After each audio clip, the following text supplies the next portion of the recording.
Chapter 588. To Han Yunshi and the rest, this news was even more surprising than Chu Chinga's early delivery. Cloud Realm Trade Consortium was openly supporting the Chu clan and providing them with large amounts of grain and weapons. It has to be them. The D clan has to be them. Tang Li was very excited. Definitely. Master Chu Tianyin is lying. The Chu clan long knew of the D clan's whereabouts, and they're on good terms with them. Chu Shifeng chimed in. His Highness Duke of Qin had told him to investigate Cloud Realm Trade Consortium for a long time. Long before Ouyang Ningnua had colluded with Jun Yixie to fish on Fishery Island, His Highness Duke of Qin had been paying close attention to Cloud Realm Trade Consortium. He'd done so precisely because he had his suspicions. Cloud Realm Trade Consortium had started out by trading at the border regions. Within a few short years, they'd spread their businesses throughout Tianing and Western Zhou, and even northernly. They developed into one of Cloud Realm Continent's wealthiest group. How could such a business be possible without solid foundations? Which self-made person didn't have investors behind them? The Duke of Qin had once suspected that Cloud Realm Trade Consortium was either part of the D clan itself, or they were controlling it from behind the scenes. Now the truth had come to light. Ouyang Ningnua, looks like his surname isn't Ouyang, but Ning. Tang Li mused. And that Ouyang Ning Jing? Her surname is Ning, but her first name is Jing? Han Yunshi remained silent. She really had misunderstood before. Eastern and Western Qin had been destroyed so long ago. Why would the descendants of the 7 noble families talk about loyalty and loyalty now? The Nether clan's Chu clan was the executioner who'd killed the last imperial prince of Western Qin. They were once loyal merchants of Western Qin, but now they were colluding with the Nether clan as well. What future prospects did merchants have if they didn't work with officials and military officials? Once they gained the support of Cloud Realm Trade Consortium and Empress Shui, it looked like the Chu clan was determined to conquer the 3 eastern prefectures of Western Zhou. Cloud Realm Trade Consortium. Long Fei Yi grew interested. Chu Shifeng, send a letter back to the Commander-in-Chief's estate in the south regions. Just say that your lordship wants to reduce taxes on the land and increase taxes on merchants. Also, Cloud Realm Trade Consortium is involved in politics. All grain crops in the south-central regions are prohibited from being sold to them. Not long ago, the Commander-in-Chief's office in South Central wanted to reform the tax system for the coming year. He had specially sent a letter to ask for Long Fei Ye's opinion, but Long Fei Ye had not replied. Now was an opportunity. At this critical juncture, he replied, reduce the land tax, give the business tax. Although it seemed simple, it actually had a profound meaning. The trade between the south-central regions was the most developed in all of Cloud Realm Continent. The taxes there were high to begin with, but if they were raised even higher, the merchants would be earning money for the imperial court. This was a huge blow to Cloud Realm Trade Consortium. As for banning the sale of grain, his reason could be said to be perfectly justified. Once this news was out, it would definitely win the hearts of the people. How could the common people know about so many complicated relationships? They only cared about food, clothing, and peace. Would the South Central Commander-in-Chief's office take Long Fei Ye's opinion seriously? No, they will just take it as an order and carry it out immediately. Su Donglin, send a message to Medicine City's Council of Elders. Just say that this Wang Fei is reminding them not to forget their promise of a year, Han Yunshi said.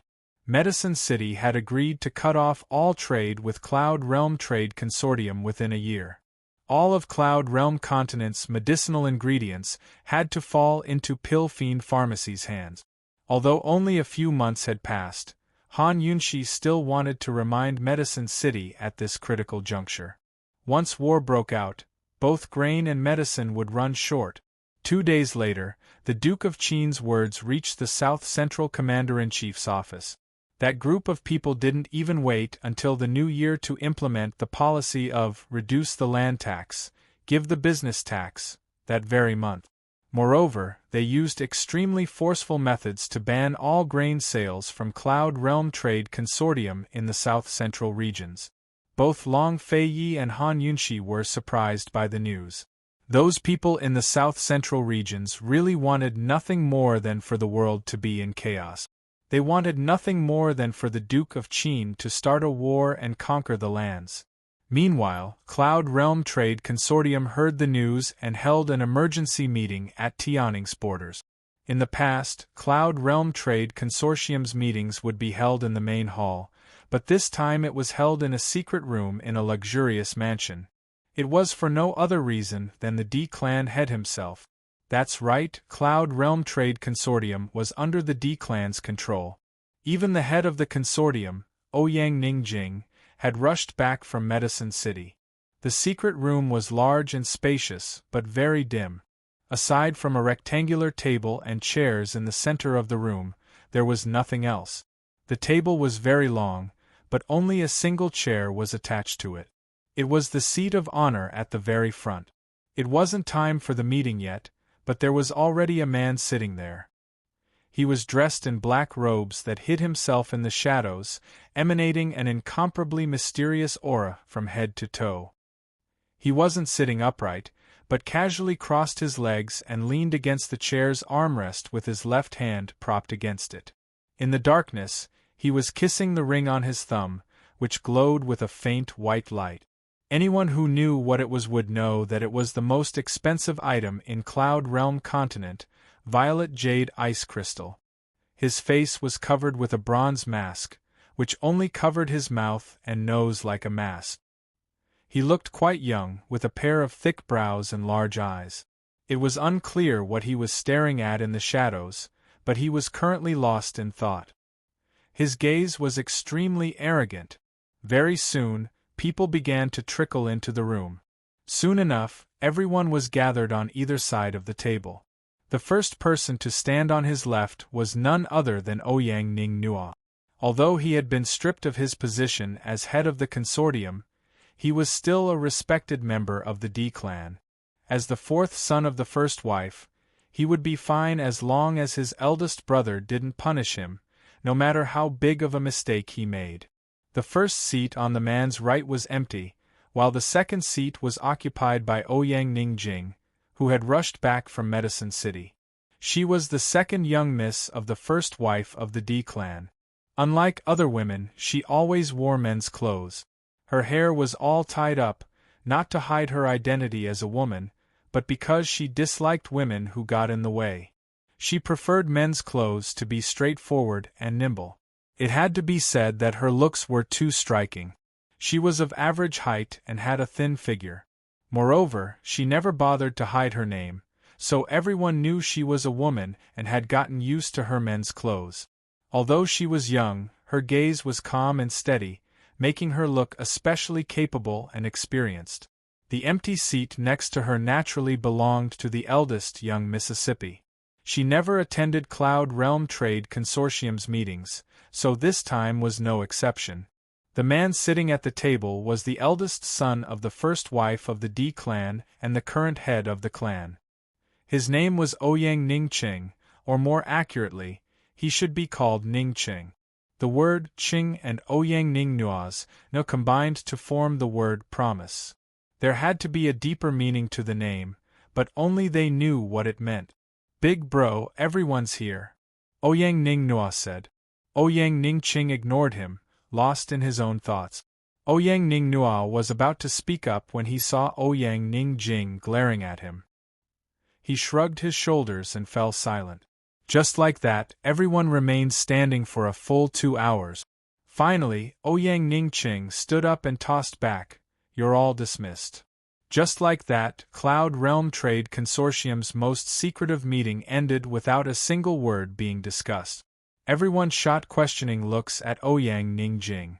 She was now the head of the consortium, so she had to give them an explanation. Ouyang Ningjing's sharp gaze swept over them before she said cold, "What's the rush? The clan head naturally has his own plans." President Jing, then Medicine City's sighed. Someone couldn't help but speak up. Medicine City had already stopped supplying them with a number of medicinal ingredients, all of which were popular. Once they stopped supplying them for a long time, the merchants on the next floor would definitely have complaints. Ouyang Ningjing said without hesitation, "Pass down my orders to stop all business with Medicine City. Medicine City broke the agreement first, so they should compensate us. Before the settlement is settled, all of Cloud Realm Trade Consortium's income from medicinal ingredients will be shared with Medicine City." Everyone grew alarmed at her words. "President Jing, think thrice. President Jing, we'll be the ones to suffer losses if we stop selling medicinal ingredients. President Jing, now's not the time to be angry. You've been in Medicine City for so long? Have you been there all this time for nothing?" The clamor in the room almost drowned out Ouyang Ningjing, but she remained unmoved. She stood there with her chin raised and a cold gaze at the crowd, allowing them to shout as they wished. Her courage, aura, and charisma were no less inferior to any man's. Seeing that Ouyang Ningjing didn't make a sound, the people who were shouting gradually shut their mouth. Ouyang Ningjing sat down on the table with her arms crossed before she spoke. "Those who object, please step forward. This president will give you 1 year to negotiate with Medicine City. If you can reach an agreement, the position of president will be yours. Is anyone willing? Step forward." The crowd grew even quieter at her words. No one dared to step forward. Although they weren't clear on the relationship between the Wang clan and the Duke of Qin, they were clear that Han Yunshi was the king of medicine's disciple. Medicine City revered the king of medicine, so they didn't dare to offend Han Yunshi. The only way to avoid offending Han Yunshi was to end their cooperation with Cloud Realm Trade Consortium and give all their medicinal ingredients to Pill Fiend Pharmacy. Even Ouyang Ningjing had failed to reach an agreement after months of negotiations, so who else could do it? Not to mention 1 year, even if he was given 10 years, it would still be impossible. After waiting for a while, seeing that no one stood up, Ouyang Ningjing asked coldly, "Since you all know it's impossible, why are you still wasting time here?" At this, someone spoke up timidly, "President Jing, although we can't reach an agreement, you can't just cut off all our cooperation just like that. Although we won't lose money in the long run." Before he could finish, Ouyang Ningjing coldly cut him off. "In the long run? How long can it last? Do you know how many branches Pill Fiend Pharmacy has open now?" 53. The person replied honestly. "Wrong. Yesterday, they opened another branch in a coastal city in Tianan country, making it a total of 54 branches. How many branches do you think Pill Fiend Pharmacy needs to open before it can control Cloud Realm Continent's medicinal ingredients market?" Ouyang Ningjing asked next. "At least 300 branches, big and small," the person replied. "Wrong. 100 is enough, because Pill Fiend Pharmacy started selling its ingredients to small and medium pharmacies last month. Moreover, they're selling them at very low prices. Not only do they not make any money, they even have to pay for the shipping costs out of their own pocket." Everyone was stunned by Ouyang Ningjing's words. Even the silent Ouyang Ningnua was taken aback. Pill Fiend Pharmacy's move was too smart. With this method, they'd monopolize the entire medicinal ingredients market within half a year. Rather than wasting time with Medicine City without any results, we might as well accuse them of breaking the agreement early and keep all of their profits. Ouyang Ningjing added. Cloud Realm Trade Consortium and Medicine City had a year-end bonus agreement. Cloud Realm Trade Consortium would deduct the shipping costs and costs, then split the profits with Medicine City. Thus, all of the profits for this year would still belong to Cloud Realm Trade Consortium. Compared to Ouyang Ningnua, Ouyang Ningjing was more cunning and decisive. Everyone was convinced, but Ouyang Ningjing said something even more admirable. She said, Chapter 589. Ouyang Ningjing said, "This president has already reached an agreement with the Northern Dynasty's emperors. Northernly is willing to rent 3 snowy mountains to Cloud Realm Trade Consortium, including the one the Mu clan used before. This president hasn't spent the past few months in Medicine City for nothing. The Mu and Xie clans have a total of 10 pharmacists who have signed lifetime contracts with the consortium. They'll all go to the snowy mountains next spring to plant medicinal ingredients. As soon as Ouyang Ningjing finished speaking, the crowd erupted in applause. Even Ouyang Ningnua had to admit that he couldn't compare. His big sister really had more tricks up her sleeves than he did. She'd actually managed to reach an agreement with the Northern Dynasty's emperors. If Jun Yixie knew about this, what would he think? Of course, Ouyang Ningnua was more eager to see Han Yunxi's reaction. Still, they'd probably keep this a secret for now. In any case, they'd scammed Medicine City for a sum of money. Once they harvested the high-yielding plants from the snowy mountains, they'd at least have a fair share of the market, even if they couldn't monopolize the market like before. Second sister, I think you should stay in the consortium forever. Don't get married. Ouyang Ningnua smiled. Get married? This young lady will only take in a son-in-law. Ouyang Ningjing said coldly. The crowd dispersed, thoroughly convinced, but Ouyang Ningnua couldn't help but ask, Second sister, big brother, what does he mean? Long Feiyi and Han Yunxi aren't easy to deal with. I don't know. Ouyang Ningjing was blunt. But I trust that big brother will amaze the world with a single brilliant feat after staying in seclusion for so long.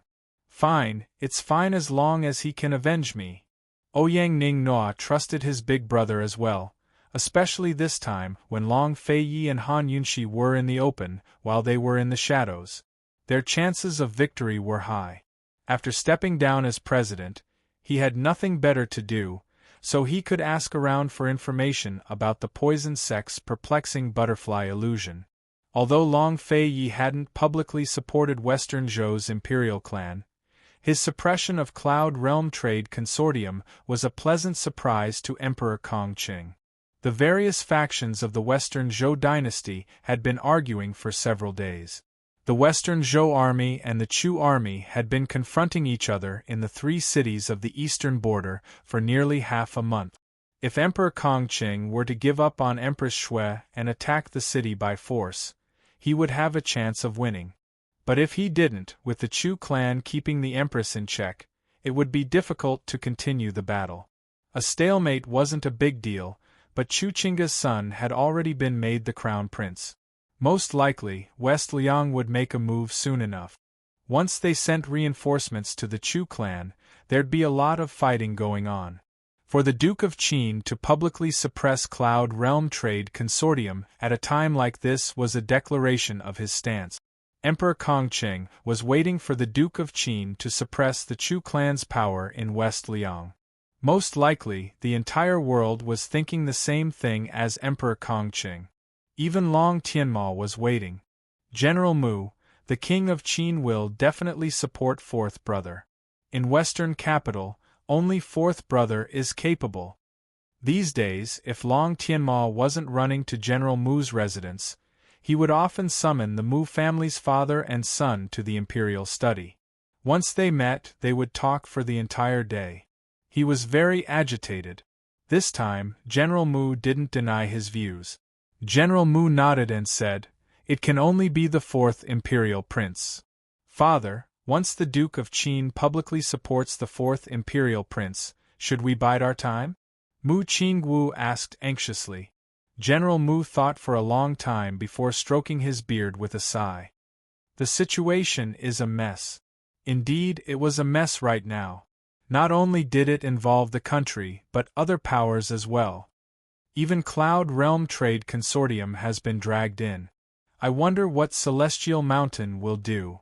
General Mu muttered to himself. Empress Shui was Duanmu Yao's birth mother, so the girl would never sit by and do nothing. In the end, General Mu said, "Let's wait and see for now." Long Tianma and Mu Qingwu were both young and full of vigor. Hearing those words made them feel powerless, but even Long Tianma, the ruler of a nation, didn't say a word. He had already learned his lesson and viewed General Mu as his military advisor. A complicated look flickered past Mu Qingwu's eyes when he saw Long Tianma's silence. He had a vague feeling that Tian would eventually become a neutral country in Cloud Realm continent under his father's leadership. His father was a classic example of a conservative, neutral faction. Currently, Celestial Mountain had made no moves, so Western Liang's decisions would affect the overall situation. Thus, while Western Zhou's imperial family was at war with the Chu clan, the world was more interested in the contest between Chu Qingga's faction and the Duke of Qin's faction. Of course, no one besides the Chu clan knew that their eldest son, Chu Tianyin, had long fallen into the Duke of Qin's hands. So in the end, we've run into Chu Qingga again? Han Yunxi sighed with a smile. She knew that her previous contest with Chu Qingga had been a private one. Now it involved a wide range of people. Esteemed Wang Fei, aren't you overestimating Chu Qingga too much? Chu Qingga can only nurse her children now. Her father's still the one controlling the situation, Chu Shifeng said seriously. That old thief Tianhui's woman can't compare to the Duke of Qin's. Tang Li said disdainfully. Gu immediately looked at him as if wanting to say something. But after a pause, he fell silent. Long Feiyi looked at Tang Li as well, but remained silent. Obviously, Long Feiyi and Gu were of different moods. Han Yunxi was only sighing with emotion. She really didn't think much of Chu Qingga, so she ignored Tang Li to ask Long Feiyi, "Why aren't you moving yet? I heard Tianhui's almost done for." They had already been stationed at Tianning's borders for days. Long Feiyi really did want to support the fourth imperial prince against Chu Qingga, but he hadn't made a move yet. Yesterday, his scouts had reported that Emperor Tianhui's illness was beyond cure and could pass away at any time. Once Emperor Tianhui died, the crown prince would ascend the throne perfectly justifiably. He was still so young, so Empress Dowager Chu Qingga would definitely hold court behind the curtain. Then the Chu clan would have the final say. Long Feiyi was about to reply when a guard came to report, "Your Highness, the fourth imperial prince is outside asking for an audience." Everyone was surprised by the news. How did the fourth imperial prince know they were here? And why did he come knocking on their door? This was Long Feiyi's courtyard by the borders, so not many people knew about it. Moreover, they didn't make any big movements here, so it wouldn't attract any attention. Isn't the fourth imperial prince a little too resourceful? Everyone exchanged glances. Long Feiyi seemed surprised as well, a complicated look flashing past his eyes before he signaled for the guard to bring them inside. Tianshi greets Imperial Uncle and Imperial Aunt. Fourth Imperial Prince Long Tianshi had disguised himself to look like a noble young master. As soon as he entered, he fell to his knees and called them Imperial Uncle and Imperial Aunt in an affectionate manner. Back in Tianning's capital city, Crown Prince Long Tianma had been both respectful and fearful of the Duke of Qin, to say nothing of the other imperial princes. Gu and the rest had long left the room. Han Yunxi sat lazily in her seat and gave Long Tianshi a once-over. Her instincts told her that she didn't like him, so she simply drank her tea without a word. Long Feiyi raised a hand to indicate that Long Tianshi should rise and take a seat. Long Tianshi even sat down respectfully. "Imperial Uncle, my Imperial Father, I." Long Feiyi ignored him, so Long Tianshi had no choice but to finish his sentence. "I'm afraid he won't make it to the 15th. The 15th was already the 7th day of the new year. Long Tianshi waited for the Duke of Qin to speak, but he remained silent. After some hesitation, he finally rose to his feet and fell to one knee. "Imperial Uncle Qin, today Tianshi represents all of Tianning's civil and military officials to invite the Duke of Qin into the palace and persuade Imperial Father to remove the Crown Prince. If Imperial Father insists on having a premature baby as the Crown Prince, then we are willing to recommend Imperial Uncle Qin to take the throne and eradicate the Chu clan's Demonkin gang. We will restore Tianning's might." Even though Long Tianshi looked like a lackey, The things he did one after another were completely unexpected. Han Yunxi assumed that Long Tianshi had come to ask for help, but who knew he'd say something like this? Was he going to push the Duke of Qin out to fight the Chu clan for the throne? Needless to say, the current situation was really a great opportunity.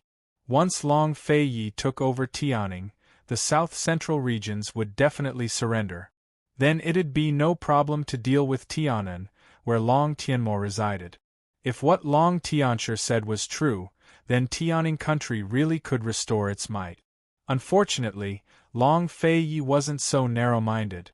If he wanted Tianing, why would he wait until now to destroy it? All of the civil and military officials? Long Feiyi asked with interest. Long Tianshi couldn't wait to reply. Exactly.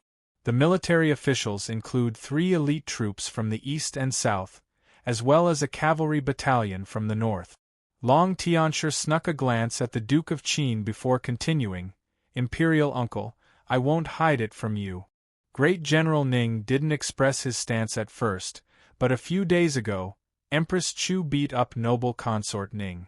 In his anger, Great General Ning almost led his troops into the palace, but was stopped by a few officials. Great General Ning is in the West capital? Long Feiyi asked again. Great General Ning's already been there for a few days. Moreover, he's already issued orders to the entire cavalry battalion. Within 5 days, 100,000 soldiers will head south to guard the western borders. Great General Ning is on guard against the Chu clan troops, Long Tianshi replied. Han Yunxi was slightly bewildered. Great General Ning's military strength was enough to usurp the throne. Although noble Consort Ning was childless, if Chu Qingge could give birth prematurely, why couldn't she fake a child? Everyone said that Great General Ning was loyal and devoted to Tianing's imperial family. Could it be that this was true? Thus, he had no choice but to have Long Tianshi beg Long Feiyi? It wasn't just Long Tianshi.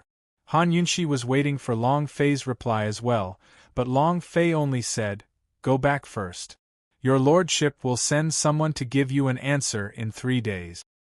Thank you, Imperial Uncle Qin. Long Tianshi was very happy. With Imperial Uncle Qin's personality, the fact that he'd consider the matter meant that there was hope. As soon as Long Tianshi left, Han Yunxi spoke up. Long Feiyi, what do you think? She couldn't see through him, because she didn't know much about Great General Ning. But she had a feeling that the 4th Imperial Prince's trip wasn't the idea of the court officials, but Great General Ning alone. Emperor Tianhui wouldn't listen to persuasion at a time like this, especially Long Feiyi's. Thus, Great General Ning had sent the 4th Imperial Prince here to test whether the Duke of Qin had any interest in the throne. The 4th Imperial Prince's idiot probably assumed that Great General Ning was trying to support him and was secretly pleased with himself. When Long Feiyi didn't reply, Han Yunxi asked next, "Does this Great General Ning really want to push you onto the throne, or does he already have the heart to fight for the throne and fear you, so he came to test you out?" Long Feiyi looked back at Han Yunxi and beckoned her over with a finger. Faced with his actions, Han Yunxi couldn't help but shuffle over to scoot closer. Long Fei spoke in a low voice by her ear. It wasn't clear what he said, but Han Yunxi grew alarmed. How is that possible? Chapter 590. As for Great General Ning's motives, Long Feiyi's opinion shocked Han Yunxi, because Long Feiyi suspected that Great General Ning was related to the Di clan. How is that possible? Han Yunxi couldn't believe it. If that was true, then the Di clan had hidden themselves too deeply. They controlled a third of Tianing's military strength, but they were so patient that they hadn't betrayed them yet. But that wasn't the most important part. If that was true, then the Di clan's strength couldn't be underestimated. Great General Ning originally only controlled Tianing's cavalry, but Emperor Tianhui had moved the capital west after Tianing's internal strife. Out of consideration for Great General Ning's loyalty, he'd given him the tiger tally for the 2 armies that had followed him west. He'd been conferred the title of Tianning's Great General and held all military power. If Great General Ning really was a member of the D clan, then faced with such a strong military force and Cloud Realm Trade Consortium's financial resources, even Long Fei Yi and Northern Li's imperial court would fear them. This estate was auctioned off at the three-way black market. If Fourth Imperial Prince could find the entrance so accurately, then the secret must have been leaked there. Long Fei Yi said. Han Yunshi finally understood why Long Fei Yi suspected Great General Ning of being related to the D clan. After all, Cloud Realm Trade Consortium had influence in the three-way black market as well. Han Yunshi nodded thoughtfully, but Long Fei Yi only said, "Want to bet? Your lordship is only 50% certain." Indeed, this point alone was enough to make them suspicious. There was no way to be 100% certain that Great General Ning was a member of the D clan. After all, the three-way black market was a complicated place.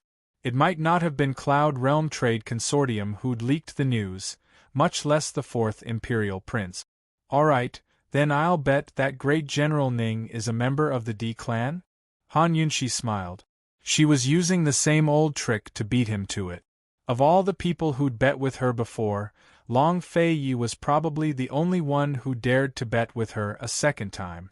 "So your lordship can only bet that he's wrong?" Long Fei asked with amusement. "In any case, you only have a 50% chance of winning." "Our chances of winning are 50-50. Han Yunshi said with a smile. Seriously speaking, Han Yunshi only had 50% confidence in this matter, so she didn't take advantage of him this time. He didn't know when Long Fei Yi had stopped saying no to this woman. He asked straightforwardly, "What are the stakes?" Han Yunshi snickered mischievously. The more Long Fei Yi looked at her, the more interested he became. Seeing that Han Yunshi didn't speak for a long time, he forced her to speak in a commanding tone. "Speak! If I win, will you hug the little thing?" After Han Yunshi finished speaking, she stared at Long Fei Yi's face. Without a doubt, Long Fei Yi's expression was very interesting. "If you agree to a bet, you must accept your loss. Don't go back on your word." Han Yunshi grinned. "It's only a 50% chance. Are you sure your lordship will lose?" Long Fei Yi retorted. "There's still a chance, isn't there?" Han Yunshi said as she summoned the sleepy lil thing and hid it in her sleeve to gently pet it. By now, she could effortlessly send Lil Thing in and out of the poison storage space whenever she wanted. Still, it took a lot of effort for her to deal with such a large quantity of poison in the poison pond. Cultivation took time, especially when it came to the cultivation of the mind. If Lil Thing knew that its mama Yunshi was so considerate of it, would it be so moved that it wouldn't sleep for 3 days and 3 nights? Under Han Yunshi's meaningful gaze, Long Fei Yi finally nodded. "All right." Han Yunshi rejoiced. "What are your terms?"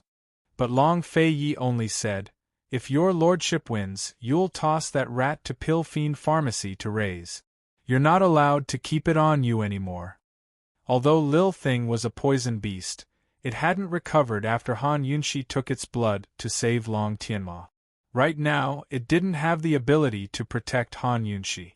In Long Fei Yi's eyes, it was better to toss it to Pill Fiend Pharmacy instead of keeping it on her. Han Yunshi's mouth twitched. "I've already told you many times, Lil Thing isn't a rat. It's a squirrel." How could a rat compare to a squirrel? The former was disgusting, while the latter was cute and adorable. "Think it over," Long Fei Yi said mildly. In other words, if she didn't agree, they wouldn't make the bet. Han Yunshi secretly rejoiced. Long Fei Yi must be regretting it now. Although she only had a 50% chance of winning, her past experience told her that this guy's judgment had always been very accurate. She promptly agreed. "There's no need to think about it. It's settled." Long Fei Yi glanced at her but didn't say anything. "So it's settled?" Han Yunshi deliberately asked.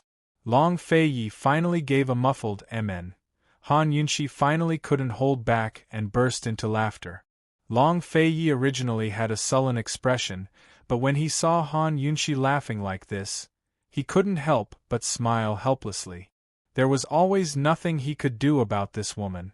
It was only a 50% chance of winning. Was Great General Ning really a member of the D clan? Who would win this bet between Long Fei Yi and Han Yunshi? Would Lil Thing stay or leave? Everything was still unknown. Long Fei Yi had promised the fourth imperial prince that he'd give him an answer in 4 days, but more things were happening at the borders before the 3 days were up.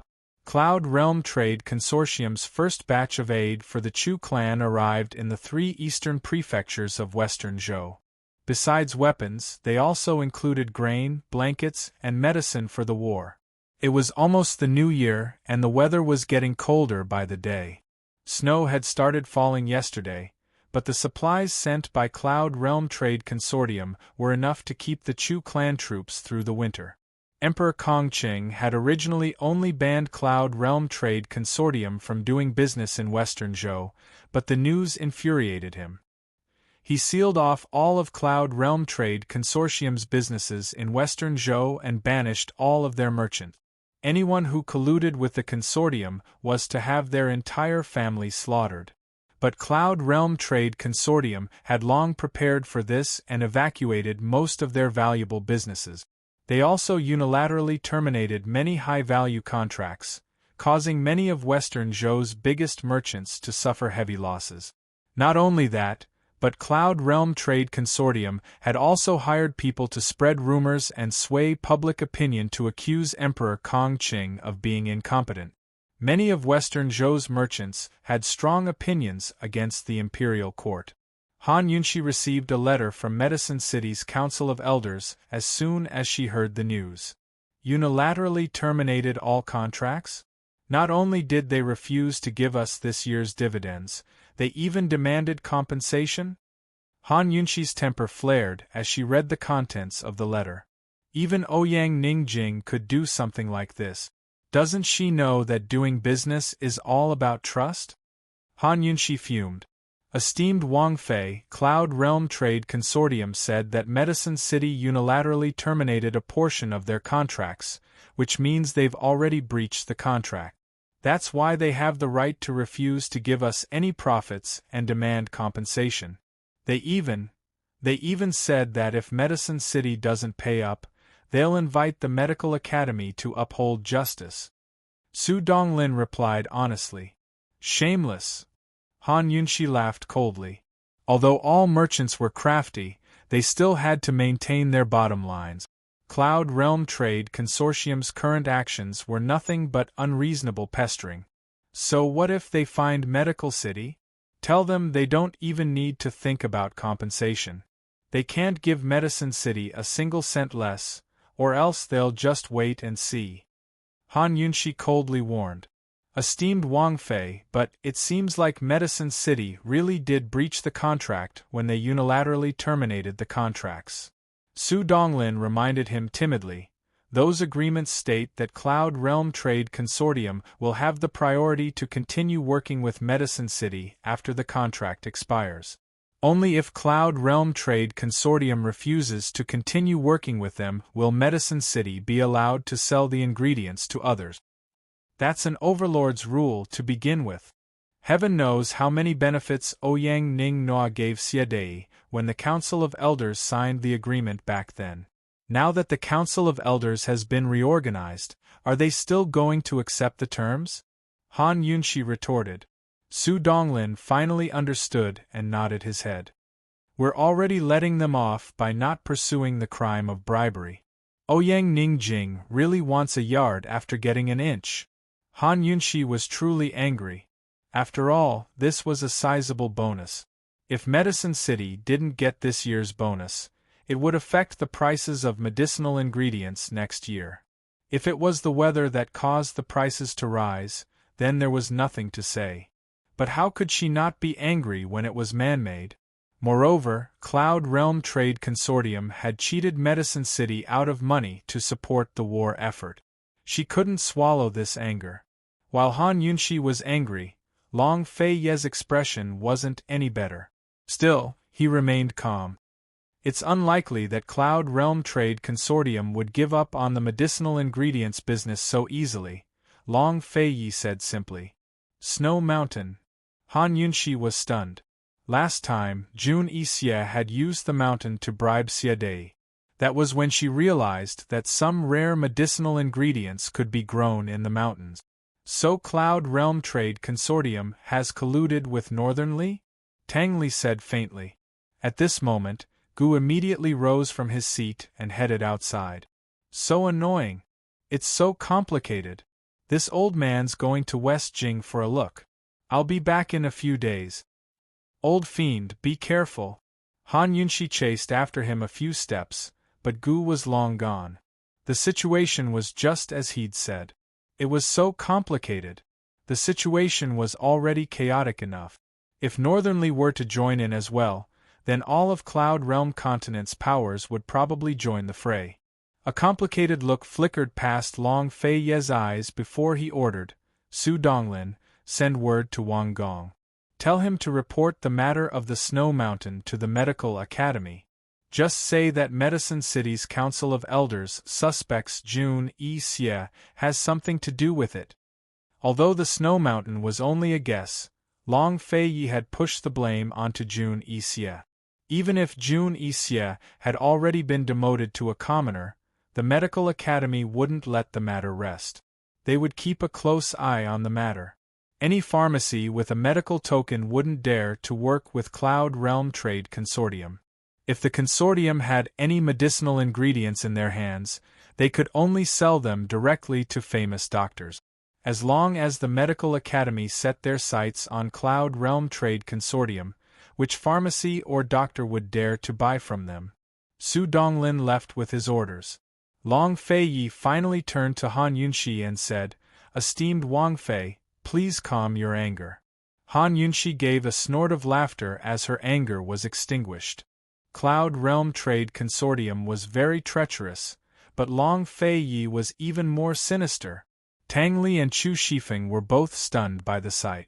They'd finally witnessed how the Duke of Qin coaxed esteemed Wang Fei to cheer her up. He'd even said something like, Esteemed Wang Fei, please calm your anger. Your Highness Duke of Qin, a world war is about to break out in Cloud Realm Continent. Is it really alright for you to flirt like this at the borders? Chu Shifeng reminded him in a low voice, Your Highness, you should reply to the Fourth Imperial Prince's letter. How would Long Fei reply to the Fourth Imperial Prince? Would he go to West Liang? Or stay here? Chapter 591. 3 days had passed, so it was time for Long Fei to give Fourth Imperial Prince Long Tianshi an answer. Long Fei took out a letter and handed it to Chu Shifeng. Give this to Fourth Imperial Prince. Say that this is your lordship's letter of advice to His Majesty to depose the Crown Prince and set up a new one. If His Majesty insists, your lordship will send more troops to the south. I won't let the Chu clan troops take a single step into Tianing. Han Yunshi could guess that Long Fei would do this. If they rashly went to Western Liang now, there was a 50% chance they'd fall into a trap.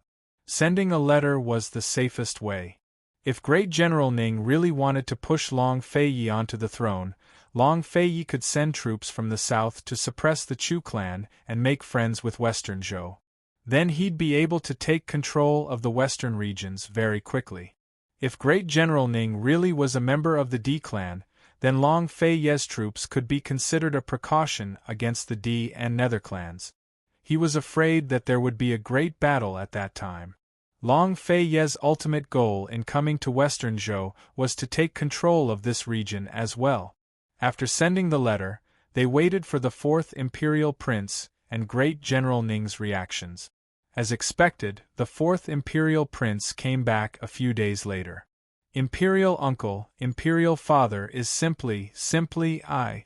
Imperial Father didn't even read your letter before tearing it up in front of everyone.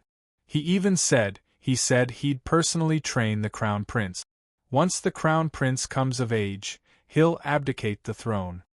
Han Yunshi smiled coldly from the sidelines. Heaven knows if Emperor Tianhui's words were just his sleep talk, or if the fourth imperial prince didn't even send the letter. Long Feiyi was unperturbed. "Looks like it's time for your lordship to send out troops." The south-central regions had more than just a navy. The two armies stationed there were now under the control of the Bailey army. Delighted, the fourth imperial prince blurted out, "Imperial uncle, Great General Ning wants to see you." "See him?" Han Yunshi looked at him in disbelief. Cold, Long Feiyi asked, "What, he wants to see your lordship without paying me a visit?" Frightened, the fourth imperial prince hastened to explain. No, uncle, you've misunderstood. Great General Ning was afraid that imperial uncle would not want to see him, so he asked for instructions first. When would imperial uncle be free, and where would be a good place to meet? If it's appropriate here, Tian sure will pass on the message now. Long Feiyi sneered. When did Great General Ning's face become so big? Why would a dignified son of the imperial family send a message? As soon as these words came out, the fourth prince was speechless. He had been so elated by Great General Ning's promise of becoming the emperor that his soul had almost left his scabbard.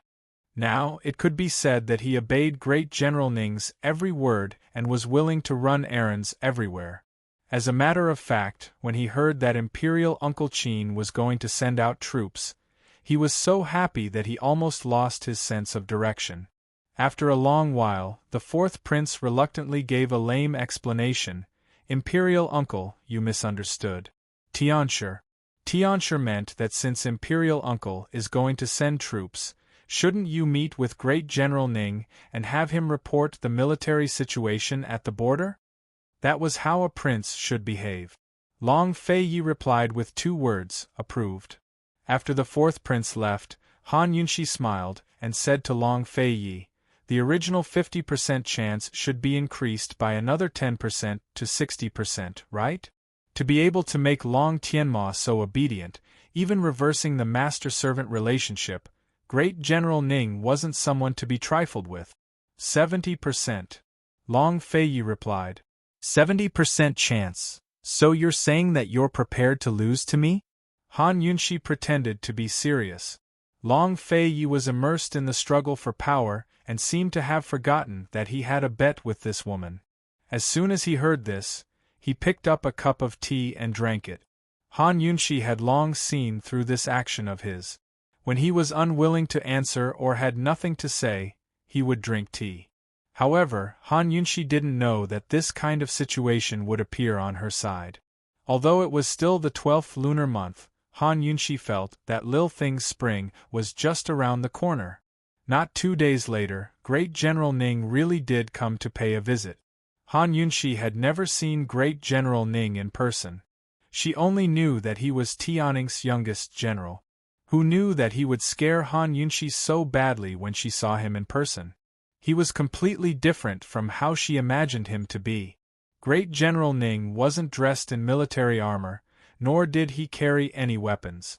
Instead, he was dressed in a Confucian robe and had his hair tied up in a half ponytail. Although his features were well-defined, with thick brows and large eyes, he didn't have an aggressive gaze. Instead, he gave off a reserved aura. If not for Long Feiyi's suspicions, Han Yunshi's intuition about this Great General Ning wouldn't be that bad. However, Long Feiyi's suspicions had made Han Yunshi think of someone else, Ouyang Ningnu. After careful comparison, the two of them did have similar auras. As for whether Great General Ning was like Ouyang Ningnua, hiding a treacherous side beneath his refined appearance, it was impossible to say for now. Still, Han Yunshi couldn't help but imagine what those eyes would look like on the battlefield. What would they look like if they were used in battle? Would that reveal the true nature of this fellow? While Han Yunshi was studying Great General Ning, he suddenly looked over at her. Han Yunshi was very generous and didn't avoid his gaze. Instead, she continued to look at him with the air of a Qin Wangfei. By now, Great General Ning had already paid his respects to Long Feiyi. He only glanced at Han Yunshi before bowing his head and resting his right hand on his left shoulder. He made a 90-degree bow to Han Yunshi and said, This general pays his respects to esteemed Wang Fei. Great General Ning may dispense with the formalities, Han Yunshi said. Great General Ning rose to his feet. Long Fei Yi didn't give him a seat, so he had him stand where he was. When I heard that Your Highness Duke of Qin intended to head north, this general came to express his gratitude. Great General Ning said earnestly. It is this prince's duty to eliminate the Chu clan and support the Long clan. What are you thanking me for? Long Fei Yi asked. This general has brought the cavalry battalion and the western troops to express his gratitude for saving our lives. The cavalry battalion and the western troops may not be able to resist the Chu clan's forces. If that happens, all of our soldiers will die tragically on the battlefield. However, if Your Highness Duke of Qin is willing to send reinforcements north, our army will be greatly strengthened. 2. Our morale will be boosted, and 3. The enemy will be deterred. It will be a great fortune for our army to reduce casualties. Great General Ning looked refined, but his words were sonorous and forceful.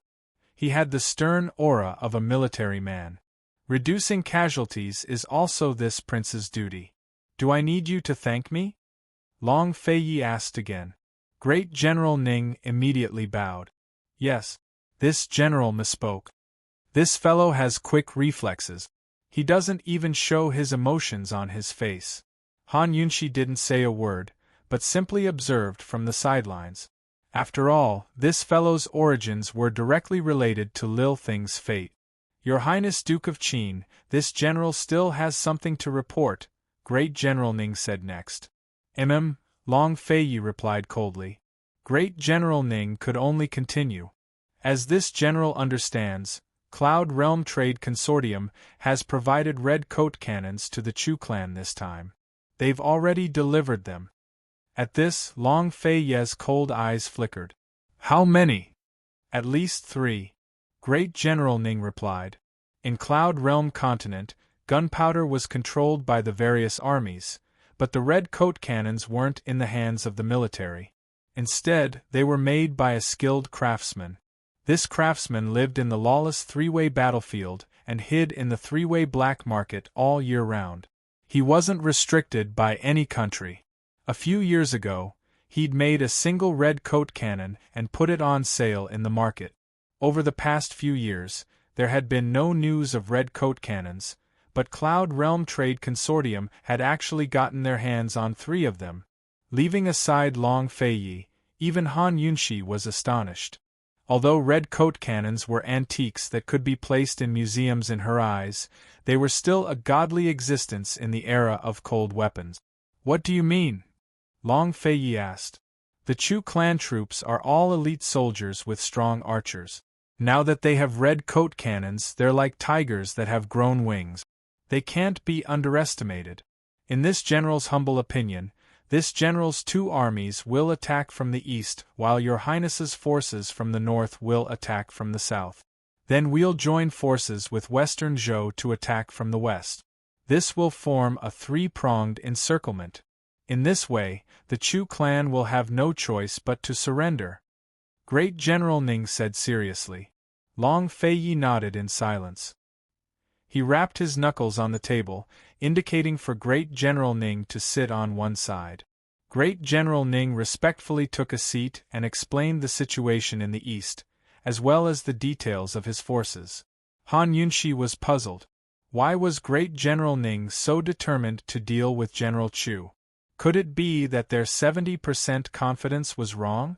Did Great General Ning have nothing to do with Cloud Realm Trade Consortium or the Chu clan? Long Fei Yi allowed Great General Ning to speak without a word. By the time Great General Ning finished, he was still deep in thought.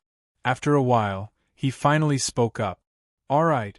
Your lordship will take care of Emperor Kongqing. Great General Ning rejoiced and rose to his feet. The Duke of Qin is wise. This general boldly asks Your Highness Duke of Qin to ascend the throne and revive our Tianning's glory. Long Fei Yi laughed coldly. You betrayed Tianhui today, but will you betray your lordship tomorrow? Great General Ning immediately fell to one knee. This general is only loyal to Tianning, to my soldiers, and to the people. Emperor Tianhui is muddle-headed and dotes on Empress Chu to bring disaster to Tianning. This general has no choice but to rebel. If one day the Duke of Qin follows in Emperor Tianhui's footsteps, this general will rebel as well. Long Fei nodded his head in amusement. All right. Your lordship will remember. After Great General Ning left, Han Yunshi grew more and more bewildered. This guy is the epitome of upright loyalty. She had to admit that her resolute heart was beginning to waver. Perhaps she really would lose this bet. While she was still puzzling over the situation, Long Fei had long looked over and said coldly, "Have you seen enough?" What do you mean?" Han Yunshi didn't understand. "He's already gone. Why are you still looking?" Long Fei's voice grew even colder. Han Yunshi really was looking out the door, but her thoughts had wandered off. I what? She couldn't make heads or tails of it. "Answer your lordship," Long Fei said icily. Another jar of vinegar overturned. Han Yunshi didn't know whether to be angry or amused. She walked over and sniffed all over his body before finally standing in front of him with a single word. "Sour." Long Fei didn't hesitate to push her down, causing Han Yunshi's face to crash into his chest. Chapter 592. Han Yunshi's face was pressed against Long Fei's chest. Although he didn't seem to be using much force, she couldn't move at all. What's the point of smelling something sour up close? You can smell it from miles away. Answer your lordship's question. Long Fei's deep voice seemed to come from his chest. It was low, sexy, and even a little hoarse. Han Yunshi's ears turned red at the sound. She was no stranger to this man's voice. If this was the past, Han Yunshi's mind would have gone blank by now. But things were different now. Faced with this man, she wouldn't be so foolish. In fact, she had more of her true nature. "He's already gone, but you're still so jealous." Han Yunshi was still smiling. Long Fei's displeasure was written all over his face. "Cold," he asked. "You're not going to answer, is that it? Answer me first." Han Yunshi's voice was pressed against his chest, as if it could penetrate his heart. "Yes." Long Fei admitted it so openly that Han Yunshi gave a start. She didn't know how to continue. "Big bro," Tang Li's voice suddenly drifted over as he and Chu Shifeng strode into the room. The two of them were hiding in the dark. After watching Great General Ning leave, they immediately came back. They had a lot of opinions about this Great General Ning. Who knew that they'd run into something they shouldn't have? Tang Li subconsciously muffled his mouth, knowing that he'd ruin things. But despite his loud voice, Long Fei ignored him as if he hadn't heard a thing. Instead, it was Han Yunshi who seemed to be doing her best to turn around, but couldn't move. Tang Li and Chu Shifeng exchanged glances before tactfully backing away. Just as they were about to leave the room, they saw Long Fei lift Han Yunshi's chin and kiss her fiercely. This was actually not the first time. Tang Li remembered bumping into him once, but Chu Shifeng had lost count of how many times. In any case, they discovered that although the Duke of Qin was conservative in certain areas, he was only conservative when it came to other people. As for himself, as long as his partner was Han Yunshi, as long as he was in the mood, he could do it anytime, anywhere. Fortunately, Long Fei's personal coachman was not present, otherwise he would have added, indeed, anytime, anywhere. The spacious guest hall was completely silent. Long Fei leaned back on the chair. Han Yunshi looked like she was lying on top of him, but in reality, she was being held down by his hands. She raised her head and he lowered his head. He sucked on her delicate lips fiercely, as if he was passionately punishing her, as if he was demanding and giving. Unknowingly, he let go of her chin and pressed on the back of her head, urging her to come closer and closer. Unknowingly, she let go of her hands that were resisting his chest.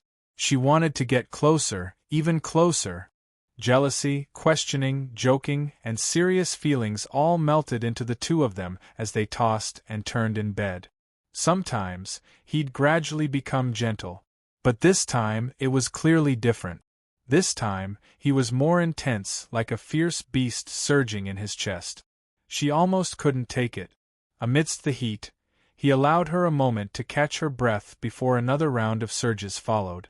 After an unknown number of times, he finally let go of her in satisfaction, allowing her to lean against his chest again. She gasped for air and was almost out of breath. Every time she was bullied to the point of no return, she'd warn herself that there wouldn't be a next time. This man couldn't be provoked, but as time went on, she'd forget and suffer the consequences of her own actions. Actually, her breathing was ragged, but not as fast as his heartbeat. Leaning against his chest, she could clearly hear his violent heartbeat. After resting for a long time, he finally spoke, his voice as cold as ever. "Did you taste it?" "What?" she asked offhandedly. He knitted his brows again and lifted her chin again, forcing her to look at him. Arching a brow, he asked, "Is it sour? Do you still want to taste it?" So, did he just let her have a taste? She finally understood. Her face, which was already hot, seemed to be burning up. She slapped his hand away and turned her head away from him. How could this guy ask such a shameless question in such a serious manner? Coquettish on the outside. She sent him these two words in her heart. Could this be considered as subduing this woman? Every time he kissed her until she was weak and paralyzed on top of him, he would think so. Perhaps it was because he was hiding too much, or perhaps it was because he couldn't give her more, so even though he was holding this woman, he still felt a sense of distance from her. Han Yunshi, if there really was 100 steps, how many more steps did this prince have to take? The two of them didn't speak again. It seemed silent, but it was actually warm. In the quiet room, the two of them embraced each other in silence. Time seemed to have stopped here. Whether it was teasing or being naughty, it was fine. No matter how much they teased each other or how naughty they were, their hearts would always tacitly approve of it. After a long time, Han Yunshi finally spoke up. "Long Feiyi, the more I looked at that surnamed Ning just then, the more I felt something was off. We need to reduce our chances by at least 30%. Before, Long Feiyi was 50% certain that great General Ning was from the D clan's Ning clan. Then the fourth Imperial Prince's visit increased his chances by another 20% to 70%. Now that Han Yunshi had cut off 30%, he was left with 40%. "Are you sure?" Long Feiyi asked. "I'm sure. I don't think so.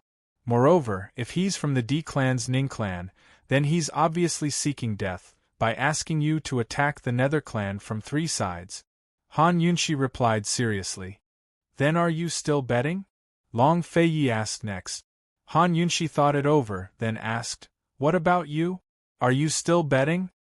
"Yes," Long Feiyi said without hesitation. Cloud Realm Trade Consortium had clearly helped the Nether clan, but if Great General Ning was from the D clan, why would he do such a thing against them? After all, as soon as Long Feiyi contacted Emperor Kong Qing and sent troops from the south, the Chu clan wouldn't be able to hold out any longer. "How can you be so sure?" Han Yunshi asked. Long Feiyi didn't answer but asked, "Are you betting or not? Can I back out of the bet?" Han Yunshi asked. Long Feiyi nodded. Now Han Yunshi was in a dilemma. If she kept betting and Great General Ning really wasn't from the D clan, then she'd lose and Lil Thing would be sent back home. If she won, then Long Feiyi would have to hold Lil Thing for a while. As she analyzed the situation, she suddenly suspected that Long Feiyi was trying to confuse her on purpose so she could give up on the bet. "I'll continue." Han Yunshi made her final decision. "It's really tiring to play mind games with this guy. It's even more tiring to compete with IQ." Long Feiyi's mouth twitched. Actually, he was already certain that Great General Ning was from the D clan. He'd said so much just then to confuse Han Yunshi and make Han Yunshi give up on the bet. But this woman was clearly wavering, but still persisted in the end. It's really tiring to compete with this woman in terms of brain power. As soon as he thought of that furry mouse, Long Fei grew irritated. No matter how confident they were, it was still just their guesses. Before the truth was revealed, no one could be sure of the final outcome. That very day, Long Fei sent a letter to Emperor Kongqing, proposing a joint operation.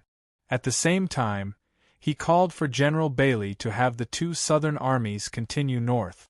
Actually, Long Fei had already ordered them to head north secretly when he arrived in western Zhou. Moreover, these two armies weren't far from the northwestern border to begin with, so it wouldn't be difficult for them to reach the border within 10 days. The next day, Long Fei received definite news that Great General Ning had begun to transfer his troop. He'd sent out 2 units, but the cavalry battalion didn't head south, but stayed at the northern borders to guard against the Northern Li army. Another day, Emperor Kongqing replied with a letter. Not only did he agree to the joint operation, but he also expressed his gratitude to the Duke of Qin. He expressed his hope to see Long Fei ascend the throne and change Tianning's fragmented state. At the same time, he promised that Western Zhou would continue to form an alliance with Tianning through marriage once the Duke of Qin ascended the throne. They would then work together to conquer Northern Li. Besides that, Emperor Kongqing even brought up the matter of Empress Shui of his own accord. He said that Western Zhou had a way to save the Empress and wouldn't delay their cooperation because of her. When Long Fei showed his reply to Han Yunshi sighed with emotion. Even the Emperor has become so snobbish? Not long ago, Long Fei and Emperor Kongqing had discussed working together against Northern Li, but Emperor Kongqing had tactfully refused.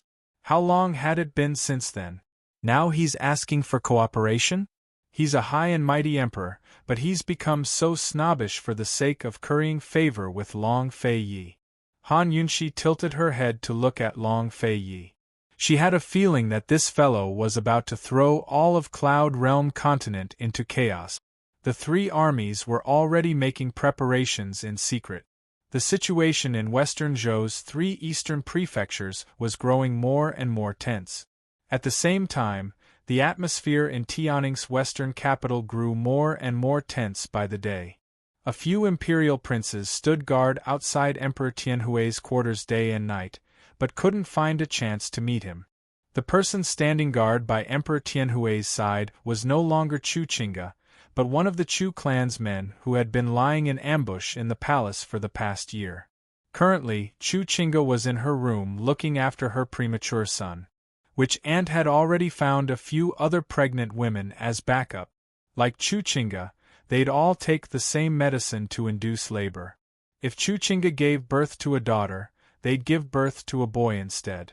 But in the end, Chu Qingge still gave birth to a boy herself.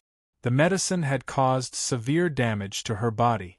Not only could she not give birth again, but her body was much weaker than before. Still, it was the torment of pain that strengthened her resolve for revenge. The child was only 8 months old and required large amounts of medicine to maintain its health.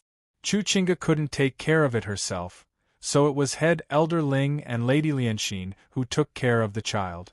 Neither of them revealed their identities, but wore white masks over their faces. One disguised himself as a divine doctor of the Jianghu, the other as a servant girl. Both of them stared at Chu Qingge's back from a distance without disturbing her. Head elder, I heard that the Chu clan has the support of Cloud Realm Trade Consortium, Lady Lianxin murmured. So what? Head elder Ling asked offhandedly, as if he didn't take the news to heart. Yesterday, Lianxin received news from the Medical Academy that Medicine City and the Medical Academy are suing Cloud Realm Trade Consortium. They're accusing them of colluding with Jun Yixie to stop selling medicine and poisons on the snowy mountains. Medicine City wants the Medical Academy to order all doctors to stop trading medicine with Cloud Realm Trade Consortium, Lady Lianxin said honestly. Head Elder Ling looked in Chu Qingge's direction without a word. A complicated look flickered past Lady Lianxin's eyes before she secretly tugged on Head Elder Ling's sleeve and whined. Chapter 593. Lady Lianxin whined. Head Elder, as Lianxin sees it, the Wang clan is making up all these lies. For the sake of working with Pilfine Pharmacy, they broke off their agreement with Cloud Realm Trade Consortium and now they're framing them. They must have taken benefits from Pilfine Pharmacy. Lady Lianxin was always thinking of the Mu clan. The most direct way to turn the Mu clan around was to overthrow the current Council of Elders. That council had already become the Wang clan's tool to rule the city. Once upon a time, she'd whispered to Head Elder Ling's pillow, but she was a woman without status. No matter how good she was at pillow talk, it wouldn't last forever. Head Elder Ling silently shook off her hand and focused all his attention on Chuchinga, or more accurately, the baby in her arms. He'd agreed to help Lady Lianxin induce labor and take care of the baby until it was 1 month old for other reasons. Chuchinga had claimed to the outside world that she'd tripped and almost given birth prematurely, but had been saved by a nameless divine doctor. Thus, it was perfectly justified for Head Elder Ling and Chuchinga to stay here. However, he didn't want to reveal his identity and attract too much attention, so he kept it a secret. Every day, he'd go back to write a report after taking care of the baby. On the same day, he'd sent a flying eagle letter to the academy head, telling him that the man was doing research and needed his medical records. Lady Lianxin was unwilling to let go of Head Elder Ling's hand. This time, she'd agreed to the Chu clan's invitation to Head Elder Ling for 2 reasons. 1, to take revenge on Han Yunxi and the rest, and 2, to have a chance to talk to him alone about the Mu clan. After all, they used to be old lovers, so Head Elder Ling should at least give her some face. Who would have thought that great Elder Ling would actually ignore her? Madame Lianxin still wanted to hold Head Elder Ling's hand, but Head Elder Ling turned and left. Madame Lianxin hurriedly followed him all the way to his bedroom. Head Elder Ling had been pondering a single question the entire time, his heart filled with irritation. He'd used a certain medicine on the Crown Prince's body today, but nothing had happened. He couldn't figure it out, so he could only write a letter to the academy head. He was about to shut the door when Lady Lianxin reached out a hand to stop him. Only then did Grand Elder Ling notice that Madame Lianxin had followed him. He asked impatiently, "What are you doing? Great Elder, it's still early. Won't you invite me in for a cup of tea?" Lady Lianxin coquettishly asked. Head Elder Ling naturally understood what Lady Lianxin meant, but compared to women, he was more interested in medical research. Besides, he'd already toyed with this woman. "Why aren't you guarding the Crown Prince? If anything happens, you'll be held responsible," he lectured her sternly. Lady Lianxin wasn't convinced, but she didn't show it. Instead, she moved her hand from the door to Head Elder Ling's hand and gently caressed it. "Head Elder, Lianxin has something important to discuss with you." Great Elder Ling didn't have the slightest bit of patience. He fiercely slapped her hand away and reprimanded, "You're already so old, why are you being so cheap with this elder? Why aren't you going?" Lady Lianxin was stunned. She stood at the door in a daze as Head Elder Ling slammed the door shut. Back then, Grand Elder Ling had begged her many times in bed. But now, feeling wronged, Madame Lianxin's eyes reddened. She cursed in her heart, "Old dog! Don't ever come begging me again." Since Lady Lianxin had returned to assist Head Elder Ling, she naturally knew that he was experimenting on premature babies. She decided to wait a few days before discussing the matter of Medicine City with him. If they couldn't come to an agreement, she didn't mind using the premature babies to threaten him. In any case, she'd already thrown caution to the wind. She'd already fallen out of favor with the old dogs of the medical academy. If she couldn't support the Mu clan, then she wouldn't be able to survive in the medical academy. After all, she was only a divine doctor who'd offended countless people when she'd squeezed her way into the Council of Elders.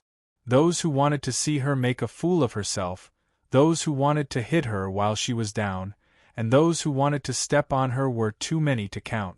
Madame Lianxin made up her mind before turning to leave. She didn't know that on a nearby roof, Gu was staring at her with a cold gaze.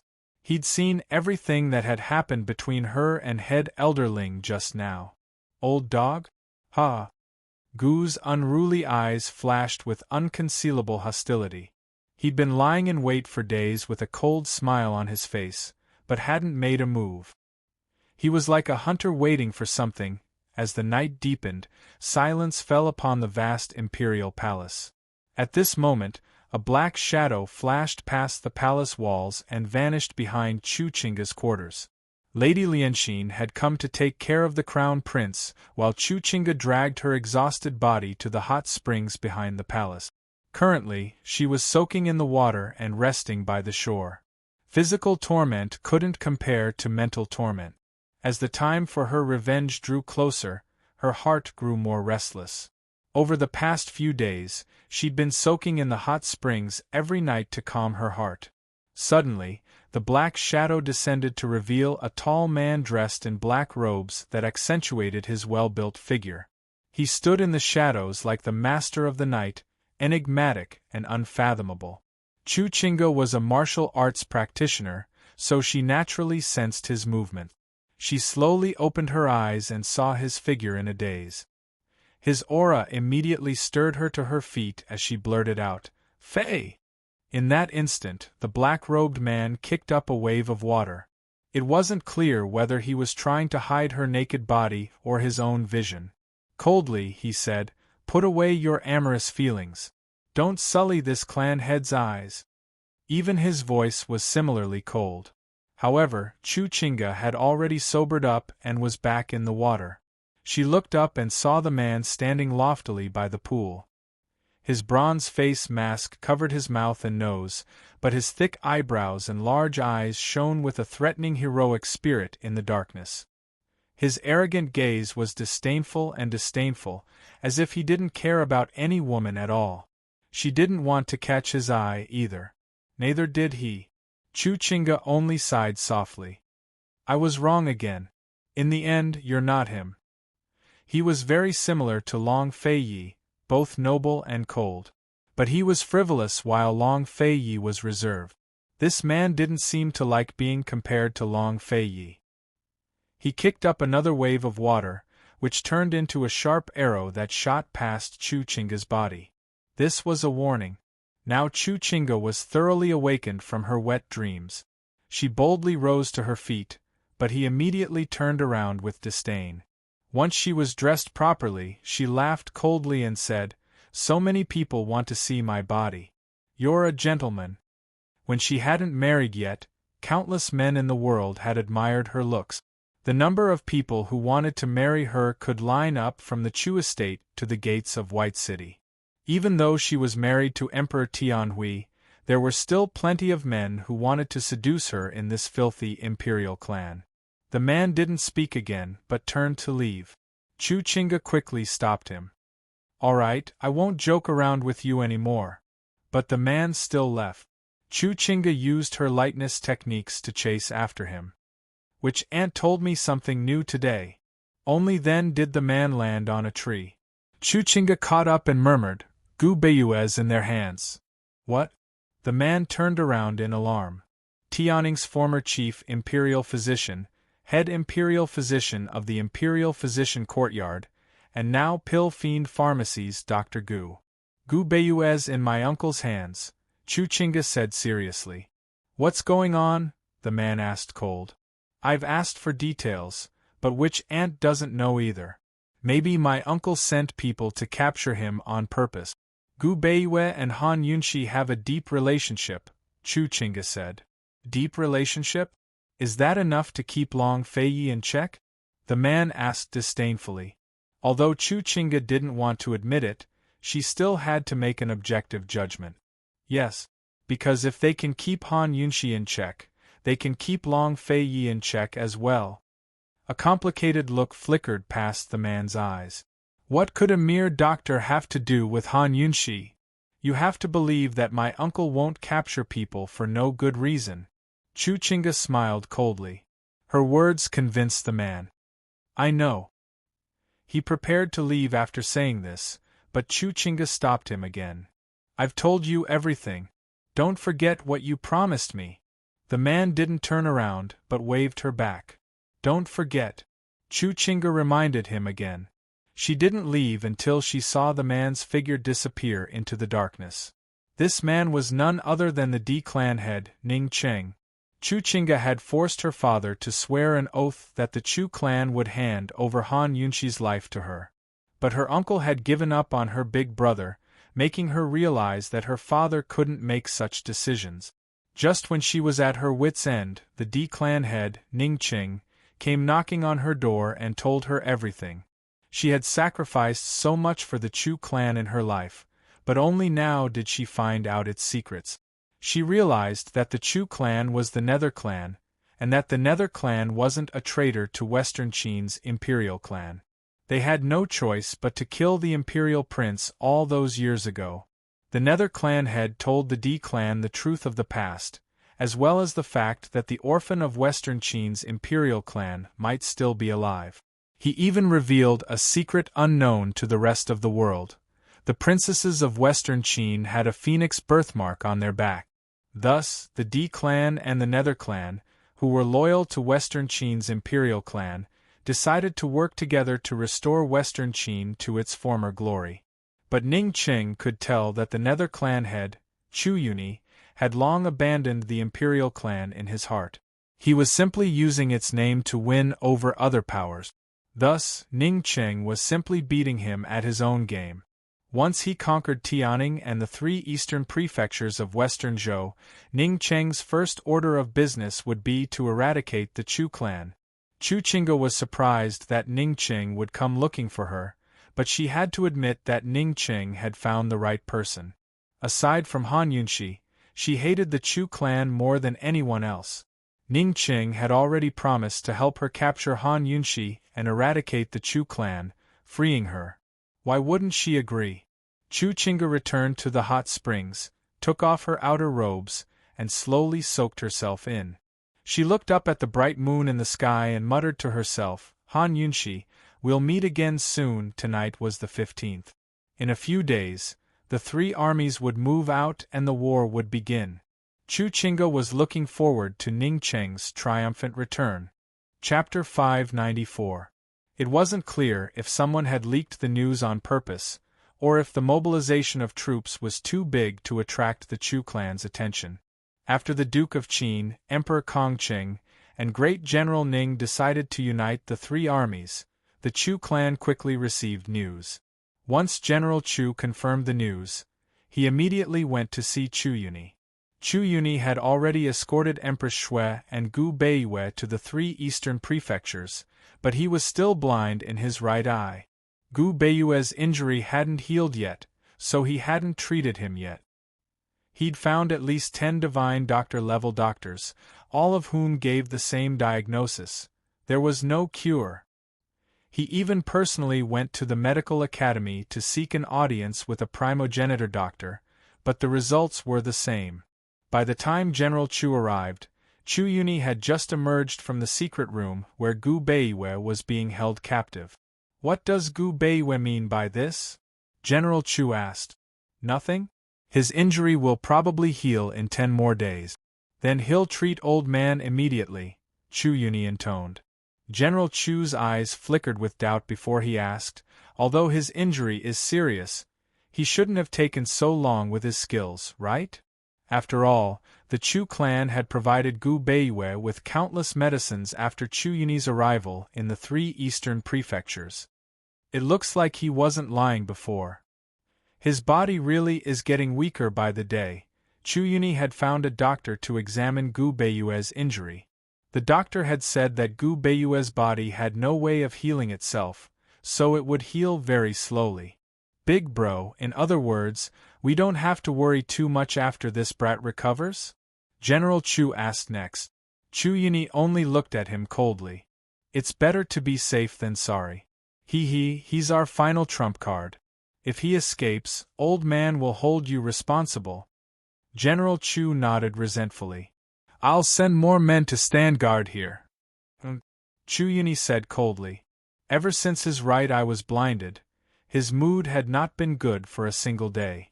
Although everyone in the clan treated him as respectfully as before, he could not help but feel a sense of crisis. Especially when facing his younger brother, he felt even more uneasy. Although the Chu clan had already given up on Chu Tianyin as a father, General Chu was still concerned about his son. If one day General Chu wanted to save his son, then the first thing he had to do was to take over the position of family head. Only by taking the position of the patriarch would he have the right to speak. Because of this, Chu Yunyi's mood softened. Keeping Gu Beiwei safe is also a way to save Tianyin. Upon hearing this, General Chu seemed to have eaten a tranquilizer and was overjoyed. Understood, understood. You came to find me for something? Chu Yunyi asked. General Chu was so happy that he almost forgot the most important thing. He quickly told Chu Yunyi the details of the three armies' joint efforts. Chu Yunyi only laughed coldly. He. Great General Ning? He. Excellent, excellent. He kept repeating the words, excellent, until he couldn't hide his anger any longer. What a great General Ning, what a Ning Cheng! What does he mean by that? That's right, great General Ning's name was Ning Cheng. His little sister, Tianning's noble consort Ning, was called Ning, and together with Ouyang Ning Jing, they combined to mean Unjing.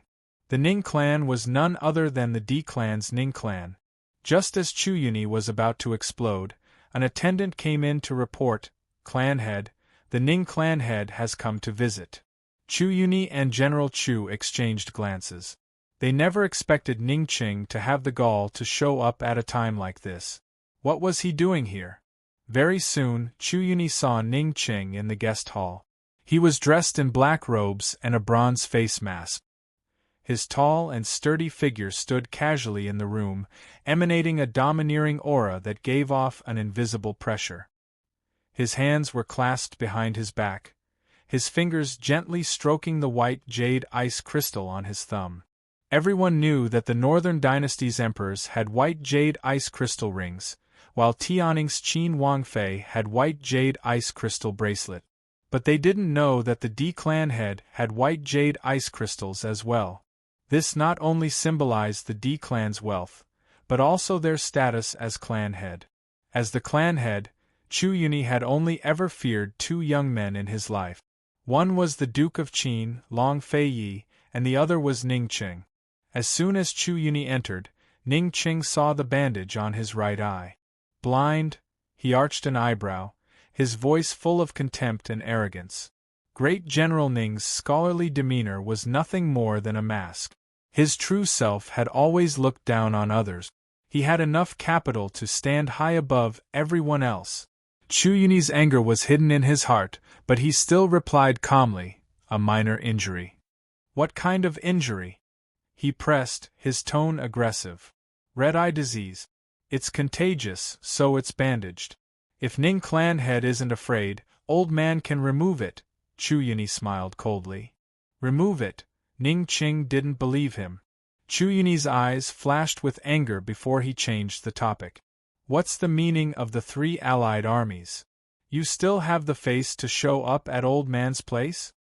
That's exactly why I came, Ning Qing smiled coldly. What, has Ning clan head come to admit his wrongs? Chu Yunyi asked.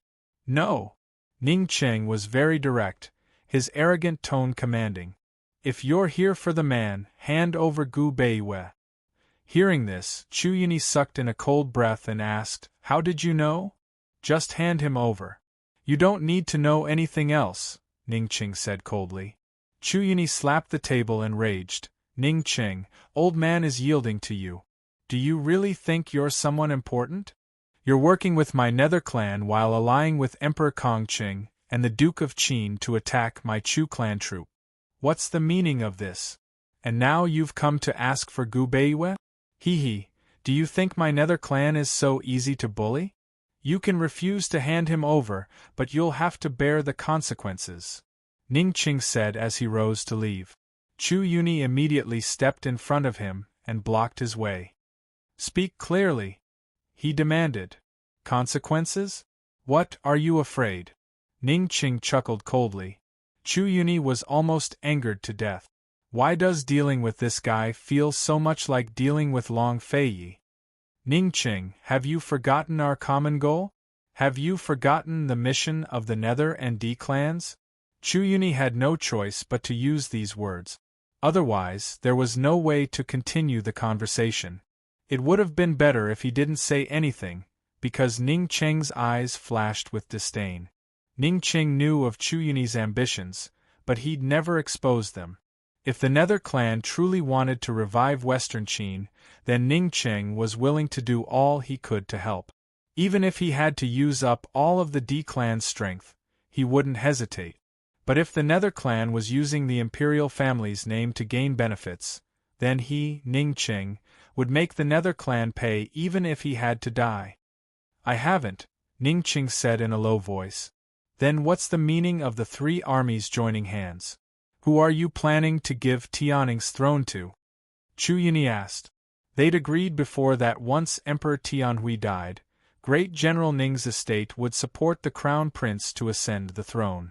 The Empress Dowager would rule from behind the curtains, while the Chu clan would take over Western Zhou's 3 eastern prefectures and submit to Tianning.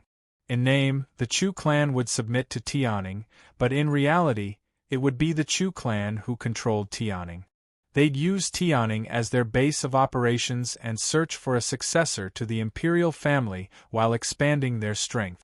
Now the Ning clan was allying with the Duke of Qin and Western Zhou? Chu Yuni had no idea what Ningqing was thinking. Do you think I should refuse the Duke of Qin's offer to work with this soldier? Or beat him at his own game? Ningqing retorted. How are you going to beat him at his own game? Chu Yuni asked anxiously. Don't worry, this soldier's soldiers will definitely arrive before the Duke of Qin's. When the time comes, we'll work together to catch Western Zhou off guard before we deal with the Duke of Qin. Perhaps we can even take over a few cities in the south-central regions. Ningqing grinned. You're even transferring the cavalry over? Chu Yuni was stunned. Where did Ningqing get his confidence from without the cavalry? If he did, then Ningqing might really be able to swallow up a few cities in the south-central regions. Of course, Ningqing replied. Really? Chu Yuni pressed. Cavalry can't compare to infantry. It'll only take a few days to move south, Ningqing replied confidently. Aren't you afraid that northernly, before Chu Yuni could finish, Ningqing cut him off. If northernly wanted to send out troops, they would have done so long ago. Why wait until now? Last year's horse plague must have caused heavy losses. If that's the case, then that's great. Chu Yuni was finally happy. Where's Gu Beiyue? Ningqing asked haughtily. Just who told you about Gu Beiyue? Chu Yuni asked. Give Gu Beiyue to this soldier, or else, Ningqing said as he leaned closer. His voice slowed as he warned, or else this soldier won't move a single soldier to the south. You're threatening the old man. Chu Yuni glared at him. That's the truth to begin with, Ningqing admitted openly. You! Chu Yuni did his best to suppress his anger. Who told his Nether clan to be weaker than the D clan? Suppressing his temper, he said, Ningqing, isn't it the same whether we have Gu Beiyue in our hands? He's our trump card. Don't worry, the old man will definitely keep a close eye on him. Since it's the same in our hands, why not let this soldier bring him back to play with? I heard this Dr. Gu has an unusual relationship with Han Yunshi, Ningqing said. Actually, he'd initiated the mobilization of the 3 armies to force the Chu clan to hand over their hostage, Empress Shui. But now that he knew Gu Beiyue was in the Chu clan's hands, he was even more interested in Gu Beiyue. With Empress Shui, he could threaten Western Zhou's emperor. With Gu Beiyue, he could threaten Han Yunshi. Chu Qingge had said that anyone who could threaten Han Yunshi could also threaten the Duke of Qin, Long Feiyi. Ningqing didn't need to think twice before switching to Gu Beiyue. Ningqing, everything's fine. You're not thinking of something else, are you? Chu Yuni asked half-jokingly. This soldier's been thinking it over. Tianning's throne will fall into your Chu clan's hands very soon. My Ning clan should at least have a bargaining chip, right? If your Chu clan takes power and turns against us, how am I supposed to explain things to my brothers? Ning Qing asked. This hee. Ning Qing, aren't you overthinking things? The Nether and D clans are both loyal to Western Qin's imperial family. The Chu clan's throne is only temporary. If you're still worried, why don't you just usurp the throne? I won't stop you. Chu Yuni was still teasing him. We can even give up the throne, to say nothing of a mere Gu Beiwe. Bring him out, this soldier will take him away today. Ning Cheng was getting impatient. Chu Yuni was rendered speechless by his own words. He hesitated, should he give him up or not? Chapter 595. Should he give it up or not? Since Ning Qing had brought it up, there was no way he'd back down. If the Chu clan didn't budge, then Chu Yuni knew Ning Qing well enough to know that he'd never let the matter rest. Ning Cheng's words made sense as well. The Chu clan was already 90% certain to take the throne, so the D clan had to have a bargaining chip in their hands to be fair. Chu Yuni understood Ning Cheng's loyalty to Western Qin's imperial clan. He believed that as long as the Nether clan complied with this young man's wishes, the D clan wouldn't fall out with the Nether clan. Once they got the throne and took control of Tianning, it wouldn't be difficult to weaken the Ning clan's military power step by step. But Ning Cheng's bargaining chip was Gu Beiwe. That really put Chu Yuni in a difficult spot. If Gu Beiwe was gone, who would treat his eye injury? Empress Shui will give it to you, how about it?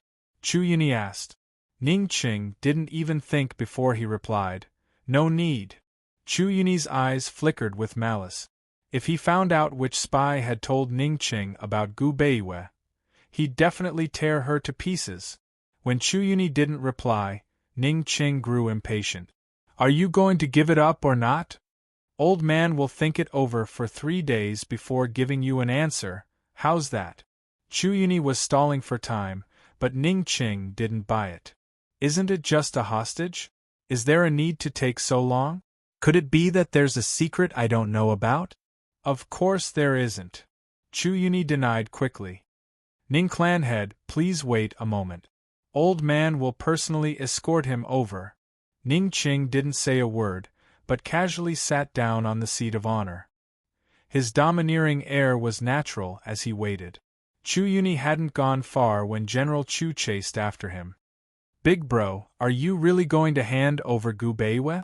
Absolutely not. Ning Qing didn't know that Gu Beiwe was a member of the Shadow Clan, nor did he know that the Ning Clan and Cloud Realm Trade Consortium were descendants of the D Clan. Gu Beiwe didn't know either. In Ning Cheng's eyes, Gu Beiwe was a doctor. In Gu Beiwe's eyes, Ning Qing was only Great General Ning. If he didn't tell Ning Qing the truth, Ning Qing would only think that Gu Beiwe was a powerless doctor and wouldn't be on guard. As a result, it was very likely that Gu Beiwe would have the opportunity to escape. However, if he told Ning Qing about Gu Beiwe's identity, things would get troublesome. After all, Ning Qing and Gu Beiwe were both loyal and devoted to the Western Qin imperial clan. As soon as Gu Beiwe told Ning Qing about the Chu clan's ambitions, the consequences would be unthinkable. Chu Yuni had long considered all of General Chu's concerns. Otherwise, he wouldn't be so hesitant. Saying that he'd come personally to escort Gu Beiwe was only an excuse. He needed time to calm down and think things over. He remained silent as he walked towards the secret room. General Chu knitted his brows but didn't ask any questions. He simply followed by his side.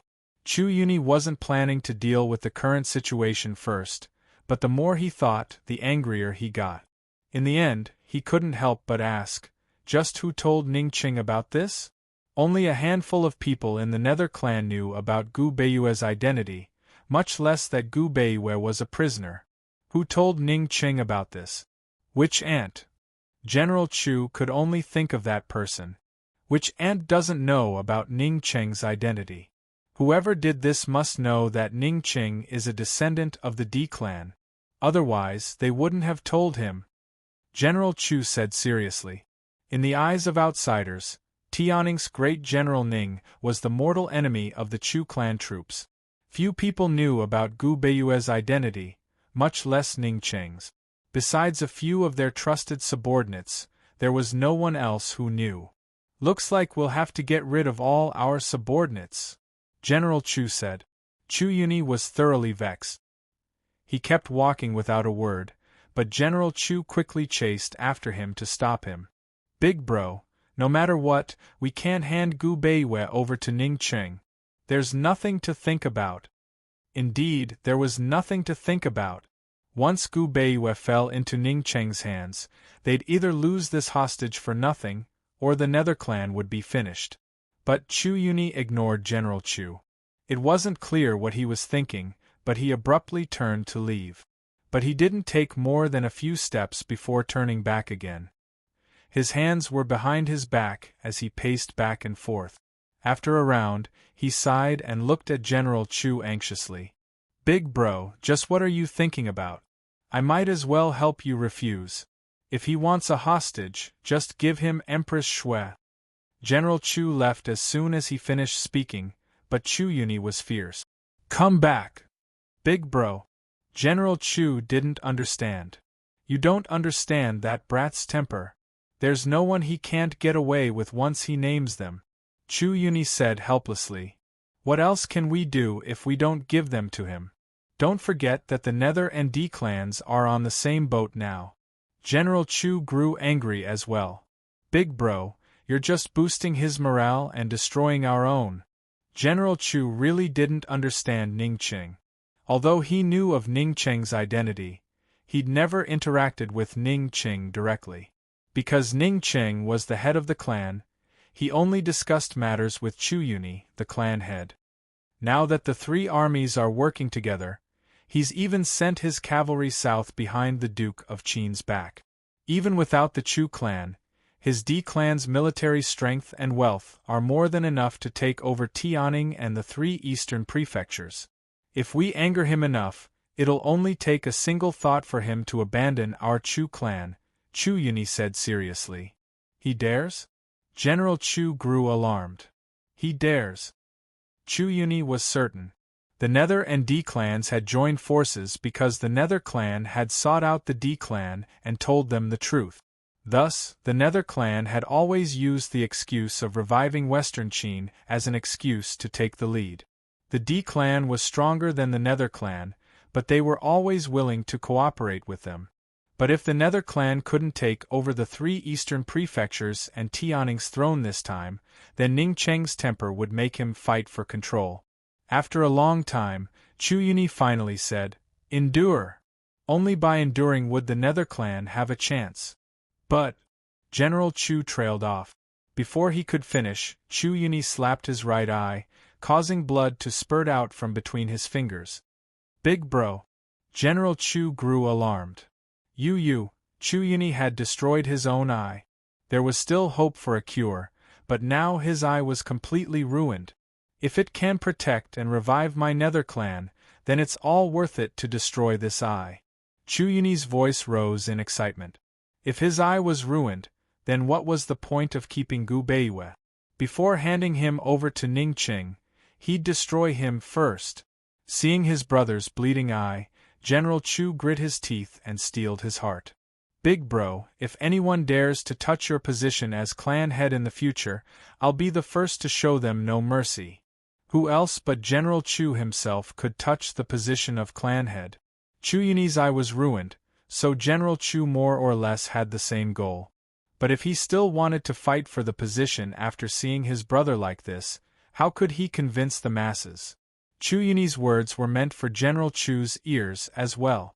Those were the exact words he was waiting for. Without a word, he patted General Chu on the shoulder and strode into the secret room. In the secret chamber, it was dark. He was dressed in white robes and sitting by the table, reading a medical book. Both of his hands and feet were chained, and under his white shirt, his shoulders and calves were wrapped in thick gauze. His injuries had indeed not healed. It wasn't that he didn't want to, but that he really couldn't. Chu Yuni's doctor had been right.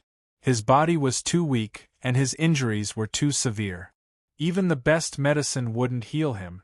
Even if his wounds healed, he wouldn't be able to escape the Chu clan's archers. Therefore, he could only resort to this plan and choose to waste time and recuperate. If his wounds were unhealed, Chu Yuni could only continue to supply him with medicine. Half of the ingredients he'd asked for were for healing wounds, while the other half were for nourishing the body. Based on his estimations of the situation in the east, Empress Shui had been kidnapped and Emperor Tianhui was in critical condition. No matter what, the war wouldn't begin until the end of the year. He was Chu Yuni's trump card, so he wouldn't threaten Long Feiyi until the very last moment. He figured that he still had half a month's time. When he heard Chu Yuni enter, he glanced at him before returning his attention to his medical book. Chu Yuni often came to ask about his condition, so he was already used to it. But soon enough, he caught the scent of blood. He looked up and saw that Chu Yuni's eyes were bleeding. If Chu Yuni's eyes were ruined, then, alarmed, he sprang to his feet. Unfortunately, it was too late. Chu Yuni suddenly drew close and grabbed his hands. "I can heal your eyes right away," he said, knowing that things had taken a turn for the worse. But Chu Yuni only laughed coldly. "There's no need." His eyes turned cold as he raised his hands to flee. Unfortunately, his hands and feet were chained up, making it impossible for him to get far. Soon enough, General Chu entered as well, an arrow in hand aimed at his heart. He leaned against the wall and didn't struggle, but said, "If you want to kill me, at least give me a reason." "Kill you?" Chu Yuni laughed out loud as he grabbed Gu Beiyue by the neck with his elbow. Then he sent a vicious fist crashing into Gu Beiyue's dantian. Gu Beiyue groaned before spitting up a mouthful of blood. For the first time in his life, he revealed a stunned expression. He gaped, unable to believe what had just happened to him. But the pain in his dantian reminded him that this was all real. Chu Yuni's fist had clotted his dantian with blood, destroying his internal energy and martial arts. In that instant, the scenes of his childhood practicing martial arts flooded into his mind. He saw the loving smiles of his parents, heard the patient encouragement of his grandfather, and saw the image of himself as a child training bitterly, one move after another. Gone, everything was gone with Chu Yuni's fist. His internal energy was gone, and so was his shadow arts. How was he supposed to complete the Shadow Clan's mission? How was he supposed to protect his beloved? Gone, everything was gone. How was he supposed to stay calm? He stood there in a daze until Chu Yuni undid his chains.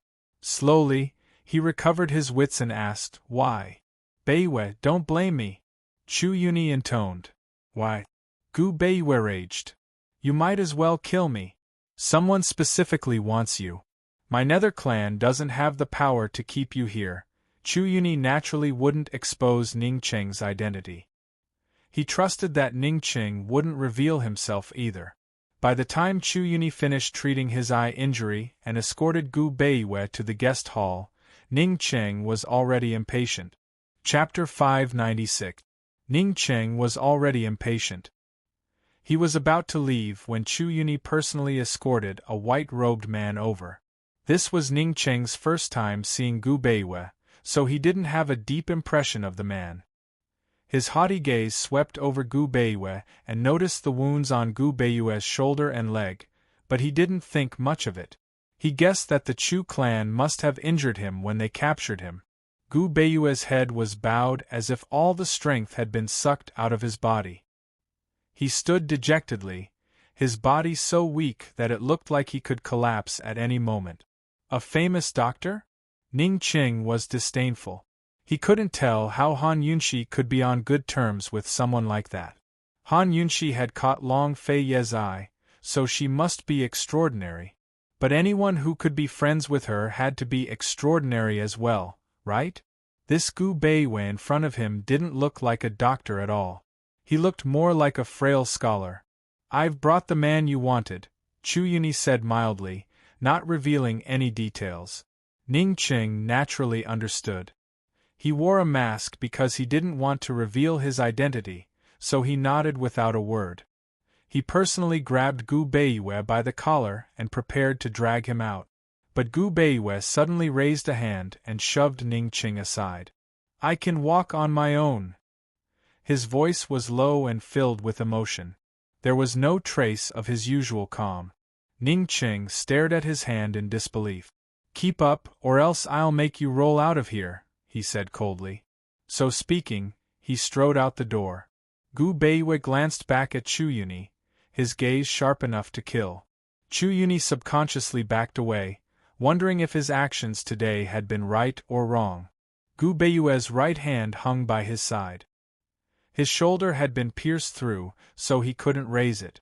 He used his left hand to clutch at his dantian, which still hurt like a knife, and followed Ning Qing step by step. The most urgent thing for him now was to lie down and rest and avoid strenuous exercise.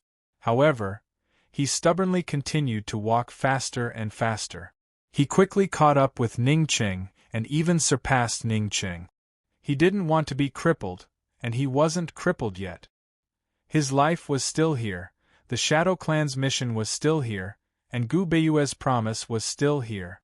Ning Qing smiled contemptuously as he looked at the frail figure who had overtaken him. He despised the bones of this kind of weak scholar the most. This kind of bones were not hard, they were just cheap. Was he trying to show off? How long could he show off? Was walking a few steps already considered an expert? What a joke. If it wasn't for the fact that it could threaten Han Yunshi, Ning Qing wouldn't waste his time on such a useless thing. "Someone come, take him back and guard him strictly. Without this general's orders, no one is allowed to come near," Ning Qing ordered coldly. A retainer immediately appeared. Just as Gu Beiyue was about to turn to speak with Ning Qing, the retainer viciously struck Gu Beiyue's neck with his palm. Gu Beiyue couldn't hold on any longer and fainted. Ning Qing took Gu Beiyue away, but it was unclear whether he'd give Gu Beiyue a chance to talk to him. As Chu Yuni saw it, Ning Qing's temper wouldn't allow him to waste words with Gu Beiyue. Even if the two of them did talk, they wouldn't reveal their identities due to their own misgivings. After watching Ning Qing leave, Chu Yuni exhaled a long breath. All he needed to do now was wait for Ning Qing's cavalry to arrive and join forces with the Chu clan troops to attack the Western Zhou army. Once Emperor Tianhui breathed his last breath, which aunt would help the crown prince seize the throne.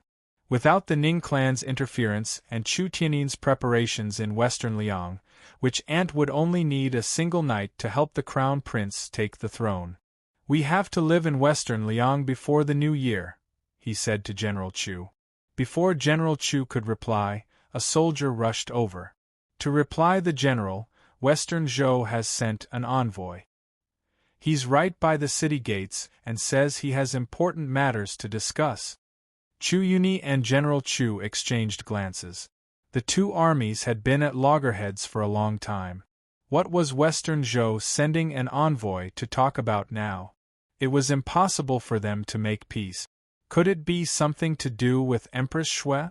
Very soon, General Chu met with the envoy while Chu Yuni sat on one side to listen. Seeing that the room was full of servants, the Western Zhou envoy signaled General Chu with his eyes, and General Chu dismissed everyone. "If you have something to say, you can say it now," General Chu said bluntly. He didn't even let the envoy sit. Cloud Realm Continent's customs dictated that envoys should be treated with courtesy instead of killing them. The Western Zhou envoy already despised the Chu clan rebels, but General Chu's lack of manners only added to his disdain.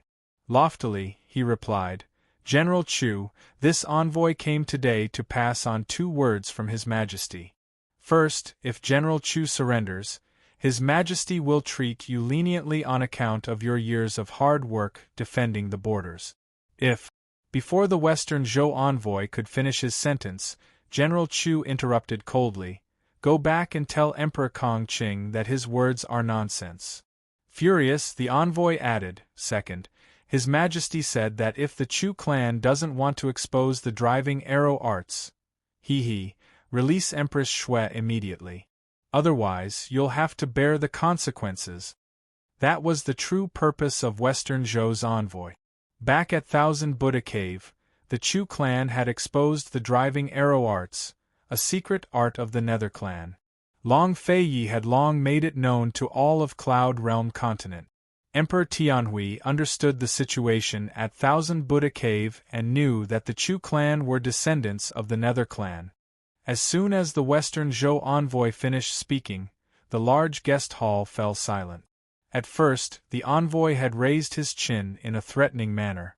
However, as the atmosphere in the room grew quieter and quieter, the Western Zhou envoy felt an inexplicable sense of dread. He saw General Chu's gloomy face and inadvertently glanced back, only to see Chu Yunyi's icy expression. What do they mean? General Chu, His Majesty. His Majesty said that victory or defeat will depend on your own skills. As long as you release Empress Shui, he'll pretend he doesn't know anything about the Nether clan, the envoy's tone softened. But General Chu and Chu Yunyi only looked at him coldly without a word. Growing more and more fearful, the envoy quickly bowed with hands clasped in front. General Chu, please think it over. As he spoke, he turned around and was about to leave. Unfortunately, before he could leave the guest hall, a sharp arrow instantly pierced through his heart from behind. Envoys were forbidden to be killed in battle. This was an unwritten rule. No matter how big the battlefield, no one had ever killed an envoy before. When news of the Chu clan killing the Western Zhou envoy spread, all of Cloud Realm continent was stunned. Western Zhou's emperor flew into a rage. What a Chu clan! What a Nether clan! If Zhen doesn't slaughter your entire clan, Zhen will. Zhen will. The emperor was so angry that he couldn't speak. He swept a table full of memorials, causing all of the civil and military officials to kneel on the ground, too afraid to speak. In the end, he slapped the table and rose to his feet. Someone come, reveal the Chu clan's secret to the public. His words alarmed the entire court. What kind of secret does the Chu clan have? Does that mean His Majesty is giving up on Empress Shui? Unexpectedly, the Chu clan beat him to it before news of the Western Qin imperial clan spread to the world. They revealed the fact that the Chu clan was one of the 7 noble families, the Nether clan, and the fact that the Western Qin imperial clan was still alive. They even declared that the Chu clan was looking for the imperial orphan and reviving Western Qin as their own mission.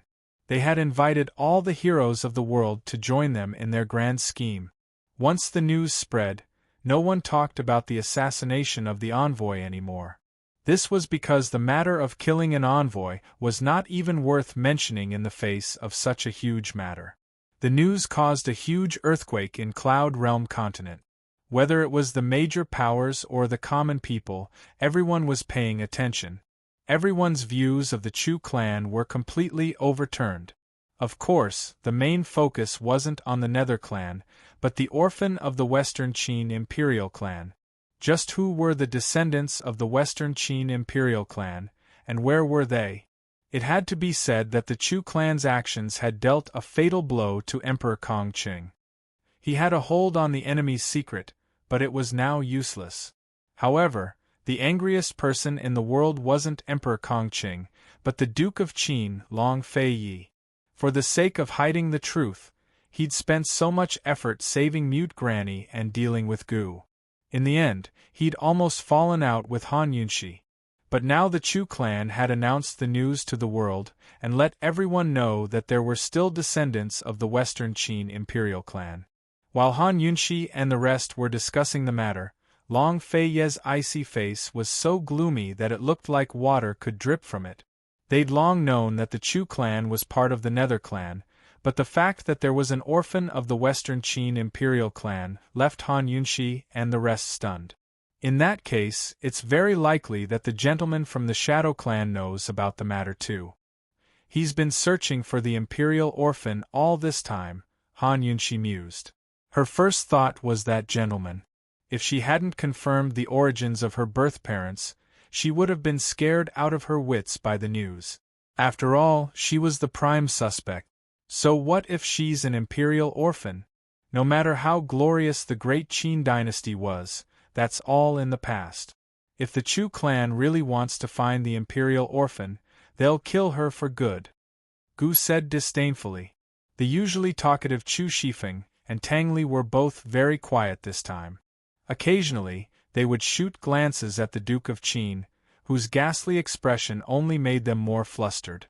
They were well aware of Mute Granny's death and the Duke of Qin's suspicions about Han Yunxi's origins, but they had no idea what Mute Granny had said to the Duke of Qin before she died.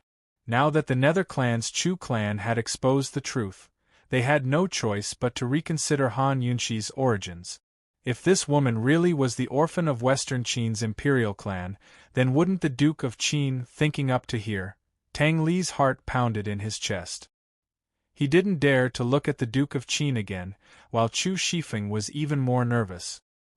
He simply lowered his head, afraid that he'd reveal any clues to the crowd. Imperial clan or not, the Chu clan has staked everything on this one throw, Han Yunxi said seriously. When Long Feiyi didn't speak, she tilted her head and asked, "Long Feiyi, what do you think?" Long Feiyi didn't answer her, but rose to his feet and said coldly to Chu Shifeng, "Pass down orders. Tomorrow at noon we'll set out." He said the words "set out" very softly, as if he didn't care at all. But everyone present was stunned, because this was a military order. This meant that Cloud Realm Continent's biggest war since the fall of the Great Qin dynasty was about to begin. Long Feiyi walked out as soon as he finished speaking. Han Yunxi quickly chased after him. "This guy, something's not right. What's wrong?" Chapter 597. Han Yunxi chased after him and walked alongside Long Feiyi. Long Feiyi knew she was beside him, but he remained silent. Once they entered the garden, Han Yunxi asked, "What's wrong?" "I'm thinking about something," Long Feiyi said indifferently. "Is there anything else you can't figure out?" Han Yunxi asked curiously. Long Feiyi, Emperor Kongqing, and Great General Ning had agreed to mobilize the 3 armies on the 15th day of the month. It was only the 10th day of the month. In other words, according to the original plan, they would have to wait another 5 days before they could mobilize their troops to encircle the Chu clan. However, in order to guard against Great General Ning, Long Feiyi had made another private appointment with Emperor Kongqing. Today was the day. No matter what news the Chu clan spread, it wouldn't have much of an impact on today's battle. After all, once the Chu clan revealed their identity as a Nether, it would be impossible for them to gain the support of any major power in a short period of time. Apart from this, what else could possibly affect Long Feiyi's mood? Even when it came to something as important as war, he rarely frowned. Long Feiyi didn't say anything. Han Yunxi asked again, "Is it about the Western Qin Imperial clan?" Long Feiyi didn't deny it. Apart from the Nether and D clans, there are also the Shadow and Wind clans. The Shadow clan is quite powerful, but I don't know much about the Wind clan, Han Yunxi said. These nobles might not be truly loyal to the Imperial clan, but they would definitely support the Nether clan's banner. If this battle could be concluded in a short period of time, there wouldn't be much of an impact. However, once the battle dragged on, there would be many uncontrollable factors. After all, the Shadow and Wind clans were far more powerful than they could estimate. Moreover, apart from the 7 noble families, there were many other powers that wanted to use the banner of the Western Qin Imperial clan. Han Yunxi thought to herself. Unfortunately, she didn't know that Long Feiyi wasn't worried about these things. No matter how troublesome these matters were, Long Feiyi could deal with them calmly. The one he was worried about was her. He was worried that once this woman's background was found out, how much danger would she have to face? The danger of the situation, the danger of the human heart? He was even more worried that once this woman knew that he was her enemy, would she still look at him like before? Han Yunxi, what should this prince do with you? This king wants to hide you away forever. Han Yunxi carefully analyzed the situation, but Long Fei wasn't listening. After a long silence, he looked seriously at Han Yunshi and said, Yunshi. As soon as she said that, Han Yunshi's heart skipped a beat, and she almost missed a beat. After Your Highness, she had always called him by his full name. As for him, he had never changed the way he addressed her since the day they got married. Well, except when he bullied her last time. She didn't know if there was still any distance between them, or how many steps there were left. But hearing this intimate form of address made her feel that they were closer again, much, much closer. Last time, her mind had been in such a state of confusion that she couldn't remember, much less feel the distance between them. This time, she felt it. It was like a pair of lovers who'd been in love for a long time, or a married couple who'd been married for a long time. Her heart was filled with joy, happiness, and elation. Speak, she said with a smile. Say, do you think the orphan of Western Qin's imperial clan has the heart to revive Western Qin? Long Fei asked seriously. Han Yunshi was too immersed in happiness to consider such a question. Moreover, it didn't have much to do with her. She answered with whatever she thought. Of course they do. A complicated look flickered past Long Fei's eyes before he asked, why would they? Why not? If the Nether and D clans had such ambitions, to say nothing of the Imperial clan. Back then, the Great Qin's internal strife was caused by the feud between the Eastern and Western Qin's Imperial clans. Whether it was the clan's hatred or the clan's ambitions, they couldn't be pacified by time. Because these things are rooted in people's hearts. As Han Yunshi spoke, she sighed faintly. Time can't enter people's hearts. People will die, but their hearts won't. Long Fei seemed to want to refute, but he didn't say anything in the end. What could he use to refute Han Yunshi? Hadn't he been living in hatred and ambition since he was young? The East Qin clansmen had all died, but their hearts hadn't, and they'd been passed down from generation to generation. All of their thoughts were placed on his shoulders, forcing him to move forward step by step. He wanted revenge himself, so what could he use to blame others for their hatred? Han Yunshi, was it fate that this prince met you? Or a tribulation? No matter if it was fate or tribulation, this prince didn't acknowledge it. What's wrong with you? Han Yunshi's curiosity pulled Long Fei's gaze back. He said faintly, nothing? Let's go, prepare to go to the battlefield. Go to the battlefield?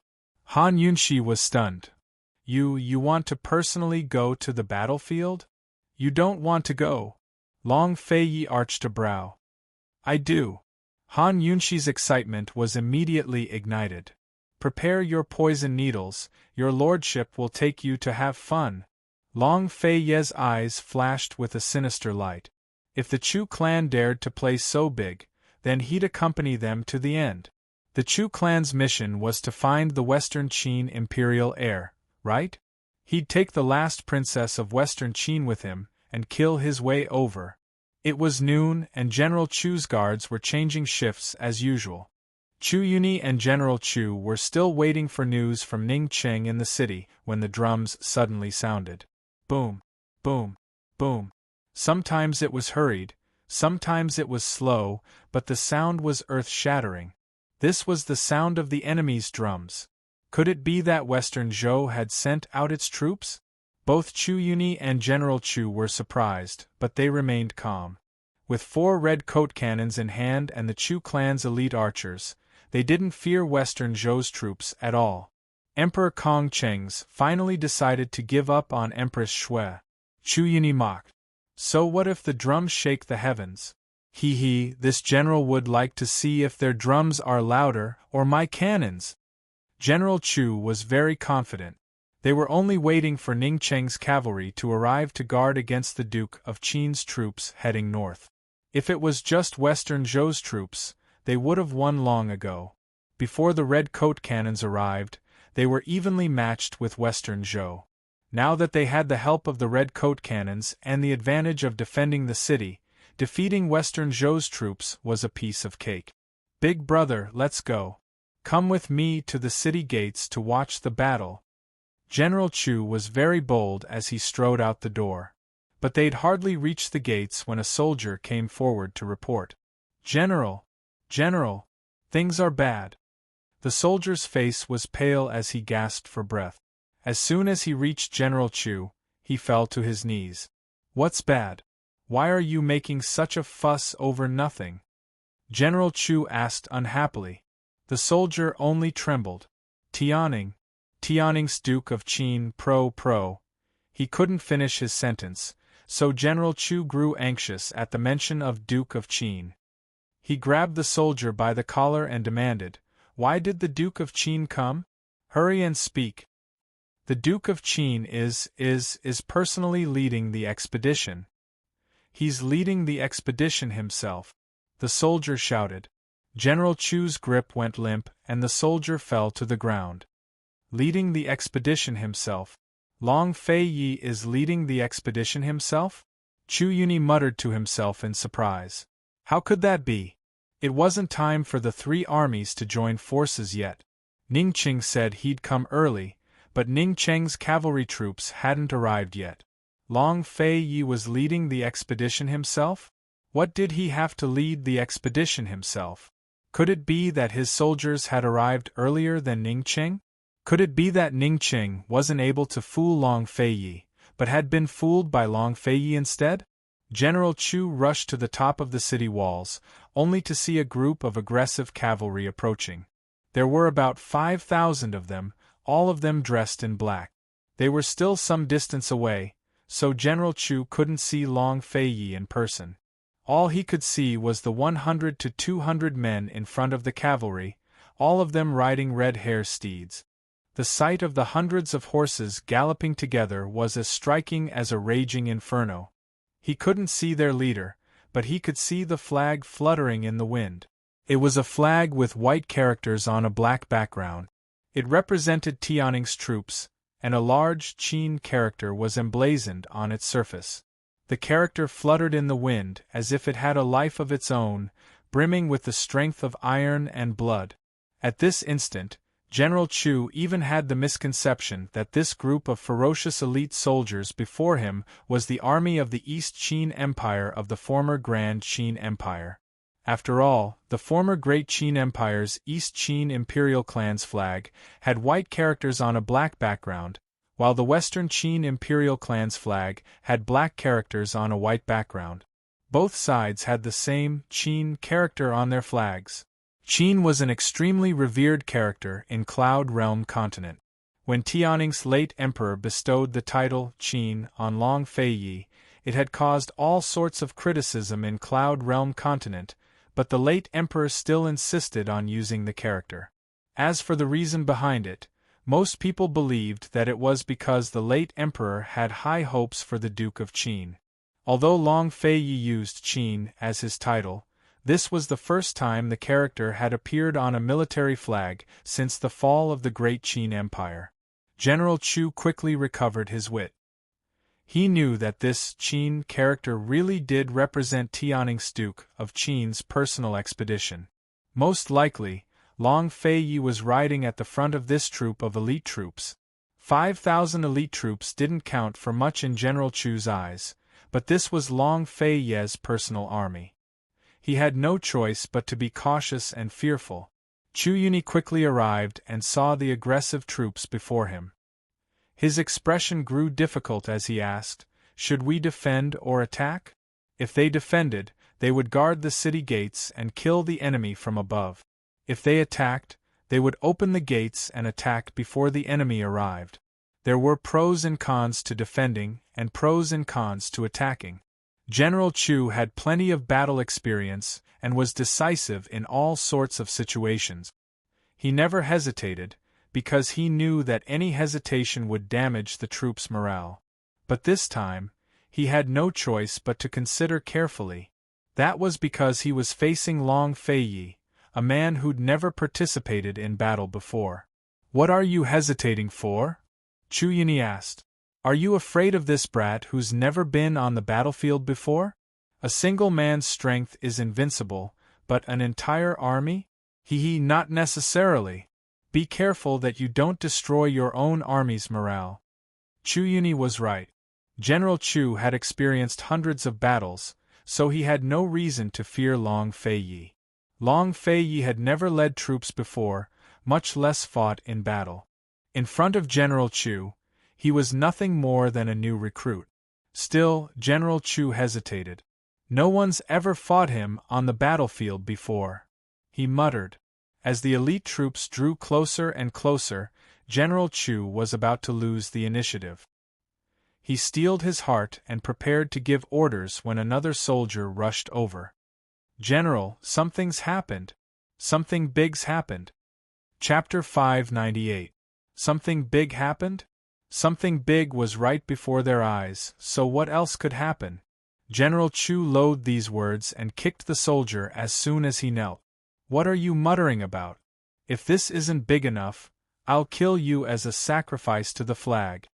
The matter was so serious that the soldier couldn't care less about his fear. He hurriedly reported, "General, all of Western Zhou's forces have been concentrated in the north to attack Yuyun County. The Duke of Qin has deployed 2 armies from the central and southern regions to attack Yaoshui County. Both the north and south sides have already started fighting." Hearing this, General Chu felt like he'd suffered a heavy blow. He staggered back a few steps before leaning against the city walls to steady himself.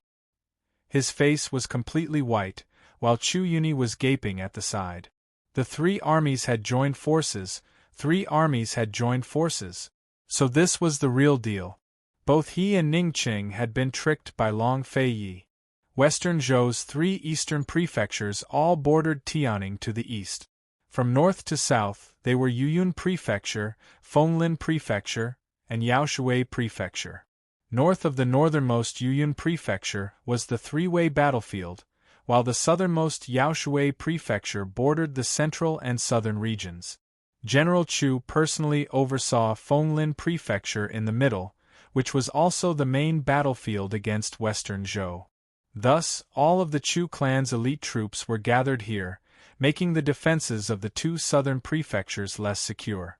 Unexpectedly, Long Fei had colluded with Western Zhou and gathered their forces to attack the northernmost Yuyun Prefecture, while the central and southern armies attacked the southernmost Yaoshui Prefecture. Meanwhile, Long Fei himself only used 5,000 elite troops to attack Fenglin Prefecture. This was the real deal. Long Feiyi hadn't considered Ningqing at all. He suspects Ningqing? How could he? Chu Yuni couldn't believe it. General Chu had no time to care whether Long Feiyi really suspected Ningqing or had other plans. Right now, he had to think of a way to break out of Long Feiyi's trap. He'd already decided to open the city gates for battle, but now he had to be even more cautious. Otherwise, the Chu clan troops would lose everything. "All archers on standby. Everyone else, guard the city walls." After he gave the order, he turned and hurriedly went down the city walls to gather all the strategists and enter the general's tent. The general's tent was set up on the lower right side of the city gate. Not long after, all the strategists in the Chu family's army arrived. After learning about the military situation in the 2 southern counties, they were all shocked and in disbelief. On General Chu's desk was a detailed map of the 3 eastern prefectures of Western Zhou. He rested his hands on the map and frowned, deep in thought. This was a trap. A very beautiful setup. Gathering the forces of Western Zhou to deal with Yuyun County and the forces of the south to deal with Yaoshui County, this was bullying with numbers, a battle that was guaranteed to be won. As for using 5,000 elite troops to deal with Fenglin Prefecture, this was both a restraint and a threat. If General Chu moved his troops north or south, then Fenglin Prefecture would be threatened. If he didn't move his troops north or south, then Yuyun and Yaoshui prefectures would be lost. This joint action of the 3 armies directly tied down General Chu's limited military strength. It could be said that the Chu clan had already lost 2 cities before the battle even began. Who would have thought that Tianing's Duke of Qin, who had never led troops into battle before, would be able to set up such a beautiful trap on his first try? Aside from their shock, the strategists all secretly admired him. If Long Feiyi hadn't set up this trap for the Chu clan, General Chu would have praised Long Feiyi from the bottom of his heart. Unfortunately, this trap was set up for the Chu clan troop. General Chu stared at the map of the 3 eastern prefectures, feeling more and more indignant and irritable. He'd been at odds with Western Zhou for so long, but now he'd fallen at Long Feiyi's hands. How could he accept this? After a while, none of the strategists spoke up. General Chu raised his head and scolded them angrily. "What are you all spacing out for? This general didn't raise you to be rice bucket. Say something." Silence fell upon the crowd at his words. Who could make a decision in a situation like this? Actually, everyone knew that there was only one way to deal with Long Feiyi's trap: give up 2 cities and concentrate their forces on one. But no one dared to say it aloud. With General Chu's intelligence and experience in battle, he should have known the answer long ago. He just didn't want to face it. Chu Yunyi's eyes flickered with a complicated expression as he hesitated to speak. He was inferior to General Chu when it came to leading troops into battle and arranging formations, so it was useless for him to say more. After some hesitation, he left the room. No matter what General Chu decided, he had to contact Ning Qing as soon as possible. Only Ning Qing could save them now. Seeing Chu Yunyi leave, General Chu sobered up. He clenched his fists and pounded the table a few times. Despite his reluctance, he had to make up his mind. Loudly, he said, "Great General Ning will support our Nether clan. Tell me, which city should we protect?" Hearing this, the strategists were stunned once more. They had no idea about the relationship between Great General Ning and the D clan, much less that Ning Qing had long been in cahoots with the Chu clan. They were stunned that Tianning's Great General Ning would switch sides at a time like this. Of course, none of them were idiots. After hearing the news and recalling the Duke of Qin's plans, they began to harbor suspicions. Most likely, the Duke of Qin had moved his troops ahead of time to surround the 3 eastern prefectures with Western Zhou's troops because he suspected Great General Ning long ago. "General, when did this happen? Why didn't you tell us?" one of the strategists asked in dissatisfaction. General Chu should have told everyone about such an important matter beforehand so they could prepare for it. After all of them had placed their bets on Empress Shui. General Chu glared at them. "Is this the time to discuss such things? This general is asking you a question. Which city do you want to protect?" General Chu had assumed that Ning Cheng's cavalry would arrive before Long Feiyi's main army. He assumed that the Chu clan troops and Long Feiyi's cavalry would be able to beat Western Zhou to a pulp within a few days. Once Long Feiyi's troops arrived, they'd have a showdown with Long Feiyi's troop. No matter what, they wouldn't lose even if the battle ended in a draw. But Long Feiyi had thrown all of this into disarray. For the sake of safety, this one suggests that we concentrate all of our troops to protect Yuyun Prefecture. First of all, our army has fought with the Western Zhou army many times and is familiar with their fighting style, so it will not be easy for us to be ambushed. Second, Yuyun County is the closest to the 3-way battlefield. As long as the cavalry battalion arrives, we will be able to join forces with the cavalry battalion in the shortest time possible and lead our army south. No. Now that the Duke of Qin's troops are at our gates, there's no reason for us to abandon Fenglin Prefecture and head north. We have to defend our prefecture. Otherwise, once our morale is damaged, it'll be hard to recover. As this one sees it, why don't we give up the 3 eastern prefectures and kill our way into Tianning? As long as Great General Ning's troops don't stop us, what's wrong with giving up the 3 prefectures? Everyone had their own ideas and reasons. General Chu listened to their opinions as he mulled them over. But he didn't have much time to think before a soldier hurried over. Reporting. General, Tianning's Duke of Qin has led his troops to the city gate. He wants to challenge you to a duel. A duel? Almost everyone present sucked in a breath of cold air.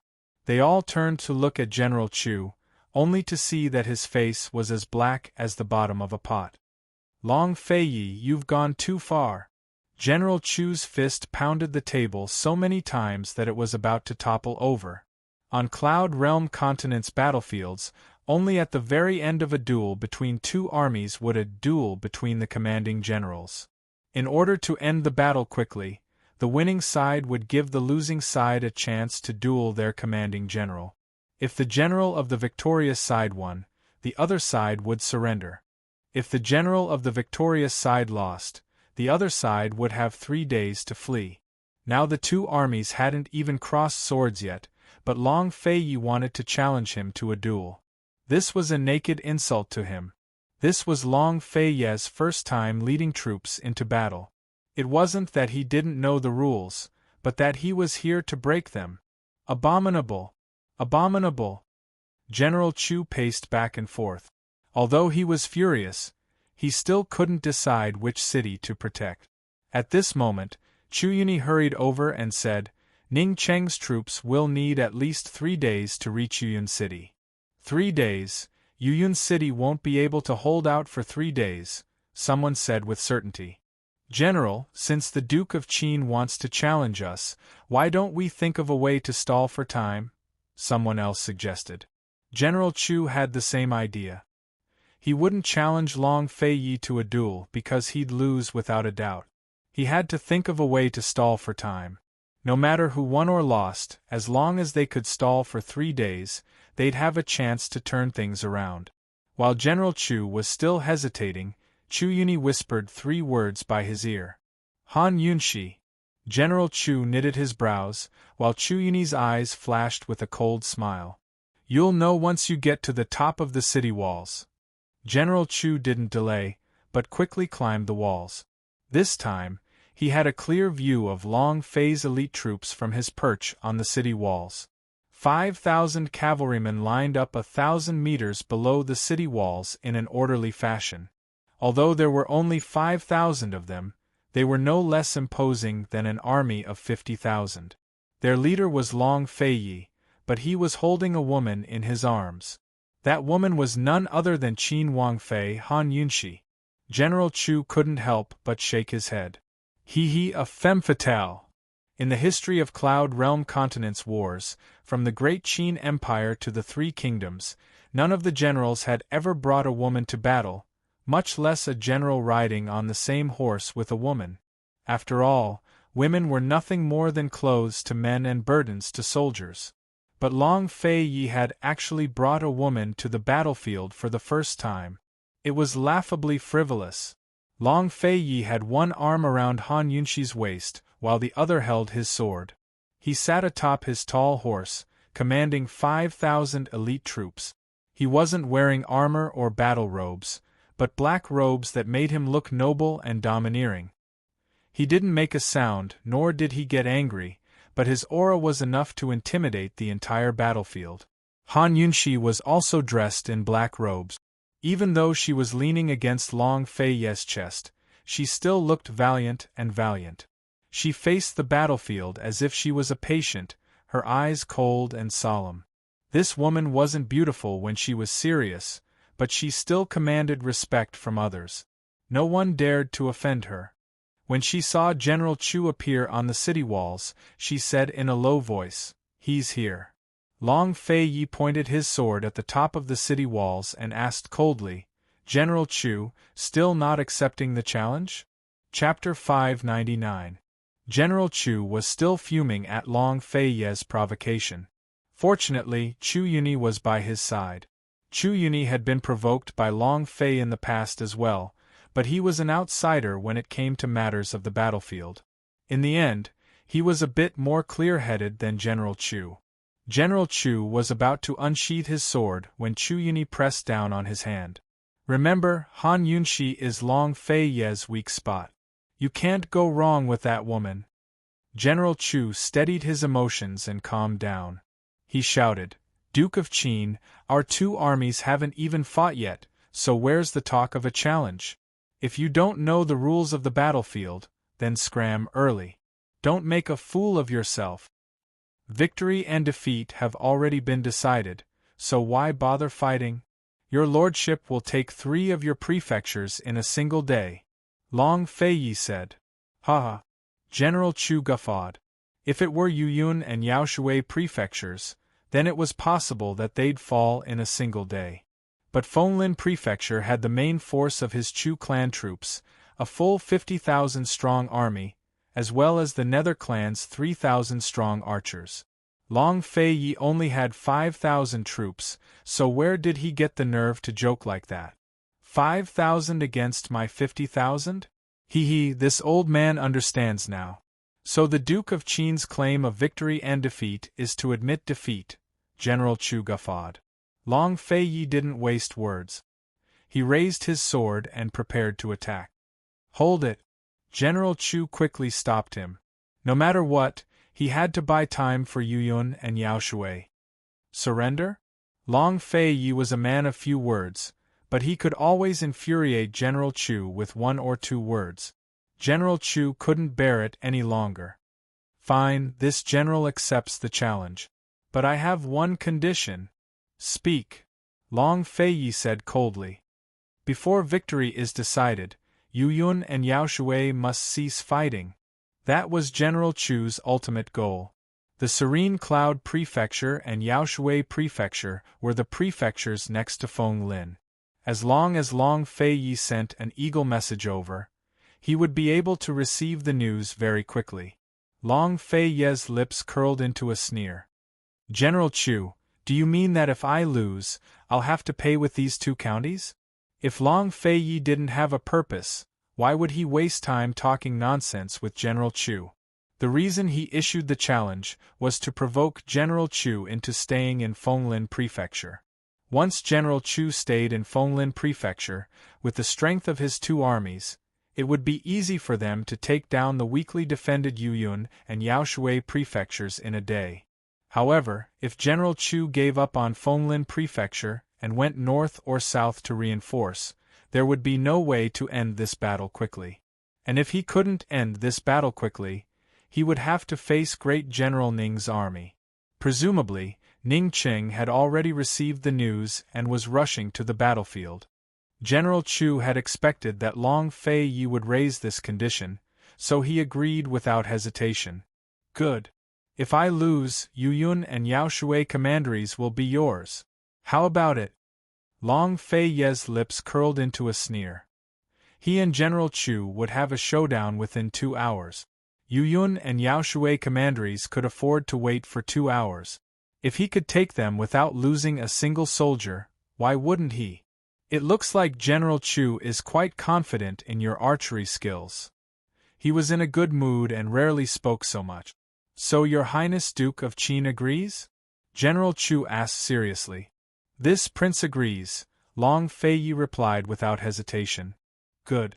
Then please stop the battle in Yuyun and Yaoshui commanderies, General Chu hurriedly requested. Long Feiyi let go of Han Yunshi and leapt off his horse, landing on the empty battlefield between the 5,000 elite soldiers and Fenglin Prefecture's gate.